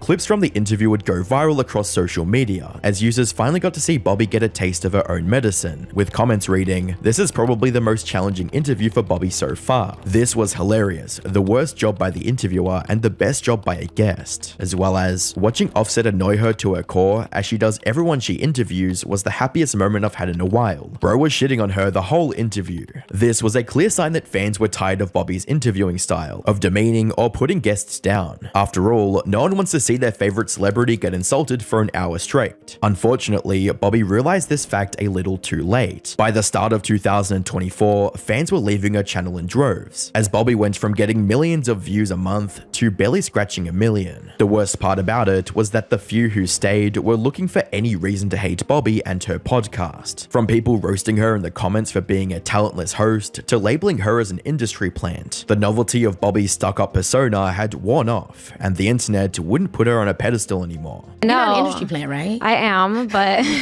So wait, what is an industry plant to you? I mean, I don't truly know. Well, what is that? I feel like it means I don't know. I mean, the industry is helping you. I don't know where. I know I applied and they were I guess yeah. What I think is an industry plant is. What I think industry plan is, it's somebody that has been that is tied to someone else in the industry and uses those connections to capitalize, and they have zero talent. That makes more sense than what I thought it was. So I was like, what did you think it was? I don't know, like the industry comes in and is like, hey, we pick you. You're gonna be the next. I don't know. Yeah. I don't have any ties though, so I would love to have had ties. I feel like my life would have been a lot easier if I had ties. Don't have any ties. Yeah. Just have well, you do feel kind of planty. We do have the same manager, so is this? I know, isn't that crazy? Feels a bit planty. This is definitely planty. You got here in 5 minutes. It took me 20 years. Hey, it has been a minute. At this point, users saw Bobby's personality as less of a cute gimmick and more of a shallow persona fixated on manufacturing viral moments by being off-putting. You'd think this would be the height of the negativity towards Bobby. But you'd be wrong, as she was about to give the audience a real reason to hate her. On the 23rd of July 2024, Funny Marco published a video titled, "Why Did Me and Bobby Cancel Our Tour?", which detailed a career falling out between him and Bobby, as well as a whole host of creative differences that made it impossible for the two to work together. I did stand up before, and I'm still doing it, so I understand. I'm learning how to entertain a crowd, and it's not the same thing that you get on Instagram. This is real life where people are going to look and they want the energy and they want the feeling. And I feel like Bobby was stiff a little bit, you know what I'm saying? And I'm like, hey man, let's really, really work on this. And I paid script writers, let's really get him a show. And where she told me, that's not me. Bobby was like, my comedy is me not talking a lot. And I'm like, shit, this is different. You could do that on the podcast, but in real life, this is different. So her comedy was different from what she said, from what she wanted to bring to the show, which I can respect. You know what I'm saying? It's not nothing about me getting mad. I'm not saying you're doing nothing wrong. I can't, but I just don't agree with it. I can feel like I don't agree with it. While Marco acknowledged that there was nothing wrong with having a different comedy routine, he recognized that they were incompatible and chose to terminate the tour instead of giving fans a lower quality experience. I just want y'all to know the Bobby tour, on my decision, I didn't want to be a part of it because I wanted to be a full production show, and I want anybody to pay $1, $2, $5, $10, $100 to really be satisfied. And I understand you're not going to satisfy everybody, but majority people matters, and I don't do anything for money. I stand on that. Marco was trying to paint a clear picture of why the tour didn't work and why cancelling it was best for everyone, but Bobby wouldn't see things that way. Instead, Bobby saw this friendly criticism as a personal attack and responded in a very aggressive fashion. So here's my version of what happened. Last year, we were supposed to go on tour, and I backed out last minute because my husband had just left me. I just had surgery. And I was super nervous going into this because I was not prepared. And I texted Marco and I said, Marco, I'm so sorry to do this, but I am so depressed right now. I literally want to myself. He doesn't reply to me. And then he unfollows me. I woke up from surgery actually to him unfollowing me. And not only that, in the coming weeks, he would go on multiple podcasts and talk about how much he didn't fuck with my style of humor. For context, the surgery Bobby was referring to was cosmetic in nature and wasn't as serious as she made it out to be. Kind of up my face. So I went in to get my zit injected and I left with Botox in my forehead, which, that's fine, that's normal. I had lines here, they're gone. Here's where I really up. I got under eye filler, so that's why it looks like I have 2 black eyes. Can't smile still. Returning to her angry response video, Bobby would try to demonize Marco and make herself look like a victim by claiming that he was forcing her to perform on stage. During this tour, I'm trying my best. Every time I'm telling him, Marco, he's like, you need to do this, you need to do that. And I'm like, Marco, I'm trying my best, but it's hard for me to get out of my comfort zone of I have social anxiety, debilitating social anxiety. That's why this whole thing of me is not fully a character. I actually am socially awkward. I'm socially awkward. It's embarrassing. I don't want to be, so I lean into it. And I am doing my best on this stage. Our last show, I try my best to get out of my comfort zone. I drink a little, and I thought it went so well. I was like, Marco, I did everything you said. And I actually felt really good about it. I felt like I really got out of my comfort zone. I really felt good about it. And he's like, yeah, you killed it. It was great. Fast forward a couple more weeks, I hear from my team that he canceled it. And I'm like, what the hell? Marco canceled the show. Why? They're like, I don't know. So I'm calling him. Doesn't answer me. I'm like, okay, congratulations on the baby. Doesn't answer me. He just won't answer me. But then he's tagging me in posts of Taylor Swift dancing and being like, that's Bobby. And I'm like, okay, at least we're still cool.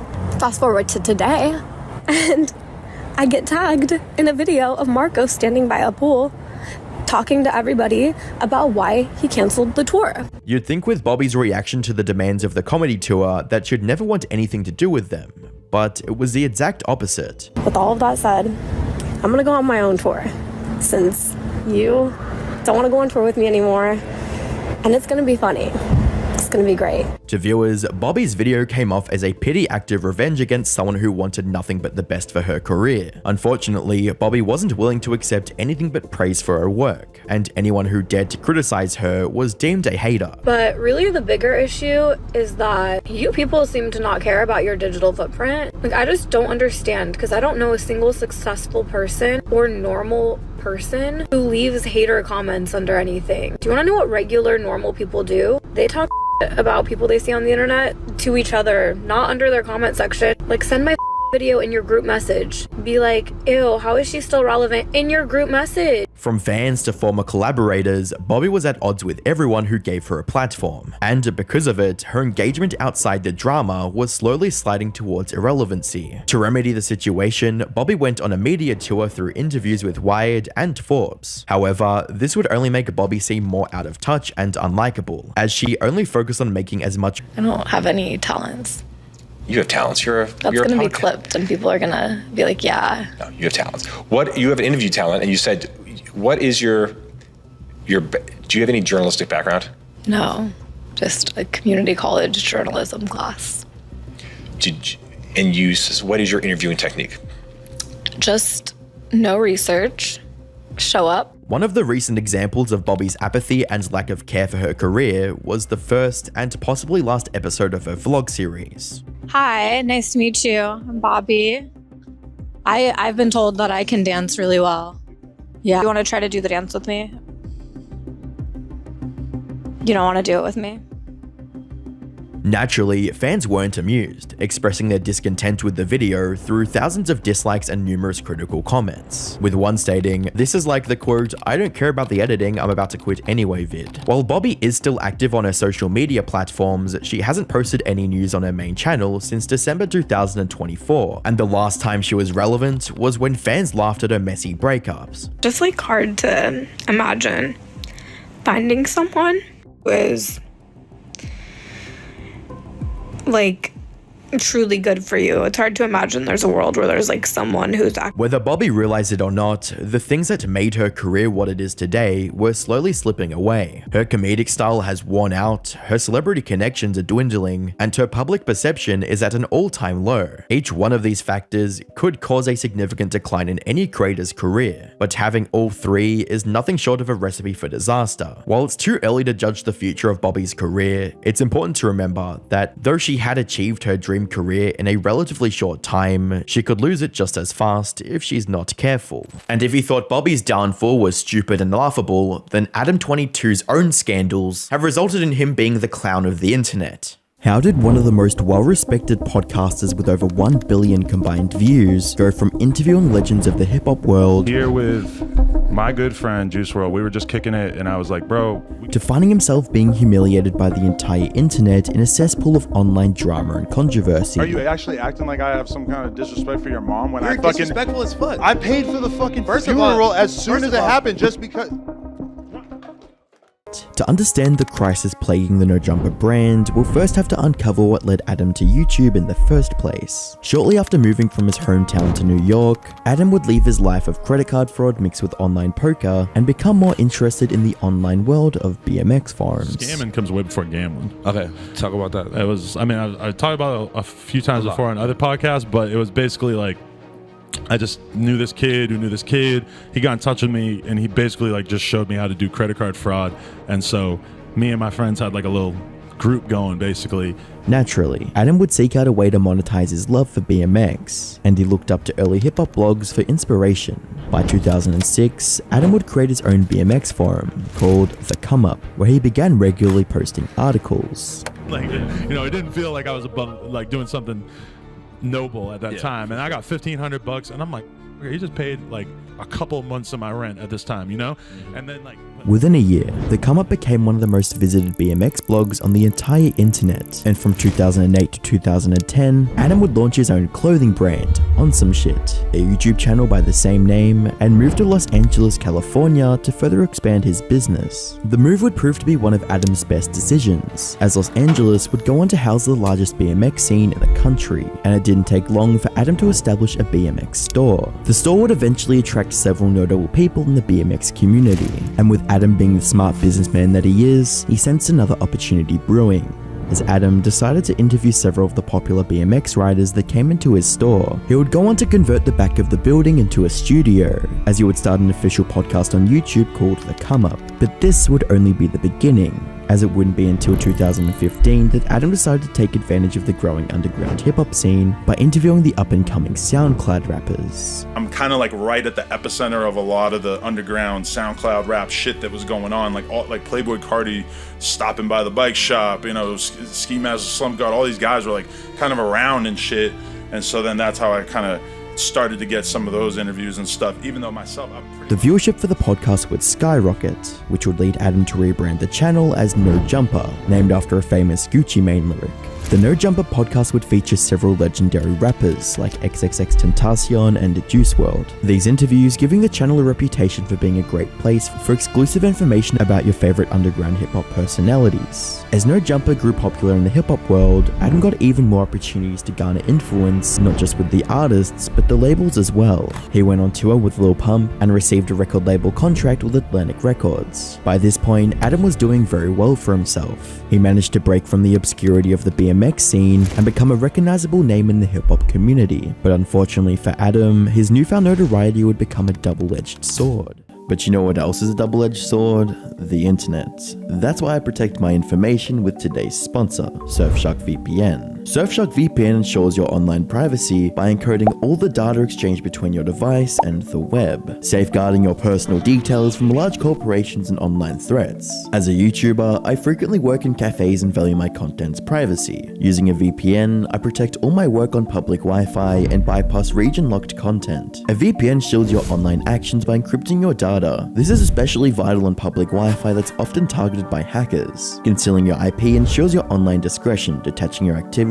from your personal identity. Surfshark's clean web tool keeps you safe from ads, unwanted trackers, and threats. Plus, Surfshark never records or stores your online endeavors, maintaining a no-log policy. One of my favorite TV shows of all time is Breaking Bad, which thanks to Surfshark VPN, I can stream through UK servers. Best of all, Surfshark offers a 30-day money-back guarantee, so there's absolutely no risk to try it out for yourself. Use code Anarchist when signing up using the link in my description to receive an additional 3 months completely free. Now back to seeing where everything falls apart for Adam, as it would be by this point that allegations would begin to surface. On the 23rd of March 2018, the seeds of Adam's downfall would be sown, when allegations that he had R-worded one of his ex-girlfriends came to the surface. Shortly after the allegations were made public in a now deleted Twitter post, Adam shared his own side of the story, quoting, "A girl I dated for a few months 10 years ago is coming out saying that I raped and assaulted her. These claims are new. She has no evidence. I have plenty of emails from her that make it clear how absurd these claims are. I've done plenty of stupid shit in my life, but I've never raped or hit a woman. I didn't know women from my past would fabricate rape stories, but I'm ready to face those head on too." According to an article post on Pitchfork, an anonymous woman had gotten in contact with Connor Tripler on Twitter and claimed that Adam was a quote, serial who was notorious for doxing women who speak up against him for him. The general sentiment from Adam's fans was innocent until proven guilty, with comments along the lines of, "The bullshit will show, don't worry, just keep moving forwards with what you do best. Only the weak-minded, insecure people will do this, because they forgot how an L needs to be taken with grace." The most striking piece of evidence presented against Adam was his old B9 board posts, which have been deleted from archives. Fortunately, screenshots of the posts are still available. This is a story about love. Well, no, but it's a story about girls. One girl in particular, a girl who is a bit of an internet legend in her own right, even though right now she is still just 19. That girl is Desire.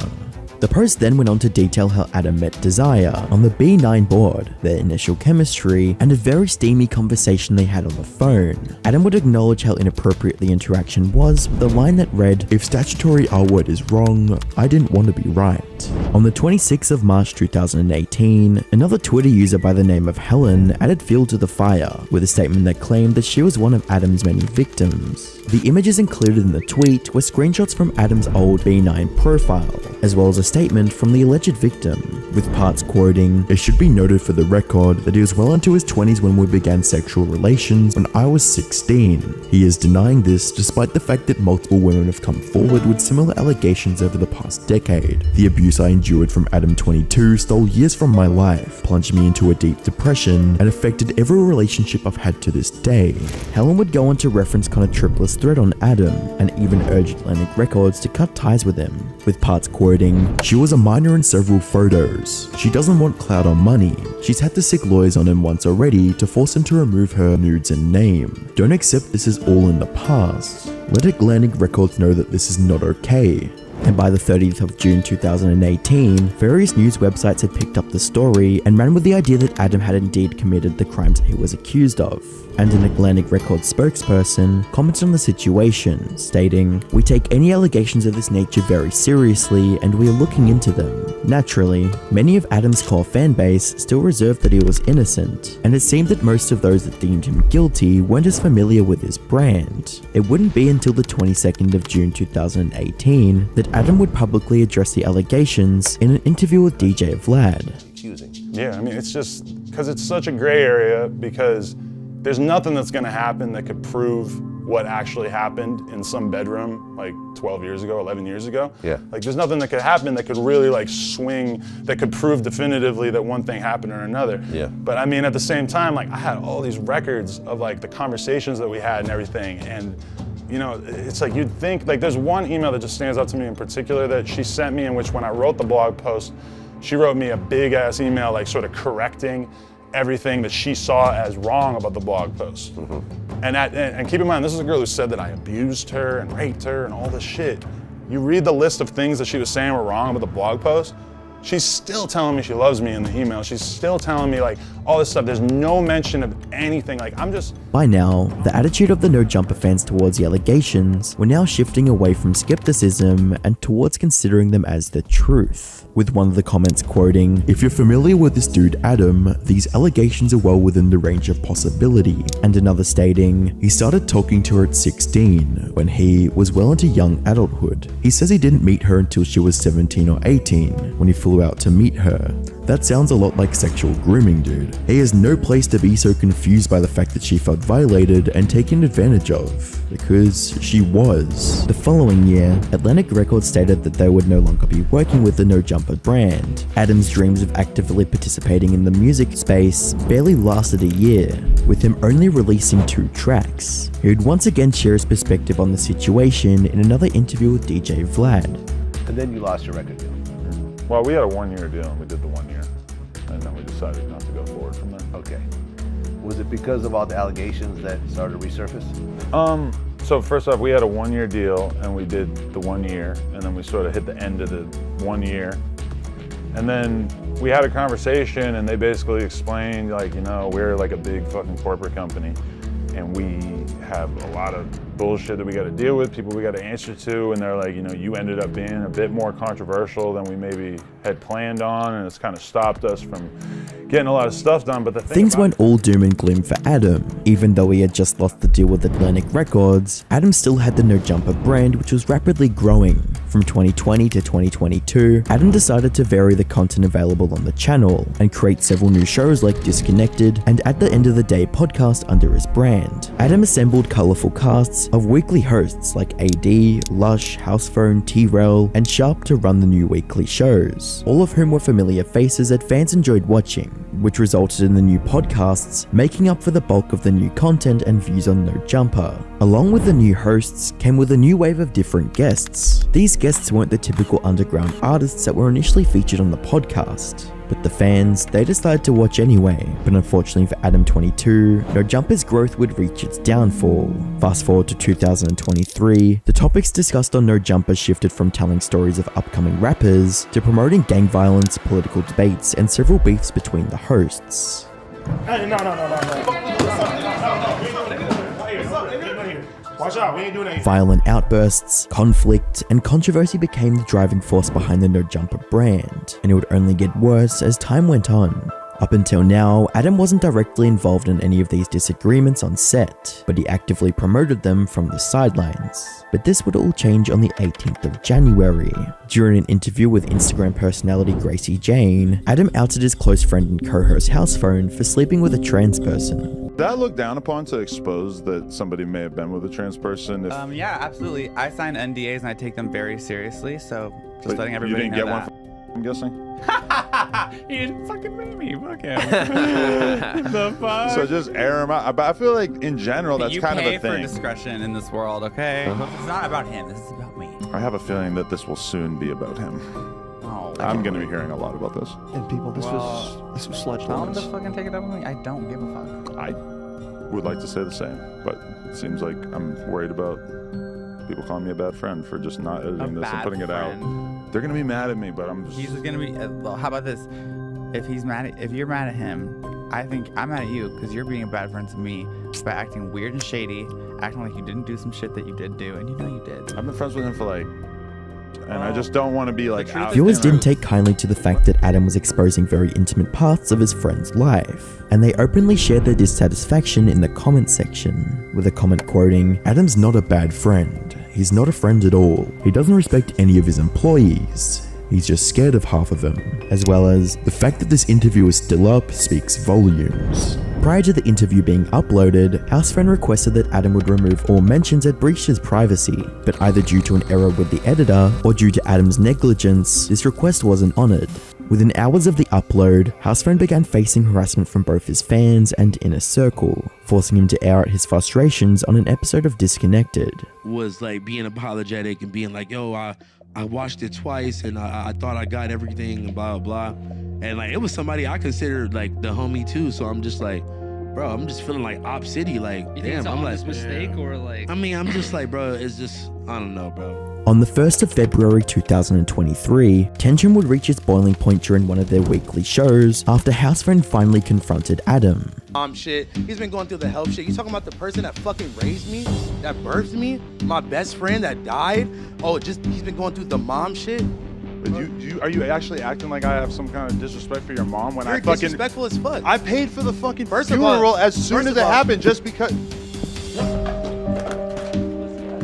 The pair would later apologize to one another, but the damage was already done, Adam having shown that he wasn't going to take accountability for his actions, and the blatant fact that he valued views over his employees, something that would come to plague his future actions. Following these revelations, Housephone, as well as the other members of the Disconnected podcast, decided to cut ties with Adam, leaving the No Jumper brand to form their own media company. Okay, so I'll get this out of the way first, is that still, to this day, I got nothing but love for Blasey. Blasey has announced that he's stepping away from No Jumper, specifically Disconnected, you know. But, you know, he was brought on to No Jumper through Housephone, and Housephone, I mean, we don't really know exactly where he's at still. We haven't necessarily had like a full conversation with him. The last time that we communicated with him, Josh talked to him on Wednesday, and he seemed pretty enthusiastic about still doing the show. So I don't know if that changed between Wednesday and Thursday, or if he just wasn't having a good day, or what. But you know, the Blasey thing, I assume, just kind of comes from that. And so In the weeks that followed, Adam would have another falling out with the other hosts, AD, over replacing him on the show. After that, because I was, this is the crazy What thing happened about after it that is the today- niggas is sitting here saying this shit about me, saying shit about me in the Discord. That's the only thing that But that's what I'm happened. saying is whose fault was that? It's fucking Lush's fault. Like, you know, I'm not this blaming was my nobody. plan for today. As well as firing Lush live on stream. Lush, you lied to me. What?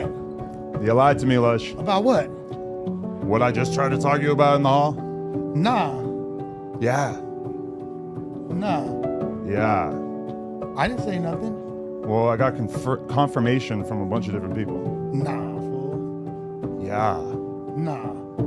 Yeah. And it looks funnier the more you lie. I really like when? I mean, you could look through the entire chat log in there. I didn't say anything like that in there, fool. Like, okay, well, maybe we can do like a full analysis of it, but I think I get the gist from talking to everybody. Because I did not say that, dude. I did not. Like, I'm saying, like, if I did, I would have told you when you asked me before. Like, No, you lied to me to my fucking face out there right in my own office. no, dude, I didn't. You did. If I did, I would have said something. Well, then there's a bunch of people in the Discord who are tragically misled, and some of them are people that I trust. I mean, I don't know. I mean, Mikey's in the Discord. Like, did I say? It feels kind of crazy that all these people would just like try to frame you, you know? It seems a little bit more likely that you're just talking I mean, there's been a lot of like shit. I'm not trying to throw nobody under the bus, but I didn't say like what you said, that shit. I didn't say that. Okay. I didn't, fool. Like, I would have told you if I did. Like, I mean, it's gonna take you providing the entire Discord chat and pointing out line by line things that you didn't say that I'm being told by multiple people that you did say. I could show you the entire chat. I didn't say that shit. I honestly think, at least for now, maybe we could come to the bottom of this at some point, but it's probably better that you just leave. All right, man. Thank you. Ladies and gentlemen, I did not expect this to be a narrative that was taking place today, but we got to hold ourselves to a higher standard. And yeah, I don't know, dude. I'm just super disappointed.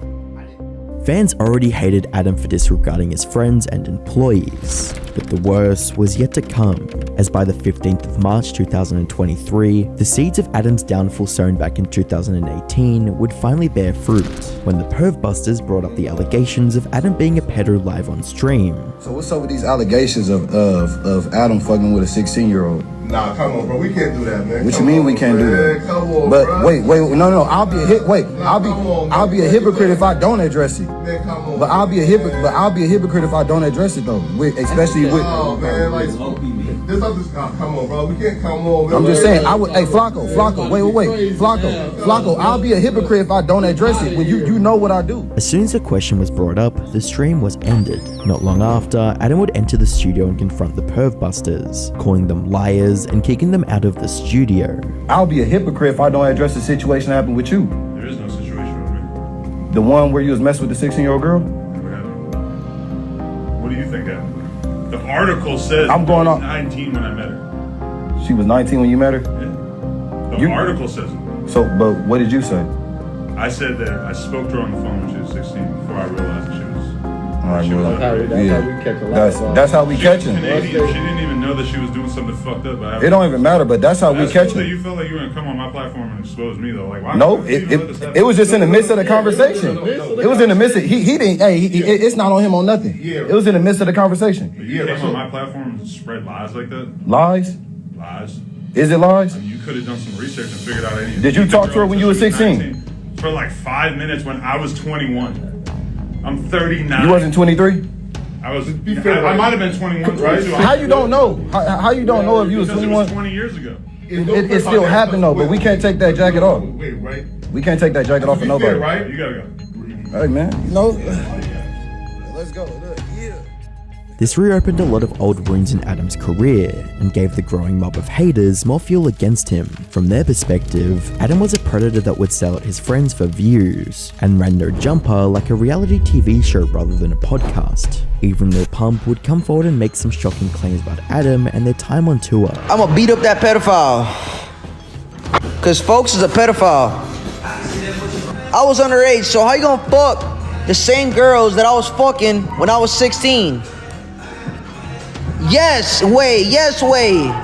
It appeared that Adam couldn't bear any more hate and being made fun of, but that was far from the truth. On the 27th of June 2023, Adam would casually make an announcement that forever changed how his fan base viewed him. So I've been with my girl for 7 years. We just got married. We're not in an open relationship, but from a porn perspective, we shoot with other girls, stuff like that, right? But no other guys busting her coochie and ass out. Well, you guessed it. Over the weekend, Something like that happened. she filmed her first ever scene with another man. I know you was mad. Shit. You was angry. I agreed to it, so I wasn't. I say angry might not be the word. But you was kind of like disappointed a little bit. Like, you 5 like her, that's your 6. Considering the fact that Adam and Lena got married just a few days prior, fans were more than baffled by the news. A few hours after Adam made the announcement, Lena uploaded her own to Twitter, which only further shocked everyone watching. Hey guys, guess who I'm shooting with today?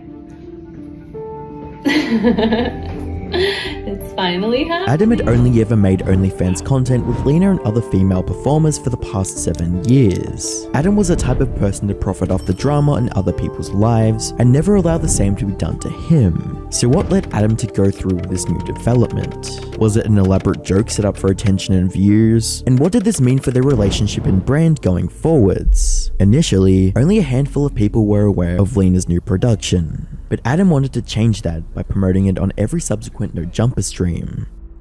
Yo, Adam, you let it. Isn't it crazy that you guessed it on here? Like, before I had even really hinted at it. You really did You guessed it. You watched it? I didn't watch it. I'll probably see some chunks of it. So you just like was in another room listening to her moan and groan and shit? No, she was at a hotel being filmed by a professional. And down by a professional, to be totally honest. And you wasn't there? No, I was at the house playing some high-stakes online poker tournaments. Sneaker was even brought onto the show to discuss Lena's new film and what this meant for Adam's personal brand. Allegations never leave. What, of being a cuck? Yeah. Yeah, because you get it hard. It's never gonna... And the thing with you is that you just like talked about it, whereas this, like, I haven't actually seen it yet, but... Oh, you haven't seen it yet? The content? No, but like, it's gonna be on Twitter. I'm gonna at least see the trailer. Right. Probably not gonna go out of my way to see the full like half-hour version or whatever. Adam even went out of his own way to mark the anniversary of the event on his Twitter page, quoting, "It's officially been a week since I let my wife do porn with another guy. I felt a little jealous at first, but overall, it wasn't that big a deal. She's watched me sleep with hundreds of girls and it's never affected our relationship. Sleeping with that gentleman has been amazing for both her career and our business. Overall, I'm glad we did it. I'm happy to report her returned to its pre-BBC size." Adam had finally gotten what he wanted. Any and everyone on the internet to know about his wife's recent activities. However, what followed was a mountain of replies calling Adam the cuck of the century, with replies stating, "Adam paid Jason a lot of money to do his wife. That's cuckoldry on another level." And another reply from Leafy stating, "Whatever helps you sleep at night, cuck." Adam would proudly accept his new title, and even continued to make tweets that made him look even more of a cuck. In a little over a week, Adam had completely transformed his image from a somewhat respectable online personality to a guy calling himself a cuck for views. Things even reached an all-time low when Adam not only interviewed his wife about the scene... Okay, going into it, how did you feel? Okay, so I didn't really know the shoot was gonna happen until the day before the shoot. That is a It good all point. happened so fast because in my head I was like, oh, this is gonna be my debut scene. I'm gonna need like 2 months out. I'm gonna go hard in the gym. I don't know about debut scene. I mean, I am a human being. but also to talk to the other performer that made the scene possible. So a lot of people want to know, I don't know, just like if I should feel diminished as a man as a result of this. Like, the cuck narrative is very, very strong. I just want to get your thoughts on that, and if how people should think about that in the context of me being, you know, the silent third party in all this. Well, I don't know. Like, if you look at it in a business aspect, then basically it was just a job, you know. She's high up in her ranks, I'm high up in my ranks. Us two together obviously would make the most amounts of money. So it's not so much being a cook. If you're comfortable with it, y'all communicated it prior.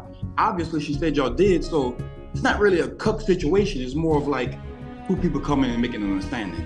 Adam mostly deflected the criticism by framing it as a boost to his career. Like, basically the hate is like, it just feels like whatever. Like, I don't fucking care. Like, it doesn't really, if anything, I wonder if it's ever gonna stop. That's all. It's all engagement. That's the shit that's keeping me like going crazy on Twitter, is just people talking shit. In all of this, Adam wasn't the only one who received a career boost from this video. Going on No Jumper was the first time Jason was interviewed, but due to the interactions with Lena on camera, it certainly wouldn't be the last. On the 15th of July 2023, Jason would receive a second interview on the Fan Bus, where he'd revel in his rise in popularity. In the headlines lately, haven't you? Yes, I have. You are everywhere that I look on the internet. It's burning my phone battery. I had to mute the notifications. Really? How do you feel about being viral? Is this your first time being like super viral? Well, I got viral from BuzzFeed interview once, and a few outrageous TikToks I've done, so I'm kind of used to it. But this one is crazy. Like, So your video yesterday. And reveals some very striking information about his time with Lena. Do you think that you fucked her better than Adam did? well, obviously yes. But I'm pretty sure he probably felt different with Adam for her because love is involved emotions. But as for the physical aspect of getting fucked, obviously. The internet making fun of Adam for being a cuck didn't seem to matter, but when Jason did the same, was a completely different story. I trusted you to pork my wife. It seems like that clout is getting to your head. You're talking real spicy, and I ain't really feeling it. Temper tantrums aside, Adam and Lena still intend to garner as much attention and views as possible from the video, by making it the main topic of discussion in every podcast they go on, and it doesn't seem like they'll be stopping anytime soon. Fans have theorized that this entire cuck situation was simply a ploy by Adam to move the attention away from the fact that a majority of his employees have left no jumper, and the pedo allegations that recently resurfaced while gaining some virality. While this does seem possible since Adam has directly stated that he is opposed to the idea of Lena performing with another guy. You were on Academics podcast, and you said that you'd be okay with having another guy have sex with your girl. Well, this kind of got spun out of control, but I said that we had considered it, that we had, had the conversation about swinging. And I think what kind of got lost in that whole conversation is that it hasn't happened, and we've never really it was more just an idea. The only thing we can say for sure is that the No Jumper brand feeds off controversy, and this situation is no different. If you enjoyed the video, make sure you subscribe. How does the wholesome nice girl on Twitch become one of the most widely hated and controversial streamers on the internet? What were the events, controversies, and disputes that led her cutie facade to crumble? And what happens to the creators who critique, expose, or challenge her? Well, to put it simply, it almost never ends well. We'll be looking into the many victims of Pokimane, the creators who lost or almost lost their career by challenging and critiquing the quote, Queen of Twitch. Looking back at the late 2010s, Pokimane wasn't nearly as much of a controversial figure as she is today, mostly being seen as a wholesome creator who kept herself out of drama. That would be up until October 2018, when Keemstar would make a tweet calling a fully grown SS Sniper Wolf fanboy a quote, virgin. Following the call out, the adult fanboy would delete his entire Twitter account, and Pokimane would reply in a tweet stating, "It's fine to dislike another content creator, but you prob shouldn't hate on innocent fans. Do better, Keem," where Keemstar would reply with a video stating, Pokey, this is like a man, a full-grown man, and I jokingly called him a virgin. This whole overreaction thing is a bad look for you. Makes me think you're not legitimate. You're not a real person. You're a fraud. You're fake. The drama wouldn't end here though, as Pokimane would post a video response to Keemstar stating, I'm not gonna lie, I laughed pretty hard at the ending of your video because you say that I'm overreacting, yet you called me a fraud just for asking you to be nicer to other people's fans. Who's really overreacting in that situation? While the drama was nothing more than two creators arguing over what jokes were appropriate and who the bigger fraud was, it would be what happened after that would be the most controversial. This is where we introduced the first victim of Pokimane, Boblax. At the time, Boblax was a small but up-and-coming content creator who posted internet news and archived internet dramas on his 6,000 subscriber YouTube channel. On the 2nd of November 2018, Boblax would upload a video archiving the situation titled Keemstar vs Pokimane Twitter Fight, bullying SS Sniper Wolf fanboy, which was an 11-minute compilation of the dispute between Keemstar and Pokimane. Within a couple weeks of uploading, the video would begin to go viral, gaining Boblax over 500,000 views in one day, as well as almost 2,000 new subscribers. To Boblax, this was a potentially life-changing day, as he would tell me, I felt ecstatic and motivated when it blew up, not just because of my financial status at the time, but because it was a huge opportunity to bring more attention to my channel and grow with future uploads. I was gaining a lot of subscribers too. 2,000 is a lot in 2018 YouTube. Unfortunately, that success would be cut short after he received a copyright claim and later a copyright strike from Omnia Media, a multi-channel network affiliated with Pokimane. By the 6th of November 2018, Boblax took to Twitter to express his thoughts about the situation. Gotta love YouTubers Pokimane putting false copyright claims on my video and forcing them to be taken down for up to 30 30 days. What followed was a flurry of tweets and YouTube uploads that detailed the steps Blasphemous was taking to rectify the situation, from trying to contact Pokimane directly to talking about it to Keemstar and various other YouTubers in hopes of resolving the claim. Although Pokimane's intentions weren't clear, leading Blasphemous to make various speculations, it was evident that her actions were specifically aimed at this channel, given that other videos using the same clips remained on the platform. I'm just kind of making this video to show you guys like kind of the true side behind some of these YouTubers, because if you think about it, the only reason she took this down is because she didn't want me to have success. And there could be other reasons. It could be like, oh, she doesn't want like 1 million plus people seeing those tweets she made to Keemstar. They're so embarrassing. Why are they still public on her Twitter? Why are other videos showing the same clip that just have less views still on YouTube? If she really didn't want people to see it, why didn't she also claim all those other videos and delete her tweets? Something she has full control over. She can go to her Twitter and delete those tweets and nobody will see it. To everyone watching Blasphemous' story unfold, it seemed like Pokimane, a much larger content creator, was abusing her influence to silence a smaller creator from spreading information that she wanted to keep buried. Given the community's strong views on copyright strikes, the situation was perceived as setting a bad precedent for other content creators, and it was only a matter of time before the wave of negativity began affecting Pokimane directly, with a surge of angry comments and exposed videos on her. Due to the claim being unsubstantiated, the strike and copyright claim would be removed by YouTube. However, only 30 days after removing the video from his page, slowing his channel growth, and risking his channel being terminated. Fortunately for Blasphemous, the public outrage pushed Pokimane to finally reach out to him directly 2 months later. Despite Pokimane not being the one to remove the false strike, Pokimane would get away without any major consequences. And that 6,000 sub creator is now a successful creator with a respectable 300,000 subscribers. Whilst Blasphemous' situation was coming to an end, a new YouTuber would enter the crosshair for Pokimane's wrath. On the 28th of December, a YouTuber by the name of Fainted uploaded a video to YouTube titled The Dark Side of Pokimane, in which he discussed Pokimane's recent misuse of the copyright system against Blasphemous, iDubbbz, as well as alleged hypocrisy. We're going to be exploring this dark side. Now I want to start off with one of the more fresher controversies surrounding Pokimane. For some reason, she's been slightly out of control recently in regards to striking and removing certain people's YouTube videos.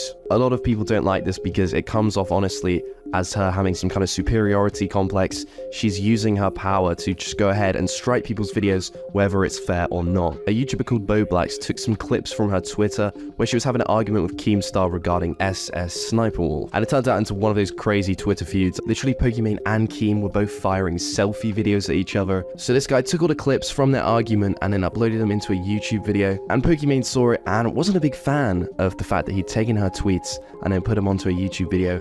And she just thought, hey, I'm gonna strike this down, boys. I mean, claiming the video is one thing, but actually trying to take it down and issue a strike to his channel is just absolutely ridiculous, and a complete abuse of power regarding YouTube's copyright systems. She hopped into a Discord voice call with a YouTuber called iDubbbz. I mean, it's a pretty weird name, honestly. I don't really know how to pronounce it, but we're just gonna go with iDubbbz. This bloke uploads generic Twitch streamer highlights, clips, and compilations. I believe the reason for her originally inviting him for this call was due to him lying in her stream chat, claiming he would gift up to $5,000 worth of subs. Essentially, he was behaving like a bit of a schmuck. So she called him up to discuss what he was doing, and during this call, she comes across his YouTube channel, and you know, it's a bit of a disaster, I've got to be honest. There's some shocking videos on there, mate. He continued by sharing clips of Pokimane making fun of iDubbbz's YouTube and Instagram, as she smugly threatened to copyright strike his videos on stream. While Fainted didn't have a problem with Pokimane being harsh to iDubbbz over using clickbait and publishing barely edited stream clips, Fainted did take issue with Pokimane's attitude towards re-uploads, when a good chunk of her content is her reacting with minimal input.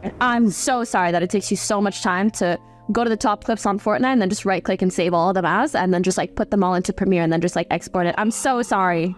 Anyways, I'll be taking down some of your videos. So as you can see from this clip, Pokimane is actually getting triggered by the fact that YouTubers are taking other streamers' content and uploading them as a form of a compilation. I find this painfully hypocritical, considering Pokimane has no issue whatsoever spending literally 30 minutes watching TikTok compilations in her own live stream. And the best bit is, her main source of commentary during this reaction is actually the sloppy moisture from her trough of cabbage leaves. Fainted argued that Pokimane was unjustly striking the uploads of other creators that featured her content, while she would include entirely unedited clips of other creators' content on her stream. Despite Fainted's points in the video not being rock solid, his message resonated with the viewers and received 3.4 million views in the process. The sudden influx of viewership catapulted Fainted's channel from below 1,000 subscribers to almost 200,000 subscribers. The copyright controversy involving Pokimane and Boblax might have already been resolved by this point, but Fainted's latest upload more than reignited the drama and got YouTubers as big as PewDiePie to talk about it. She struck this video called Keemstar vs Pokemon Twitter fight, bullying Sniper Wolf fanboy. Now I know about this video because it was pushed everywhere by YouTube. It was basically a Twitter feud between Keemstar and Pokimane. They uploaded videos to each other. I don't know, because Keemstar is illiterate and for some reason Pokimane decided, yeah, I'll make a video as well. Now, nevertheless, someone decided to put these two videos in together and upload it on YouTube. Then the YouTube algorithm thought, oh, this is an interesting video that people want to watch, and pushed it everywhere. So basically this Twitter drama became an even bigger drama thanks to the YouTube algorithm. So in a way, I can understand why you want to take down this video, because this selected thing blows up and becomes even bigger thanks to YouTube's system being kind of stupid. At least I can somewhat understand the motivation of trying to take down that video. But the problem here, and the same problem that goes with every single example that I brought up in this video, is that you're just drawing more attention to it. It's the Streisand effect every single time. The more you try and hide something, the more people are gonna find out about it. That's what brought all these examples to light. Things were getting out of hand and something needed to be done fast if Pokimane wanted to salvage her reputation. And by the 13th of January 2019, Pokimane published a video on her main channel titled My Response to the Copyright Strike Allegations / Dark Side of Pokimane. Hello friends, there's been a lot of talk recently about copy striking, claiming videos, etc. And I want to sit down, have an open and honest chat with you guys so that nobody feels like I'm just avoiding it or not responding to things.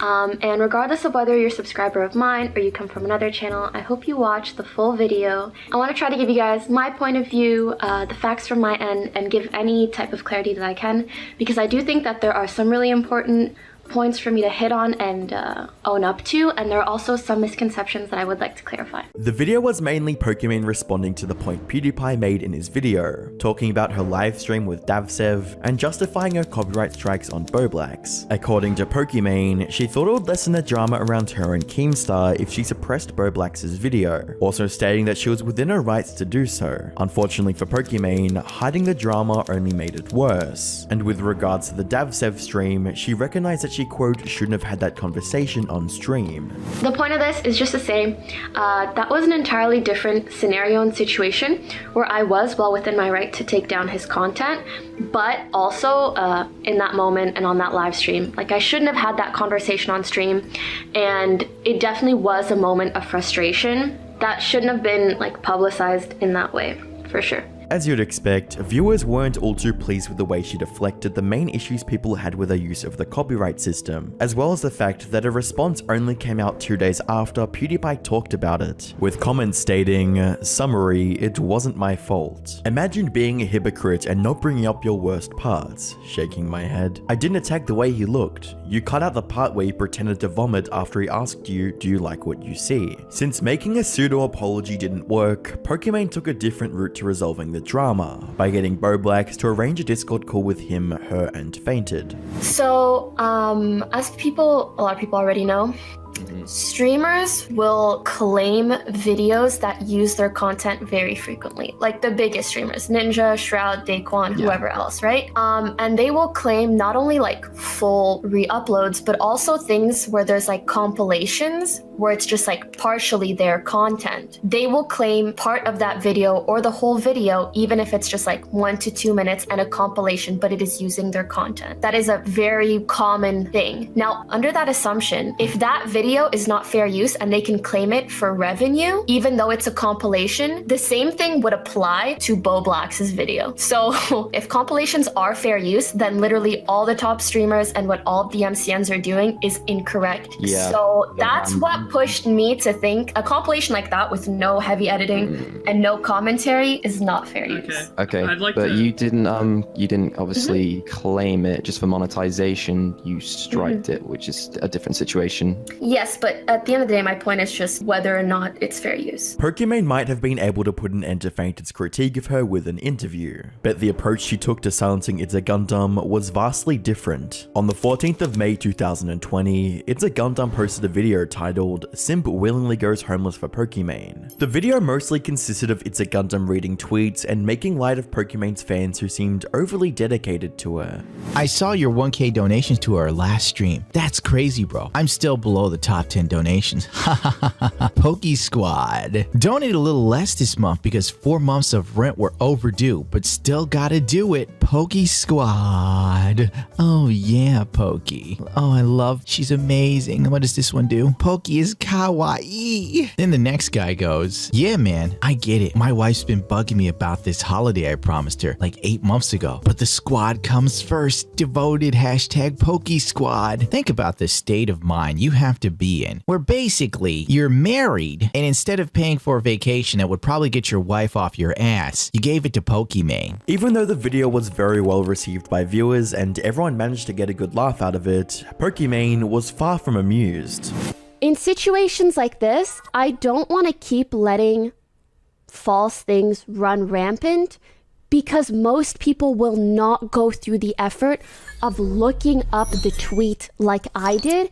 And so I have a voice and I want to utilize it to stand up for what I think is right. Sadly, Pokimane decided to use that voice to attack It's a Gundam's livelihood.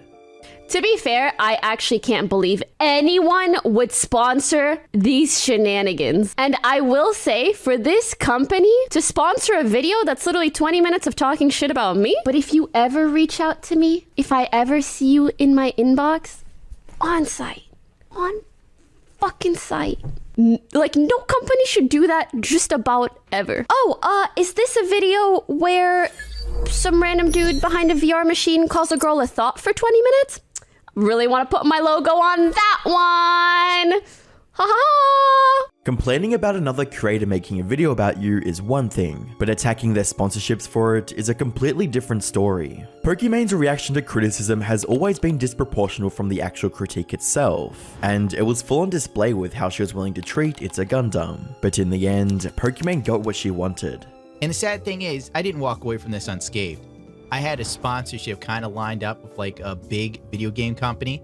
Let's just say they're big enough that E3 they had their own press conference and special presentations.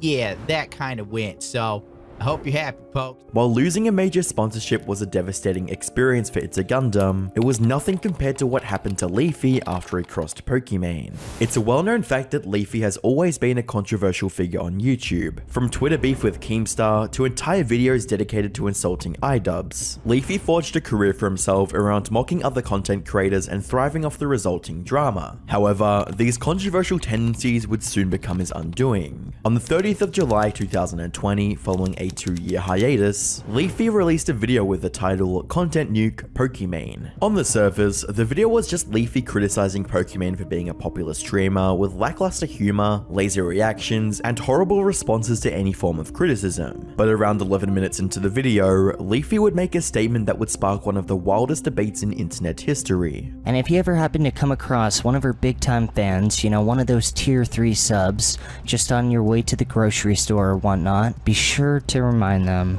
that she has a boyfriend, because I think that they would really love to hear that little piece of information, and I bet she would too. And you know, a lot of the time she's just reacting to videos, so you know, I think she could go for some discussion. She wouldn't mind that. I mean, I just think it would be a really interesting topic, and it totally wouldn't completely demolish her entire image in front of her fucking loser fan base.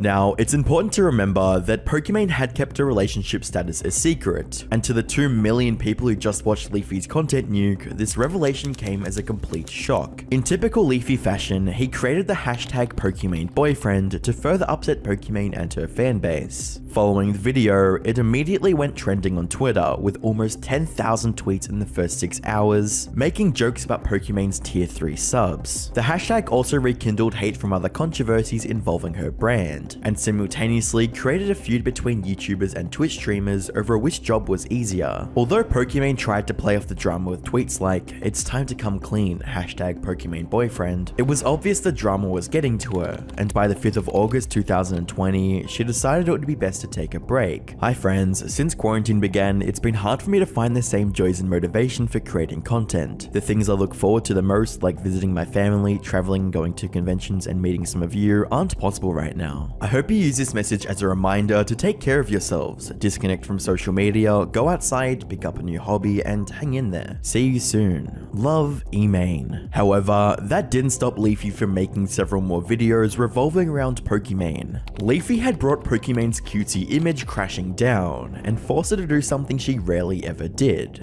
apologize. Hi everyone, I hope you're doing well. This video is to address recent comments and criticisms that I've received. I know this video is long overdue and I planned a vacation for around this time, but I honestly should not have taken any time off prior to acknowledging or addressing or apologizing for these things. Not only that, but I should have properly apologized when the incidents actually occurred. It shouldn't have taken me this long to come to a proper understanding of how to handle these situations and how to apologize for that, but I hope that I can do that today. Unfortunately, Leafy's crusade against Pokimane wouldn't come without grave damage to his own career. On the 21st of August 2020, Leafy's 5 million subscriber YouTube channel was permanently terminated, and according to a report from The Verge, it was due to, quote, cyberbullying and encouraging viewers to disrupt other creators' streams. Not long after, in September of the same year, Leafy's Twitch account would be banned for, quote, hateful conduct and threats of violence against a person or group of people, unquote. No one can say for sure that Pokimane played a role in Leafy using his YouTube and Twitch, but when you look into what happened to Gideon's Twitch account, the similarities become obvious. Gideon had always had a knack for entertaining his viewers, with interesting pranks and trolling antics, but when he decided to apply that same energy towards Pokimane's chat by asking his audience to spam L+ ratio, things didn't go in his favor. Send people to my stream to spam. One out in the bathroom. Ratio. That's Oh, embarrassing. okay. And if you get banned, I'm Nice not gonna be shot. sad. I think I'm gonna end stream because I believe that's how it works. I'm pretty sure. like as much as I can deal with this, I don't like that people from his community are whispering people on my stream. Like, I'll put up with the bullshit, but I don't want you guys to put up with bullshit, okay? Damn it. Pokimane wasn't pleased at all with Gideon's joke, and neither was Twitch. The following day, Twitch issued a 14-day ban to Gideon's account to ensure he didn't mess with their favorite streamer. However, that didn't stop him from continuing to mock Pokimane, as he would change his profile picture to a picture of Pokimane wearing no makeup. In retaliation, Pokimane made her Twitter private and changed her display name to Incel Slayer. This prompted other creators to rush to her defense and call Gideon a, quote, misogynist. Sad how Pokimane still has to deal with misogyny and harassment in 2022. And it's even more sad how I have to say this publicly because people are afraid to stand up and say that she's being treated poorly because they'll be called a simp. To really drive her point home, Pokimane later went on stream to express her disappointment with how Twitch handled the situation. I have no clue how someone who was already harassing me on Twitter for like a week got partnered on Twitch.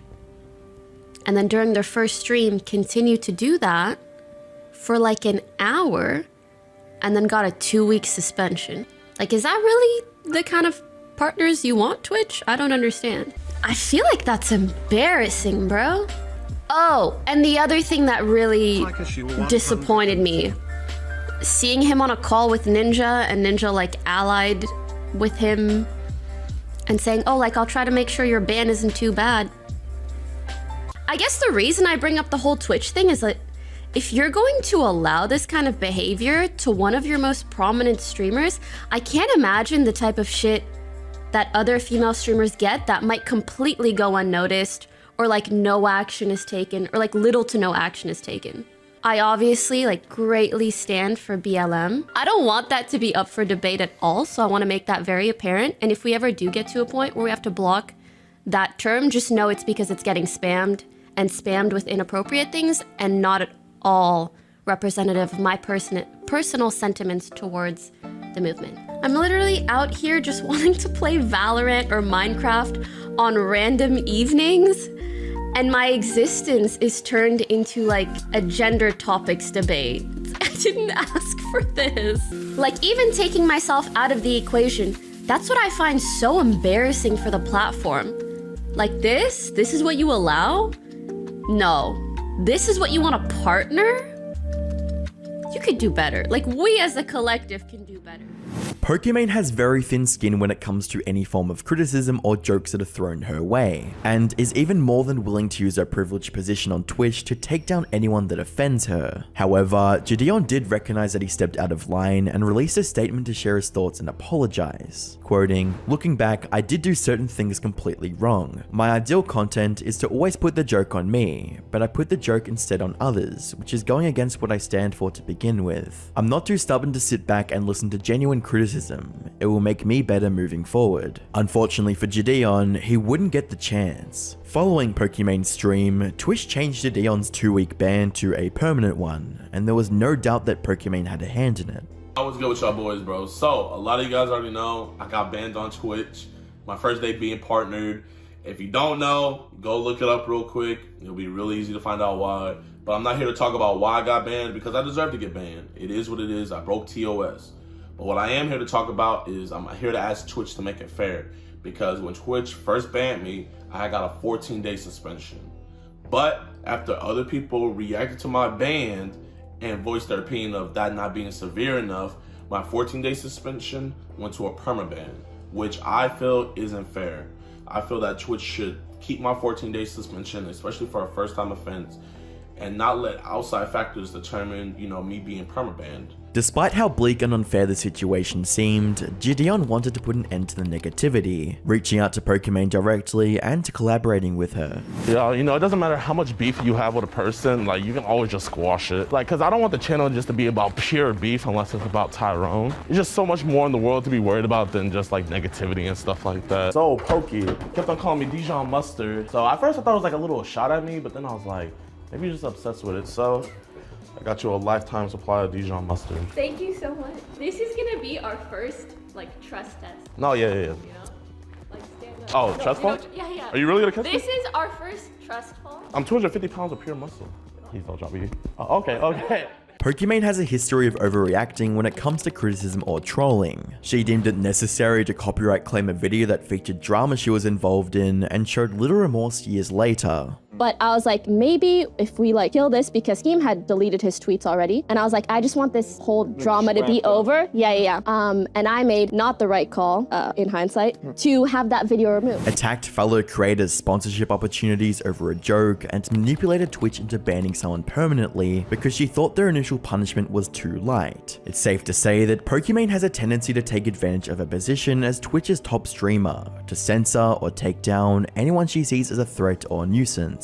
To make matters worse, Pokimane has extended her victimization strategies beyond just harming other creators, and decided to take advantage of her loyal fans with her latest product, Midnight Mini Cookies. At a first glance, this seems like a regular influencer product launch, but once viewers peel back the cutesy facade and marketing hype, they notice a few glaring issues. For one, the added 3 mcg of vitamin D that Pokimane uses to claim the product is healthy is far below the daily required dose for an adult. On top of that, Pokimane claimed they were working on the formula for over 2 years. However, it is almost completely based on a white label product that was discontinued, now being sold for 3 times the price of the original, at $28 per 4 packs of cookies. To add insult to injury, Pokimane made sure to label her fans who called her out on the cookies broke idiots in the latest live stream.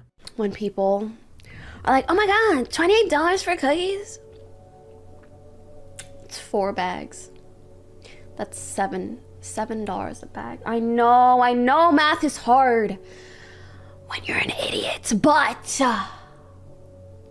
if you're a broke boy, just say so. As you can see, it's $7 for 1 bag of Mina cookies, which at a glance might seem like a better deal than the Costco ones that are $10, until you realize that the Costco ones have 3.5 times more cookies than the ones that Pokimane is selling, evidenced by the weight being 4 ounces on Pokimane's bag and the weight being 14 ounces on the Midnight cookies from Costco. Now, 4 divided by 14 is 0.28, so you are getting 28% of what you could be getting from Costco for only $3 more. Whether you're a fan, tier sub, or fellow creator, Pokimane isn't going to hesitate when it comes to throwing you under the bus for her own gain, even if it means censoring your channel, getting you banned, or shaming you for not buying her rebranded cookies. Another female creator who completely destroyed their online reputation is OnlyJS, and the worst part about it, it was all her fault. I hate OnlyJS. I don't usually say I hate people, but I would pay to slap the shit out of OnlyJS. Was scrolling through my For You page and OnlyJS's live came up. I feel like I just got hate crimed. OnlyJS is one of, if not the most hated creator on TikTok. She has been a constant controversy magnet for the last few years. And while none of these controversies were able to make her lose her audience overnight, they've been slowly chipping away at her online reputation. It's gotten to the point that the only people who talk about her now are the ones who hate her guts. Isabella Avila, aka OnlyJS, started her TikTok account back in 2018. She was working at Best Buy at the time and often recorded her videos without taking off the uniform. When Best Buy found out, they did not like it one bit, resulting in her getting fired from her job. I was working at Best Buy making videos in my uniform. They found out about it. Not even at work, like before work, after work, just in my uniform. They found out about it, told me to delete the videos or we're gonna fire you. So I deleted the videos and then they fired me. They fired you anyway? Yeah, they fired me anyway. This gave her the push she needed to pursue social media full time and do everything she could to succeed at it. During this time, she started uploading fun fact and life hack videos that went super viral. You can tell which one of your friends likes who by just paying attention a little bit more. If you're in a group and something funny happens or somebody tells a joke, people tend to be laughing while looking at the person they like most. The success of these videos was a massive boost for her TikTok, allowing her to go from just over 100,000 followers in September of 2019 to 1 million followers just a month later. And while her TikTok was doing numbers, she also started a YouTube channel under the same name in October of 2019 and posted her first video titled "God Isn't Real, But Why He Exists." From there, she continued posting a variety of videos, like vlogs and Q&As, but her most popular uploads were the video essays on topics such as hypnosis is real, the meaning of life,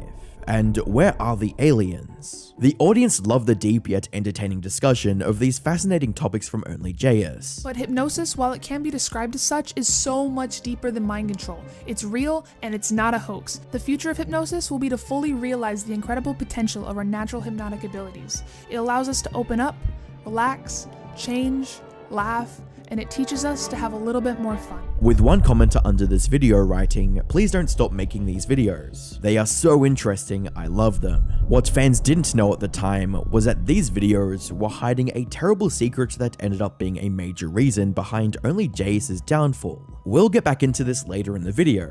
Getting back to her rise on social media, she also started posting her popular TikToks on YouTube Shorts after its launch in July of 2021, which directed even more people to her long-form content on YouTube as well as her TikTok page. And as if succeeding on both TikTok and YouTube wasn't enough, she even got hired by Netflix to host a podcast called Know It All in March of 2020. Hey know-it-alls, remember my riddle from last episode? What is somewhere we've already been and is not here? Shout it out on the count of 3. 1, 2, 3. Space. And to top it off, she even received a sponsorship from Tinder. Here's some easy tricks that might just get you more matches on Tinder. Put simply, OnlyJS had everything a TikToker / online influencer could ever dream of. But it didn't take long for her to lose it all. Fast forward to today, and her career is at an all-time low. Her TikTok account is struggling to clear 100,000 views, despite having over 18 million followers. Most of her recent YouTube videos have terrible like to dislike ratios, and people even created a petition for her to get banned from TikTok, with over 447,000 signatures to date. Which begs the question, what happened? How did a TikToker who makes harmless life hack videos become the most hated person on the platform? As I briefly mentioned earlier, OnlyJS has been a constant controversy magnet for the last 3 years or so. That said, most of these controversies can be divided into 2 main categories, the first of which is her extreme racism. OnlyJS has always presented herself as a wholesome and inclusive person, and that's what her fans believed as well. That is, until February 2021, when TikToker Freak the Gemini posted a video exposing her for the deeply disturbing messages she sent back in 2016. Everybody hear that I love you no matter your sex, your gender, your sexuality, your faith, or your race. Goofy alert, guess that didn't age well, cause this you. at the bottom calling someone the hard ER, a word used to oppress black people in my community. The messages read, "You told yourself to grow up." Oh yeah, totally. Going to high school, college classes, work, and working 7 to 8+ hours on YouTube is so not hard. Butch, grow up. Let your damn balls drop before you start talking shit to pop on the internet, you bottomless pit of insecurity. Again, autocorrect, you dumb c***.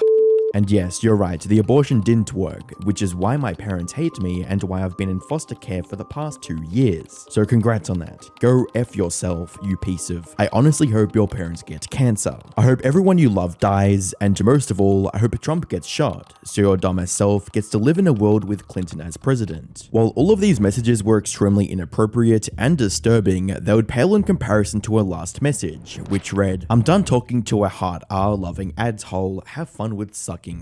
These messages were allegedly directed at another white creator who was dating a black person at the time, so instead of using the N-word with a hard R as an insult, she tried to insult the person for loving a black person, which some might argue is even worse. Here's the thing, she didn't just say the N-word. It's not like she was mouthing it and said the words in a song. There are levels to it. There's the white influencer dancing and then mouthing the words with an A at the end. There's calling someone the N-word. There's calling someone the N-word with a hard R at the end. And then there's calling someone a n***ver. A slur is a slur, but to insult someone for being in a relationship with a black person by calling them a n***ver, it does not get any worse than that. Admittedly, these messages were from 2016, back when she was 17 years old, so she still had the opportunity to own up to her mistake, make a sincere apology, and vow to never repeat this mistake again. Only JS, however, decided it would be best to make a corporate apology with hollow promises and clearly fake tears. In my past, I said disgusting things to people,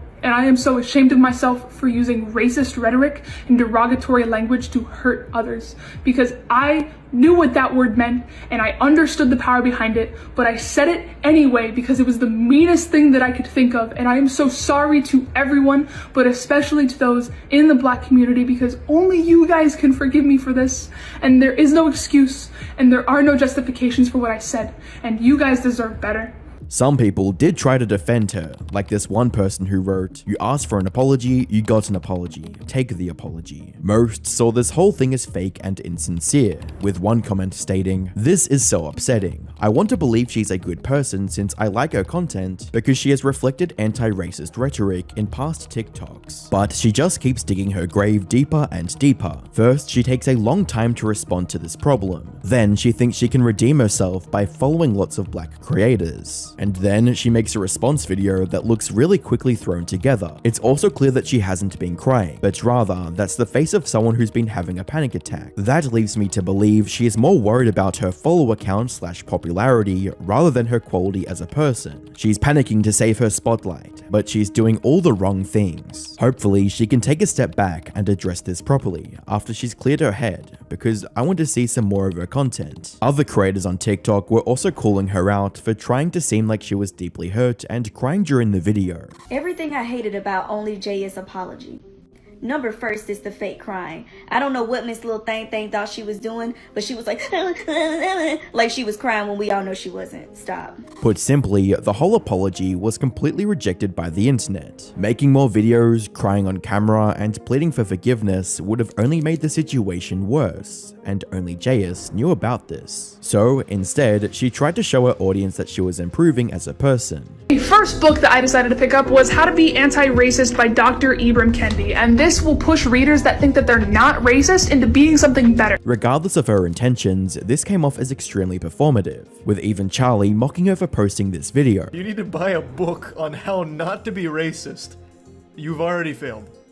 I think you're already too far gone. However, despite the public ridicule, she still had one last chance to redeem herself. You see, near the end of her apology, she promised to collab with more black creators on TikTok as a way to raise awareness on the issue of racism. So I want to take this time to take a step back and share my platform with some amazing Black creators who are going to tell their story to try and educate others on the trauma that happens when we use this kind of language. After watching this, a Black TikToker by the name of Aunt Karen Zero reached out to OnlyJS, and the two agreed to post videos together in the upcoming days. However, days turned into weeks, and the collab video never got uploaded, leaving fans nothing but confused. Well, as it turns out, OnlyJS failed to follow through on her end of the bargain, despite making such a big deal out of this in her apology. This made Aunt Karen feel like she was just used for attention, then tossed aside when the controversy lost steam. After getting fed up with the situation, she posted a series of videos on her TikTok publicly calling out OnlyJS on her behavior. So this message is for you, OnlyJS. Now, you become a mutual of mine after your whole N-word debacle. Said you want to collaborate with me. We email, and suddenly you've dropped off the face of the earth. So are Black people just tokens for you to use when you're ready to play? Because I can tell you one thing. If you were really truly sorry about what you said, you would not have lied and said you were going to do something you clearly aren't trying to do. These videos were quickly eroding the little credibility OnlyJS had left with her audience. But just like before, she still had the opportunity to admit her mistake and show that she meant it by doing the right thing. OnlyJS, however, had a better idea: to go on a rage-filled rant and blame everything on her ADHD while taking zero responsibility for not following through on her promise. What are people mad at me for now? Not checking my emails in a timely manner. I wish I was joking. I forgot to respond to an email from this creator that wanted to collab with me, and instead of just like hitting me up again, they made 7 videos about it! Can you please leave me the f alone? I have a diagnosed neurological disorder that makes me forget things and procrastinate due to time blindness. I forget to eat for days. I procrastinate sleep for more days. I barely text my family back, and I just had to move apartments because my address got leaked, and you're gonna throw a fit because I didn't make you my priority?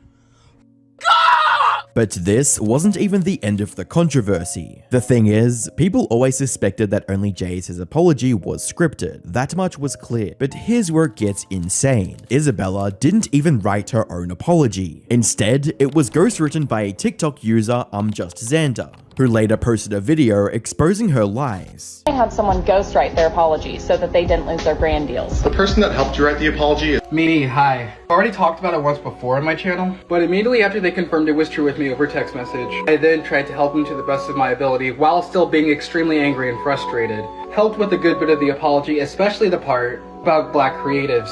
When we were both talking about that part in the apology, I really did think that they would hold up their end of the bargain, you know? By this point, the backlash against OnlyJS reached even the most secluded corners of the internet. Both Netflix and Tinder quickly dropped any partnership with her to avoid impacting their brands, and someone even started a change.org petition to get her account banned from TikTok. And while TikTok didn't ban her account, the nearly 450,000 signatures painted a clear picture of the overwhelming backlash directed at her. The only silver lining from this entire controversy is that she hasn't repeated the same mistake since, though I can't say the same for the second major controversy behind her colossal downfall: blatant and continuous plagiarism. It all started in 2020 when she accused TikToker Jonathan Moss of stealing her video about the meaning behind being born in a certain month. She also called him out on Twitter, stating, "TikTok creators should be called out when they copy others' TikTok creators' videos word for word." But as Jonathan showed in his duet, he didn't steal anything from JS, and simply used the same article as her to make his video.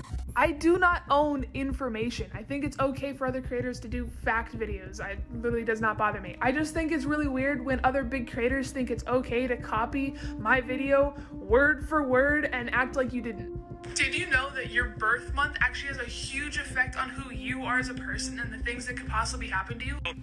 Yo, did you know that your birth month actually has a huge effect on you and the things that can happen to you in your life? The drama with Jonathan ended rather uneventfully, but it was about to become one of the biggest mistakes of her entire career. You see, the altercation with Jonathan made many of her viewers realize that she was simply copying ideas from elsewhere on the internet and presenting them as her own. So they started digging through her older content, and the amount of blatant plagiarism they found was staggering. Remember her long-form video essays on YouTube that viewers loved? Well, as it turns out, large portions of these essays were straight up copied word for word from Reddit posts or other similar sources, including the very first video she posted on the platform.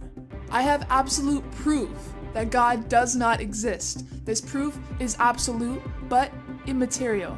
You can't see it or measure it, but it exists. It's beyond comprehension, and thus we should not even question it. It's everywhere at all times. You just need to have faith that it's there and that it's truth. My proof is as real as any god. In the description of the video, she listed a few sources for her arguments, but completely failed to mention the Reddit post she stole from Bar for Bar, making it seem like she was deliberately hiding her real sources. She took things a step further in her Look at Netflix video, where she plagiarized from 3 different articles, starting with an article from Comparitech. As of 2020, Netflix users watched an average of 3.2 hours of video per day through the service. That's 6 billion collective hours per month.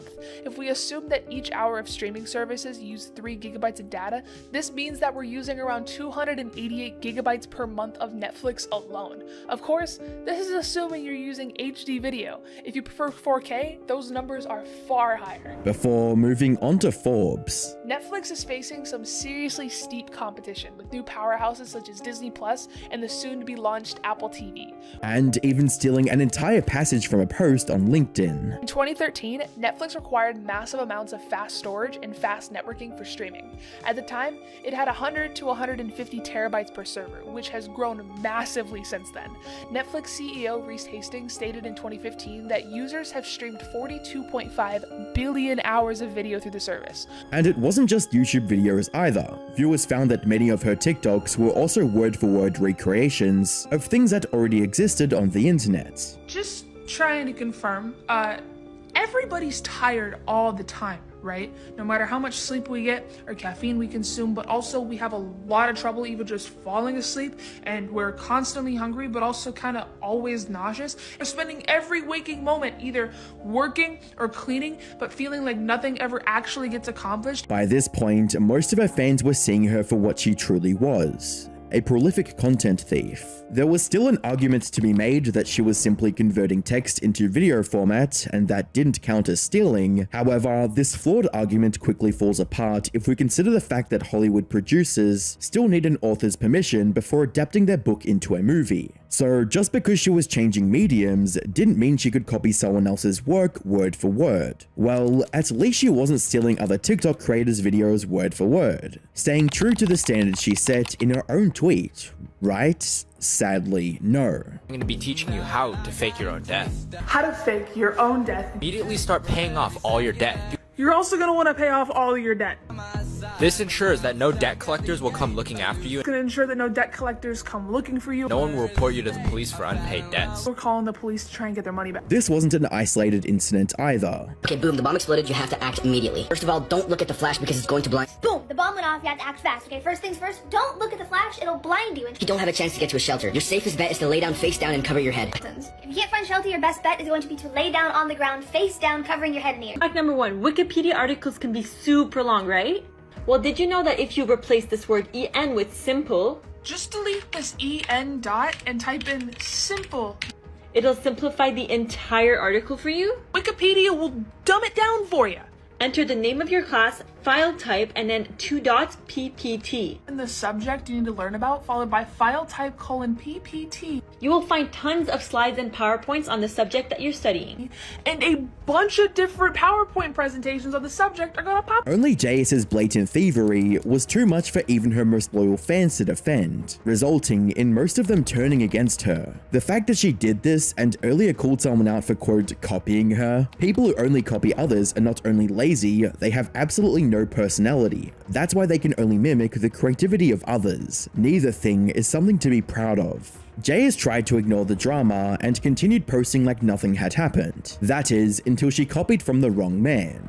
Everyday Alex. When you get a new job, do just enough to not get fired. Put in the bare minimum, just enough not to get fired. And then after about 6 months, or when a new position opens up, make a sudden, drastic change. In like 6 months or whenever a new position opens up, you're gonna kick it into high gear. Start coming in early, grind really hard, offer to take work home. You're gonna come into work early, you're gonna ask to bring like work home. Alex posted a video calling her out, to which she immediately responded by stating, "This guy's claiming I stole his content, but we used the same Reddit page and read off of it. I'm just gonna ignore it because honestly, it's kinda silly." She was likely hoping that this would be enough to satisfy her viewers and prevent Alex from taking this issue any further. However, Alex wasn't backing out this easily, so he posted a response in which he promised to pay $10,000 to charity if anyone could find the Reddit post JS was talking about. Only JS stole one of my TikTok videos. I have the proof on my page. I called her out, she denied it, and said this, that we both got the idea from the same Reddit post. I am offering $10,000 to charity right now if she can send me the Reddit post. And if any of you on the internet can find the Reddit post, I'll give you $1,000 and we'll donate the other $9,000 to a charity of your choice. After learning about Alex's challenge, JS claimed that she had screenshotted the original post on her phone many years ago and hosted a live stream to find it live. And after stumbling around on her phone for a bit, she actually found the screenshot that matched her video script. But before she could claim her victory, Alex posted a series of videos showcasing how she faked the whole thing. I actually haven't even sat down and found the screenshot yet. Oh really? Because the Reddit thread is bookmarked. Shows how much my number. Fake scrolling. There's gotta You be know where well it is. over, like, I found the screenshot. It's this one. And I took the screenshot March 20th, 2020. The date thing is meaningless. Here's a fake post we made, and this is how easy it was for us to change the date. We used a program to check for modification, and you can see here the result is looks like computer generated or modified. However, things got even crazier when Alex did a bit more digging and found the real truth. We found how she got the rest of the screenshot. It turns out you can search Reddit for recent deleted posts. We used the script in the screenshot and saw that she commented it. She commented it on a different subreddit where she thought nobody would see, and then deleted it so that she had the convincing looking thing for her screenshot. She actually posted it twice because there's some typos in the first one. And then she changed the date on the screenshot, which you can do easily. Alex also pointed out that the screenshot she claimed to have taken in 2020 had a resolution of 1290 by 2796 pixels. And the only iPhone that had that display was the iPhone 15 Pro Max, which was released in late 2023. So unless you received an early sample of the 15 Pro Max from Apple 3 years before its launch, the screenshot was clearly taken more recently. At this point, Jace realized that there was nothing that she could do to deny the truth anymore, so she simply ignored Alex and went back to stealing videos from other creators. A slur is a slur, but to insult someone for being in a relationship with a black person by calling them a nigger lover? And while saying extremely racist stuff as a teen and stealing content from others is bad, it's still not bad enough to make her the most hated person on TikTok. After all, there are literal PDF files on TikTok and other platforms that deserve a lot more hate from the internet. So why did only Jace become the recipient of so much backlash from every corner of the internet? The answer to that can be explained by this comment on YouTube, which reads, "The amount of time she's been exposed is a world record. In other words, she's been involved in so many controversies over the last 3 years that even people who've never watched her videos know her as a content thief who said the N-word with the hard R. This, combined with her over-the-top reactions to drama, They made 7 videos about it! Have turned her into the perfect target for hate on the internet, to the point that she would be criticized no matter what she does. Like when she posted this video about getting a free wallet by following a service dog. If a service dog ever approaches you but they're alone, that means that their owner's in trouble and they probably can't move, so you should follow him, because you'll get a free wallet. This was clearly a joke that has been circulating on the internet for decades, but when JS posted this video, the internet lost its collective mind, with everyone from her viewers to disabled creators calling her out for how insensitive and dangerous this video was. Why do able-bodied people think they can make jokes at disabled people's expense? Especially because I know you think that's a joke, but there's people who will take that seriously and actually do that to a disabled person.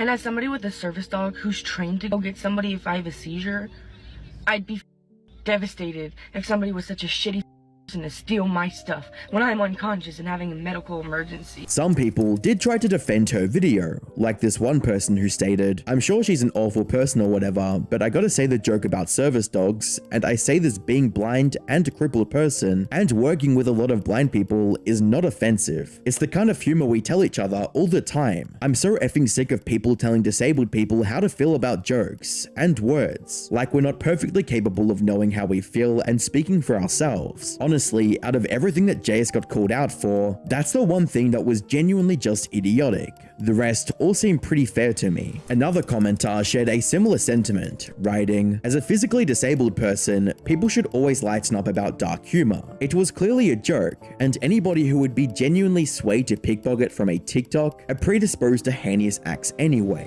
However, the backlash against this video was intense enough to drown out any support, adding another entry to a long list of controversies, which in turn made her even more despised on the internet. Unfortunately for only JS, she has no one to blame but herself for the complete destruction of her reputation. She has been trying to fix the issue by doing things like deleting comments, however, she won't be making a comeback through comment moderation anytime soon. The only options left for her are either to quit right now or continue posting and slowly fade into internet obscurity forever. Of course, she can always try to start another controversy to increase her viewership, but I wouldn't recommend that. And if you thought only JS's downfall was deserved, then you'd be surprised to see Jake Doolittle's, someone who created possibly one of the worst hit pieces on Ethan Klein and ended up paying huge consequences, resulting in him begging YouTubers for money. Jake Doolittle has become the textbook example of self-sabotage. He had everything a YouTuber could ever ask for, from a steadily growing channel to a loyal audience that loves their content.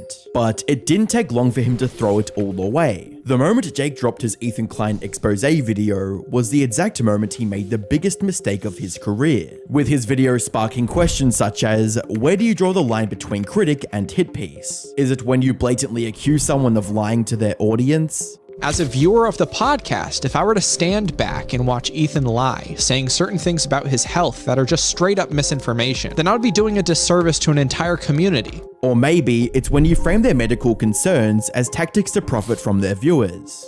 Klein claimed to have lupus, made money off of it, and then admitted that he made everything up and self-diagnosed himself. Either way, making harsh claims like these will always have repercussions, and Jake found this out the hard way. The craziest thing about Jake's situation is that he had what most failing YouTubers don't: a second chance. But as you'll learn in this video, he threw it all away in spectacular fashion. Jake began his YouTube career in December 2019, but he was already making a name for himself by leveraging his past work with major creators and influencers, with uploads like working with Charli D'Amelio and shooting for Justin Bieber. Jake knew the best way to get his name out there was to attach it to people with platforms much larger than his. This also became the foundation for one of the most popular series on his channel, in which he exposed other, often bigger creators for things like deceiving their audiences and plagiarism. And while some label Jake as a morally grandstanding hypocrite, this approach to creating content catapulted him from 500 to 250,000 subscribers in a little over 2 years. Most fans also really loved the content, with many commenters thanking him for shining light on these issues. Now, it's important to note that the thing that made these videos good was Jake's neutrality. Most of his criticism of these creators revolved around easily provable facts, and wasn't influenced by his own feelings on the matter. Because there are articles saying members of the autistic community call out period rapper Brit Barbie for allegedly faking speech impediment. And so all these people have duetted it. It's this whole thing. So this guy is interviewing her, and then in the middle of the conversation, she switches to this. Yeah, it's okay because... But started out by saying this. That all changed in December of 2023. When Jake released his hit piece on Ethan Klein, one of the hosts of the H3 podcast. It was clear that this particular video was fueled more by a personal grudge than a factual analysis. Little did Jake know at the time, this was about to become the biggest mistake of his entire career.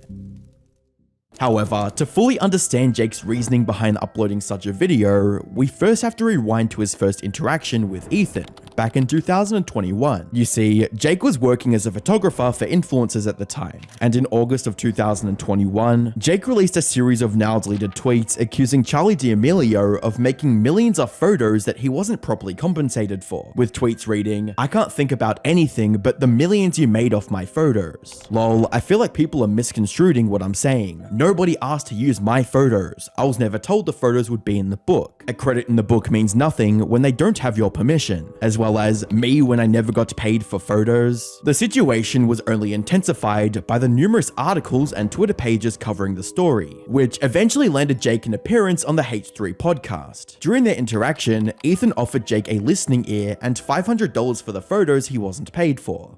Here's what I want to do for you though, Jake. I think the D'Amelio family could pay you like $500, right? And then you'd be happy. I mean, I'm now it's a whole different thing. Now it's a whole legal shit. I don't know. But stay on the line. I'm gonna send you $500 because the D'Amelio family didn't. Stop it. The D'Amelio family didn't pay you $500. I'm gonna pay because they're cheap fucking freaks. And while Jake appreciated the generous offer, he also wanted something else from Ethan. If you look over my resume, can you keep your $500? Stay on the line. Are you in LA? He did say he was subscribed. I'm not in LA. I'm remote, but love You're killing Maine, it out of bro. Sweden. I bet you I could kill it. Okay, so stay on the line. I'm gonna give you the 500. I'm gonna give you the 500 to make you whole. And remember, D'Amelio family, Ethan pays on time. That's right. And also send your resume. Stay on the hold. We'll get both, okay? Jake was clearly a longtime fan of the show and wanted to use this chance to secure a spot working for Ethan. Unfortunately, all Jake received was the money he was promised and a new blueprint for content creation on his own corner of YouTube. And that's where the things ended between the two, or at least that's what it looked like on the surface. On the 13th of December 2023, Jake made a community post stating, "A YouTuber with millions of followers pretended to have chronic illness, profited off of it, then said they made it all up. New video coming soon." This left viewers speculating on whether or not his next upload would have Ethan as the primary focus. The wider H3 community and subreddits were obviously against this and tried to get Jake to reconsider his decision. But he was determined to go through with it, and by the 29th of December 2023, he published a video titled "Ethan Klein, Harmful or Hypochondriac?" I saw a few very concerning things when it comes to Ethan Klein's lupus journey. And as someone who's been sick his entire life, I felt like I needed to make this video. If I were to stand back and watch Ethan lie, saying certain things about his health that are just straight up misinformation, then I would be doing a disservice to an entire community.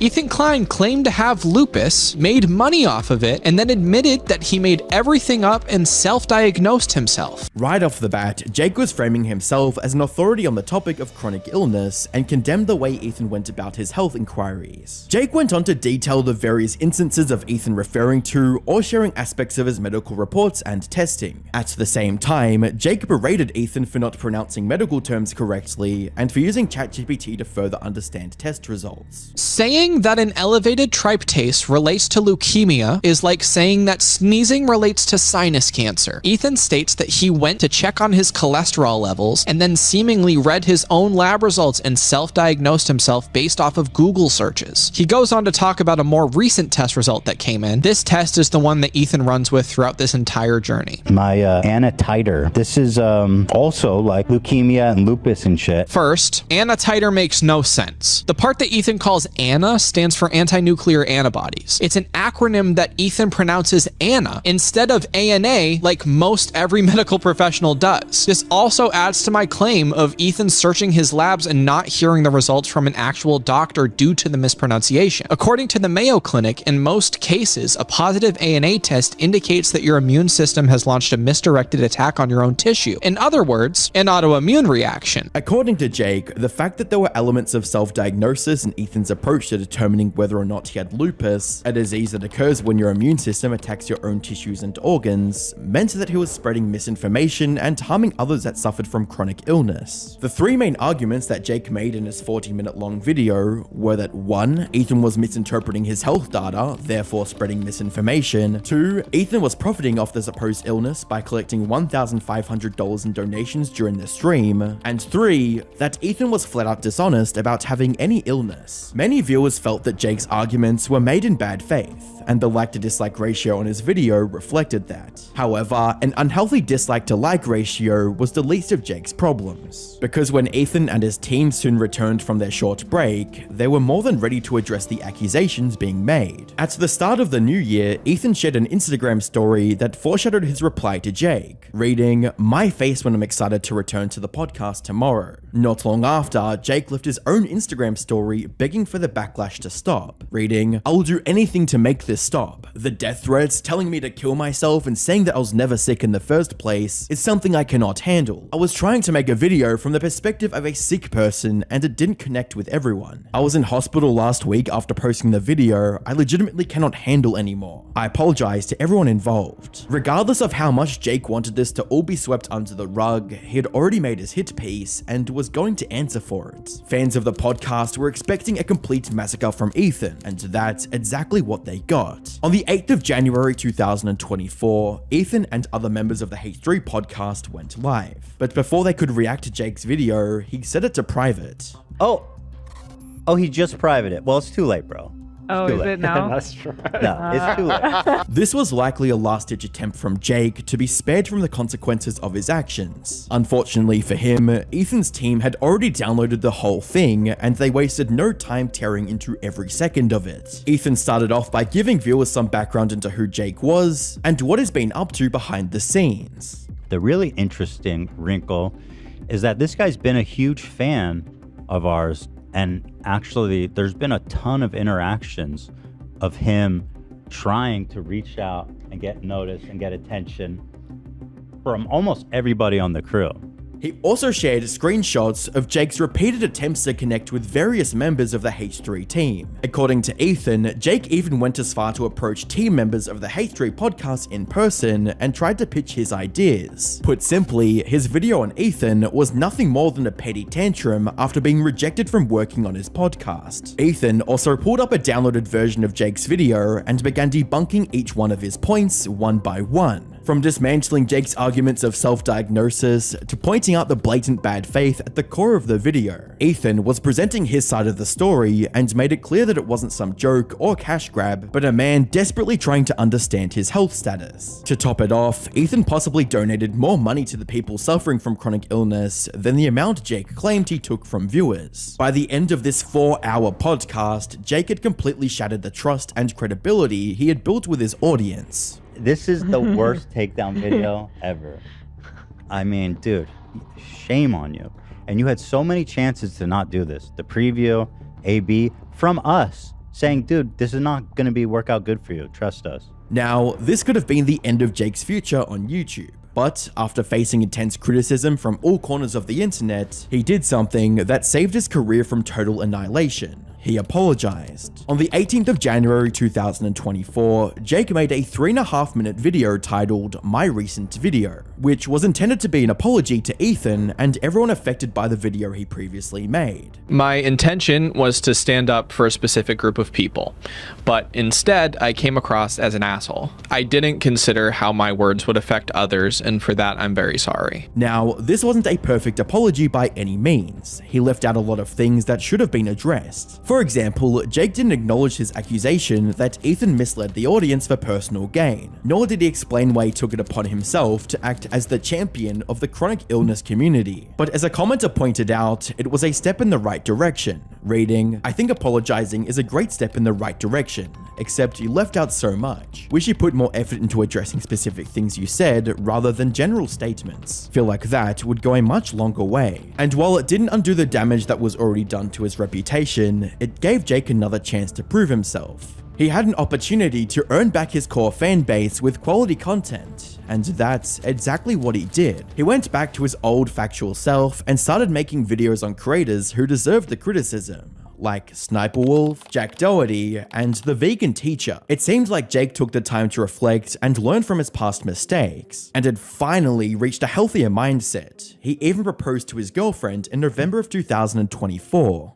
Things were finally looking up for his most loyal fans. That is, until the 14th of December 2024, when he threw away the little credibility he had left with a single video. At a first glance, it looked like a typical Jake Doolittle video. It was titled, "I'm frustrated with commentary YouTubers," and had I'm Alex and Cody Ko in the thumbnail. This led everybody to believe that his video would be a deep dive into the darker side of the commentary YouTuber community, like I'm Alex mentally and physically abusing his girlfriend, which I talked about extensively in this video, or at least something along those lines. But as it turned out, the video had absolutely nothing to do with Cody Ko, I'm Alex, or any commentary YouTuber for that matter. It was 100% clickbait. Now, this on its own would be enough to enrage most viewers. However, the actual contents of this video were somehow even more infuriating, leaving even the most loyal fans completely outraged at Jake. But before we dissect this video, we need some important context. You see, Jake had been struggling with chronic illness since he was just 3 years old. The pain from this illness forced him to either use a wheelchair or crutches for the majority of his life.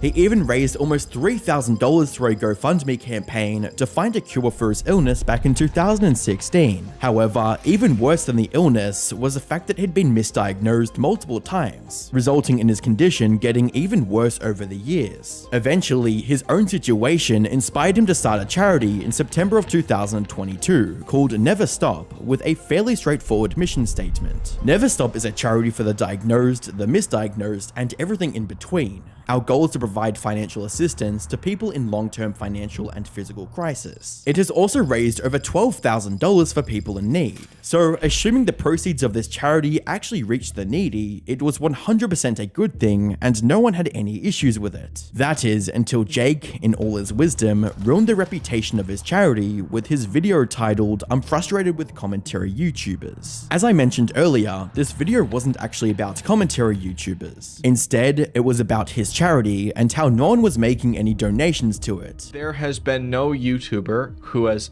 ever inquired or donated any money to Never Stop. Giving him the benefit of the doubt, perhaps Jake believed that he was raising awareness for his cause and charity. However, to call his execution poor would be a complete understatement. The whole thing came off as a tone-deaf attempt at guilt-tripping his audience and other YouTubers for not being charitable enough. And one viewer summed it up perfectly. Quote, "I've had people who unfollowed me and lost the opportunity to change lives. What a goober. I've never in my life seen a YouTuber guilt-trip his former audience for unfollowing. Like, this is beyond pathetic." Throughout this video, Jake also came across as extremely entitled, and that he somehow deserved other people's money. This became glaringly obvious when he talked about knowing YouTubers with plenty of money who, despite their wealth, weren't donating to his charity. A lot of these YouTubers love talking about holding people accountable for their wrongdoings and all that kind of shit, but when I try to say, hey, if you have any extra money, we are giving $500 a month. I know that you just put on your close friend story that you're making 15 grand off this brand deal. Hey, I would love the help. My views are down, but you're getting, I don't know, 50,000 subs a month. What are we doing here? And sure, even this could be dismissed as just a horribly worded plea for donations. But then, Jake stooped to something that could only be described as the lowest of the low.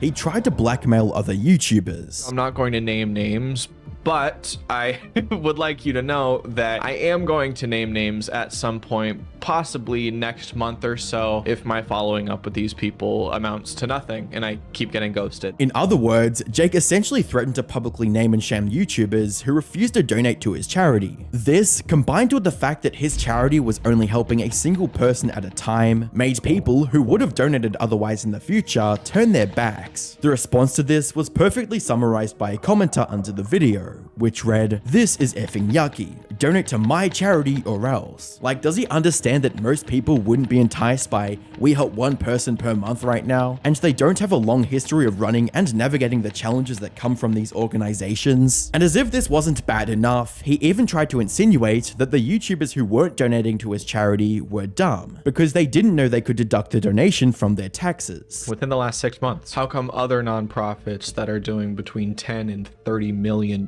$500 a year in donations are willing to talk to me, but these fucking YouTubers cannot give $500 in a one-time payment out of their, I don't know, 50 grand that they're making a month. And by the way, all of this you can write off on your taxes. I don't know how many times I have to say this. These are people who are getting a shit ton of money and will not know what to do at tax time. And this is a way to offset that fucking tax bill. But I guess there's no knowledge there. And to top it all off, he even admitted that he made this whole video because he was petty. Because I'm petty, and because this isn't about supporting me, it's about supporting people who need the support. I'll give a bunch of examples about how YouTubers have ghosted me and not wanted to help with Never Stop. As you might imagine, the backlash to this video was immediate and immense, resulting in Jake deleting the whole thing in less than 24 hours. And to this point, there was nothing he could do nor say to make the situation better, so he decided to make it worse instead. A day after the original video, Jake went live from his phone and said that he was going to clarify the original video and address any concerns the viewers had. In reality, most of the stream was him talking about how bad his life was and how this was his 10th knee surgery. I'm about to schedule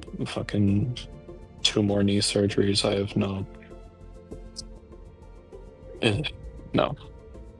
It'll be like my 10th and 11th knee surgery. If the same thing was said by Jake from early 2023, he would have been showered with love and support from his community. Unfortunately, his own actions had destroyed any sympathy people had left for him. With one viewer writing, "It's pissing me off that you can't stop mentioning your health. We don't care. It's pretty easy to not blackmail people for money, and your health isn't an excuse." Some even speculated that he deliberately timed the charity video right before his surgery, so he could use it as a shield against the backlash he knew was going to get for that video. But despite the overwhelmingly negative response from his viewers, Jake wasn't done. He made one last attempt at saving his dying career. On the 15th of December 2024, Jake uploaded his latest response to the controversy, simply titled "Addressing Everything." But despite the almost 30-minute length of this video, it doesn't contain anything that could slow down the barrage of backlash being directed at him. And while some of his viewers are fuming with anger, like this one person who wrote, "Why did you clickbait using violence against women? You specifically used faces of commentary YouTubers known for mistreatment of women." Besides the entitlement of others' money, the assertion that the only way for rich people to do some good is to give it to you, then you clickbaited with Cody Co, an alleged racist, and I'm Alex, an abuser. Why would you do that, Jake? The vast majority of his fans were simply done with Jake and his future content. They already gave him a second chance after the whole debacle with Ethan, and even cheered him on as he went back to making good content that people wanted to watch. However, clickbaiting his viewers, blackmailing other creators, acting entitled to their money, and refusing to take any accountability for his actions is a step too far for even his most loyal fans to justify. He is desperately trying to ignore the backlash and continue posting like nothing happened. But as it stands, I don't see a way for him to make a second comeback anytime soon. He'll most likely end up becoming irrelevant, just like what happened to Nuz Daily after his many controversies. Finally, we arrive at Boy in a Band, whose downfall may have been one of the most tragic from them all. From amassing 2.9 million subscribers and collaborating with the likes of PewDiePie, iDubbbz, and The Odd Ones Out, all the way to losing 200,000 subscribers, coupled with a comment section painting him as a dangerous predator. The mystery around a once YouTube legend has more questions than it does answers, with the once beloved creator completely disappearing from the internet, only leaving a path of allegations and alleged victims in his trail. We'll go through how he rapidly became a renowned YouTube legend, the events that led up to his sudden disappearance from the platform, and the gradual decay of the empire he had left behind. From his very first upload on the 28th of June 2008, titled "Tutorial, Making an Epic Translate Effect in Reason," it was evident that Dave possessed a combination of knowledge about music products and a keen eye for presentation that was extremely difficult to find on the platform at the time. This makes sense when you account for his role as a technical backbone and member of indie UK rock band You and What Army, which was formed only a year prior. Dave started his YouTube channel as a side project to promote his band and website, but that would quickly change as the years went on, the first sign of which would come on the 12th of July 2009, with his vlog Boy in a Band Blog 1, Choose Your Tutorial, 7-Day Song, and Glitch Hop. Although he didn't have his trademark red hairstyle yet, Dave still had his usual goofy fun-loving personality that drew viewers in. This video also foreshadowed 3 main traits that later contributed to his success on YouTube: a good intuition for music production, a likable personality, and a longing to share his knowledge with others. Oh, hi guys, I'm Dave from boyinthebands.com. Well, I say guys, apparently 20% of my viewers are girls, so to them, hey ladies. Welcome to my studio. Well, I say my studio. It is like any self-respecting studio, an absolute mess.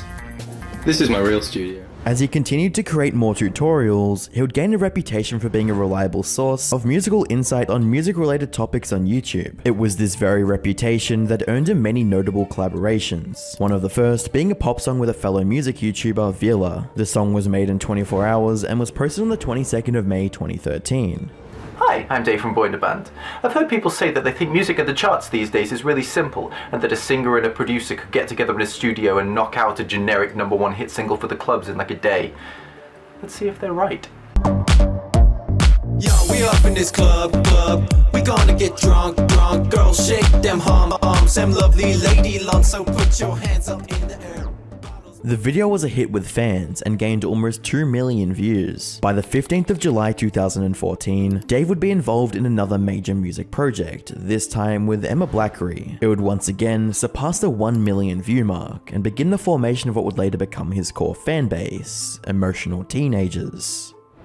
Today, don't wanna get out of bed. There are so many thoughts in your head, yeah. Like you've been better off dead, well, let me tell you, there's a whole world. Whilst entertaining and beautifully performed, the song spoke to deeper issues like mental health, depression, and loneliness, all of which were relevant to Dave's teen audience, topics that weren't widely as talked about back in the early 2010s. These themes would gradually become a dark and pervasive part of Dave's online persona and brand, which will be brought up in a different light later on the video. For now, Dave was entering a new phase in his career, as his band announced that they'd be going on an indefinite hiatus from the 10th of July 2014. Although they had already released an EP, had several live performances, and were voted the 3rd best unsigned act in Rock Sound magazine, it seemed like their time together was at an end. But that didn't matter to Dave, as his next major song launched him into the YouTube Hall of Fame. On the 2nd of February 2015, Dave made YouTube history with his music video, Don't Stay in School. That, as the name suggests, questioned the effectiveness of the school system and highlighted many issues that plagued it. Up until that point, David released a number of music videos that were received very well, but this single upload overshadowed them all. Currently, the video sits at an astonishing 47 million views, 1.5 million likes, and 200,000 comments. Millions upon millions of people were introduced to Dave, and apparently they liked what they saw. Hundreds of reaction channels made videos on Dave's latest upload, and it was being shared across other social media platforms like Reddit and Facebook. That being said, there were those who didn't look too kindly on the video. Hi, I'm Dave from Boy in the Band. Today we're going to look at some of the don't stay in school hate comments, and also some of the nice and constructively critical ones too, so my fragile self-esteem doesn't get shattered. This has been a freaking surreal few weeks. I released my song Don't Stay in School, and 5 million views on Facebook later. It seems a few of you guys agree with me, and it's freaking cold out here. Screw this. They're much better, but not everyone agreed with its message that the school syllabus is flawed. It was a slightly contentious issue. I'm soft-serving it. Someone posted it to Reddit, and that day it was at the top of the controversial page for the entire freaking website. Clearly this shows it's something we need to discuss. Hate comments and criticism aside, there were those in the academic system that took the concerns Dave brought forward to heart and decided to make a few necessary changes. One message really stood out because this person's school actually listened. Don't Stay in School is changing our school. So many of us students shared it on Facebook and Twitter, and some even emailed it to the head of the school. And now we're having an assembly tomorrow to discuss what we want to learn about and how the school can help that. So I was like, this is amazing. I need to find out more and tell everyone. So I Skyped her. Hi, how's it going? Would you care to recap roughly what has gone on your end? Right, a load of students from my school had been sharing and posting your video Don't Stay in School. It actually got sent round on email to a couple of teachers and it got noticed by them. We've had assemblies and we've talked about it in forums. The lyrics have been sent round to everyone. We've even had proper discussions discussing what we want to sort out, what we want to substitute. Dave's musical masterpiece had sparked serious conversation about whether or not the school system needed to change, and even though it didn't cause monumental societal change, it still had a positive impact on both students and teachers. Unfortunately, that positivity didn't quite reach David himself. On the 9th of July 2015, Dave posted a video with the striking title, "I Hate Myself," wherein he discussed his recent self-loathing and struggles with finding motivation to be productive despite his astronomical growth. I actually haven't posted a video since March, and I haven't even freaking tweeted since mid-May, and it's weird because I've been having the most success I've ever had in my life and the least motivation to do anything. When I was planning to make this video, I kept thinking, how can I make this more shareable, or how can I make it more relatable and useful? And I think it specifically shouldn't be. I want you to understand me a bit better, and I feel like if I try to make this more shareable or relatable, then I might not get across accurately what I'm feeling. He went on to describe his frequent emotional detachment and his experience going to a therapist to help solve the problem. While there was progress, Dave felt that he was in uncharted waters. So eventually, after therapy and a lot of reading, I came to a conclusion. I want to deal with the fundamental issue of me hating myself into working to see if that makes me more consistent and happy. And this is the first time I've tried to address this issue of hating myself into proactivity. So I've been trying to figure out what I value and can I use another method to motivate myself other than self-hatred? Because as it stands right now, deep down, I still hate myself, but the rational part of my brain is getting much better at caring for myself like I would care for another person that was having this kind of problem. This is a fundamental change to my personality, so I don't expect it to be quick, and I haven't figured this out yet, but I am slowly starting to get myself into a routine of working not based on self-hatred, which is how I've released this video. He would close out the video with an open and honest message about how unsure he is about this new part of his life. I actually wrote here in the notes for this video to come up with a strong ending, but I think that's part of the problem. Real life is messy. If you got anything from this video, brilliant, but there is no obvious message. I don't know where this is going yet, and I will keep you informed. I will do my best to. Now that I've explained this, I feel a lot more comfortable that you understand why I'm doing this. I will try to post on Facebook and Twitter and Tumblr and everything more frequently to keep you updated with how I'm getting on. And as soon as I am ready, I will post videos again. Hopefully, much more consistently, because I don't hate myself. Cheers for watching and have a nice day.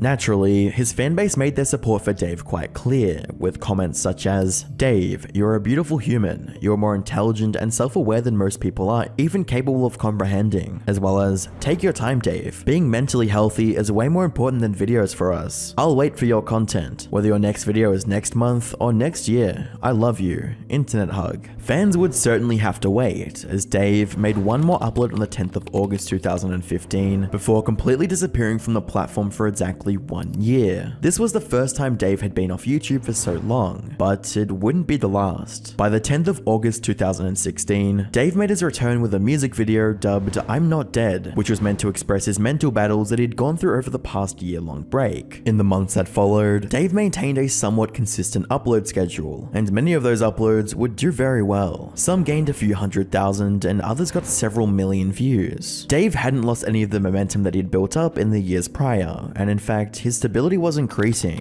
By October of 2017, Dave would join forces with iDubbbz during his Content Cop series in order to create a diss track on RiceGum. At the time, the video went completely viral, and a large portion of the people that viewed the video went over to Dave's channel to see what else he had created. Unfortunately, the song was later deleted, and Dave had to give an apology for the harsh things he said about RiceGum. After a brief break in early 2018, Dave made his way back to YouTube and attended VidCon, where he had the opportunity to further network with other well-known creators. As you'd expect, this resulted in collaborations with other creators that also wanted to make their own music videos, the first of which being the song Empty that was made alongside Jaden Animations, one of the most popular animated storytime creators on the platform. Topics like anorexia and bulimia were a prominent part of the song's message and showcased Jaden's own feelings about the issues being discussed. The song was adored by fans, and the behind the scenes was posted to Boy in a Band's YouTube channel, where it received over 14 million views. views. Dave's next hit song was with James from The Odd Ones Out, another large storytime animator. The song was titled Life is Fun, featuring James' upbeat personality contrasted with Dave's dark outlook on life. The project completely dwarfed all of Dave's other collaborations, with the video gaining over 150 million views. As incredible as this achievement was, it would soon be surpassed by his collaboration with PewDiePie on his Congratulations song, with the video garnering over 230 million views. Dave had done it. He managed to cement himself in YouTube history with not just one hard-hitting song, but several. His networking, production, and musical skills took him from making beat tutorials on YouTube all the way to producing hit songs with some of the largest creators on the platform. So where did he go from here? What did Dave do with this newly built empire?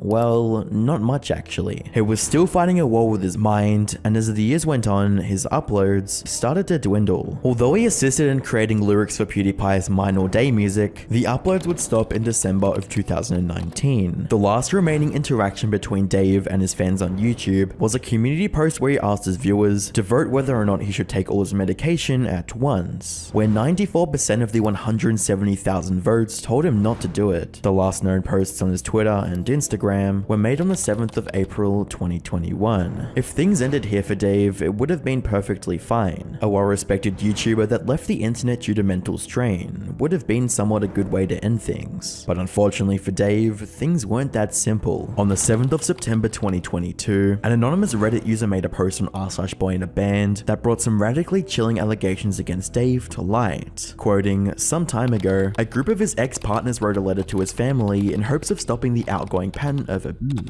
Below, you can read that letter. What followed was a letter that alleged some incredibly dark patterns of behavior Dave engaged in for several years with numerous partners that, quote, led to many horrific and dangerous situations that included years of lies, manipulations, and emotional, financial, and physical, and even sexual abuse of many young girls. They went on to recount Dave's polyamorous relationship style and history of dating girls much younger than him. The chief example presented was a girl named Rachel that was a fan of his band and later became a part of Dave's musical projects. Apparently, she fell in love with Dave after attending one of his live performances, and the two ended up having relations together. There was even a clip on Dave's YouTube channel of the 17-year-old girl singing lyrics quoting, "Take me without my consent," unquote. They also detailed his methods of preying on unsuspecting fans, and his problems with medication misuse, P-word addiction, and disgusting interest on people aged between 11 and 14. It was also alleged that he used his depression as a weapon to gain control over the girls he was with, and would also show the same manipulative behavior to his close friends and former bandmates. The post would end with the following statement. Below you can find a little bit of proof of how he treated people, confirmed and proven by multiple of his ex-girlfriends and friends that he'd hurt and replaced over the years. We know that you care about the persona he made for himself on the internet. He destroys people. We know this is hard. We never wanted to do this, but what about those girls? What about future ones? They're people. This needs to stop. He needs to be stopped, please. The proof that was presented at the bottom of the video were cropped out screenshots of conversations between the alleged, and while it's possible that these are genuine, it's equally likely that they aren't. To say that the fallout from this post was shocking would be a gross understatement. Hundreds of people in the subreddit argued over the legitimacy of the claims presented. Some said there wasn't any concrete evidence provided beyond screenshots and ruled out the post as an attempt to gain clout that made similarly disparaging claims about Dave's past. Once the alleged misdeeds of Dave reached YouTube, the community would see a blaze of videos that detailed the contents of the letter, coupled with their thoughts on the matter. The entire controversy even spawned memes about how Dave, quote, wasn't taught what laws there are. Although humorous, this spoke just to how much of a contrast there was between Dave's online persona when in comparison to his alleged behavior in real life. Many did take issue with the easily falsifiable evidence presented to support the letter. Why was there no conversation between Dave and the alleged victims if they numbered in the double digits? Was it all just a product of a vindictive individual from Dave's past, or was this the real Dave that was hidden from us for over a decade? We'll probably never know. What we do know is that unless some new information is brought to light, then the reputation and image that Dave painstakingly built will be forever tarnished and left to rot in the face of these unanswered allegations. The undertones of depression and emotional turmoil that were the inspiration for Dave's music also became the reason he disappeared. During his time in the limelight, Dave was a guiding hand in the YouTube music community and seemed to have a genuine desire to help people create create their own amazing music. It's very possible that Dave may never return to YouTube to put these allegations to rest. The real reason behind them may never truly be known, given Dave's disappearance from the internet and the fact that the accusers are anonymous. If you've made it to the end of this video, chances are you're asleep, or you've just been playing it in the background while you do other things. If so, thanks for supporting the channel, and please consider subscribing if you haven't already. If you are hearing this, then comment elephant below.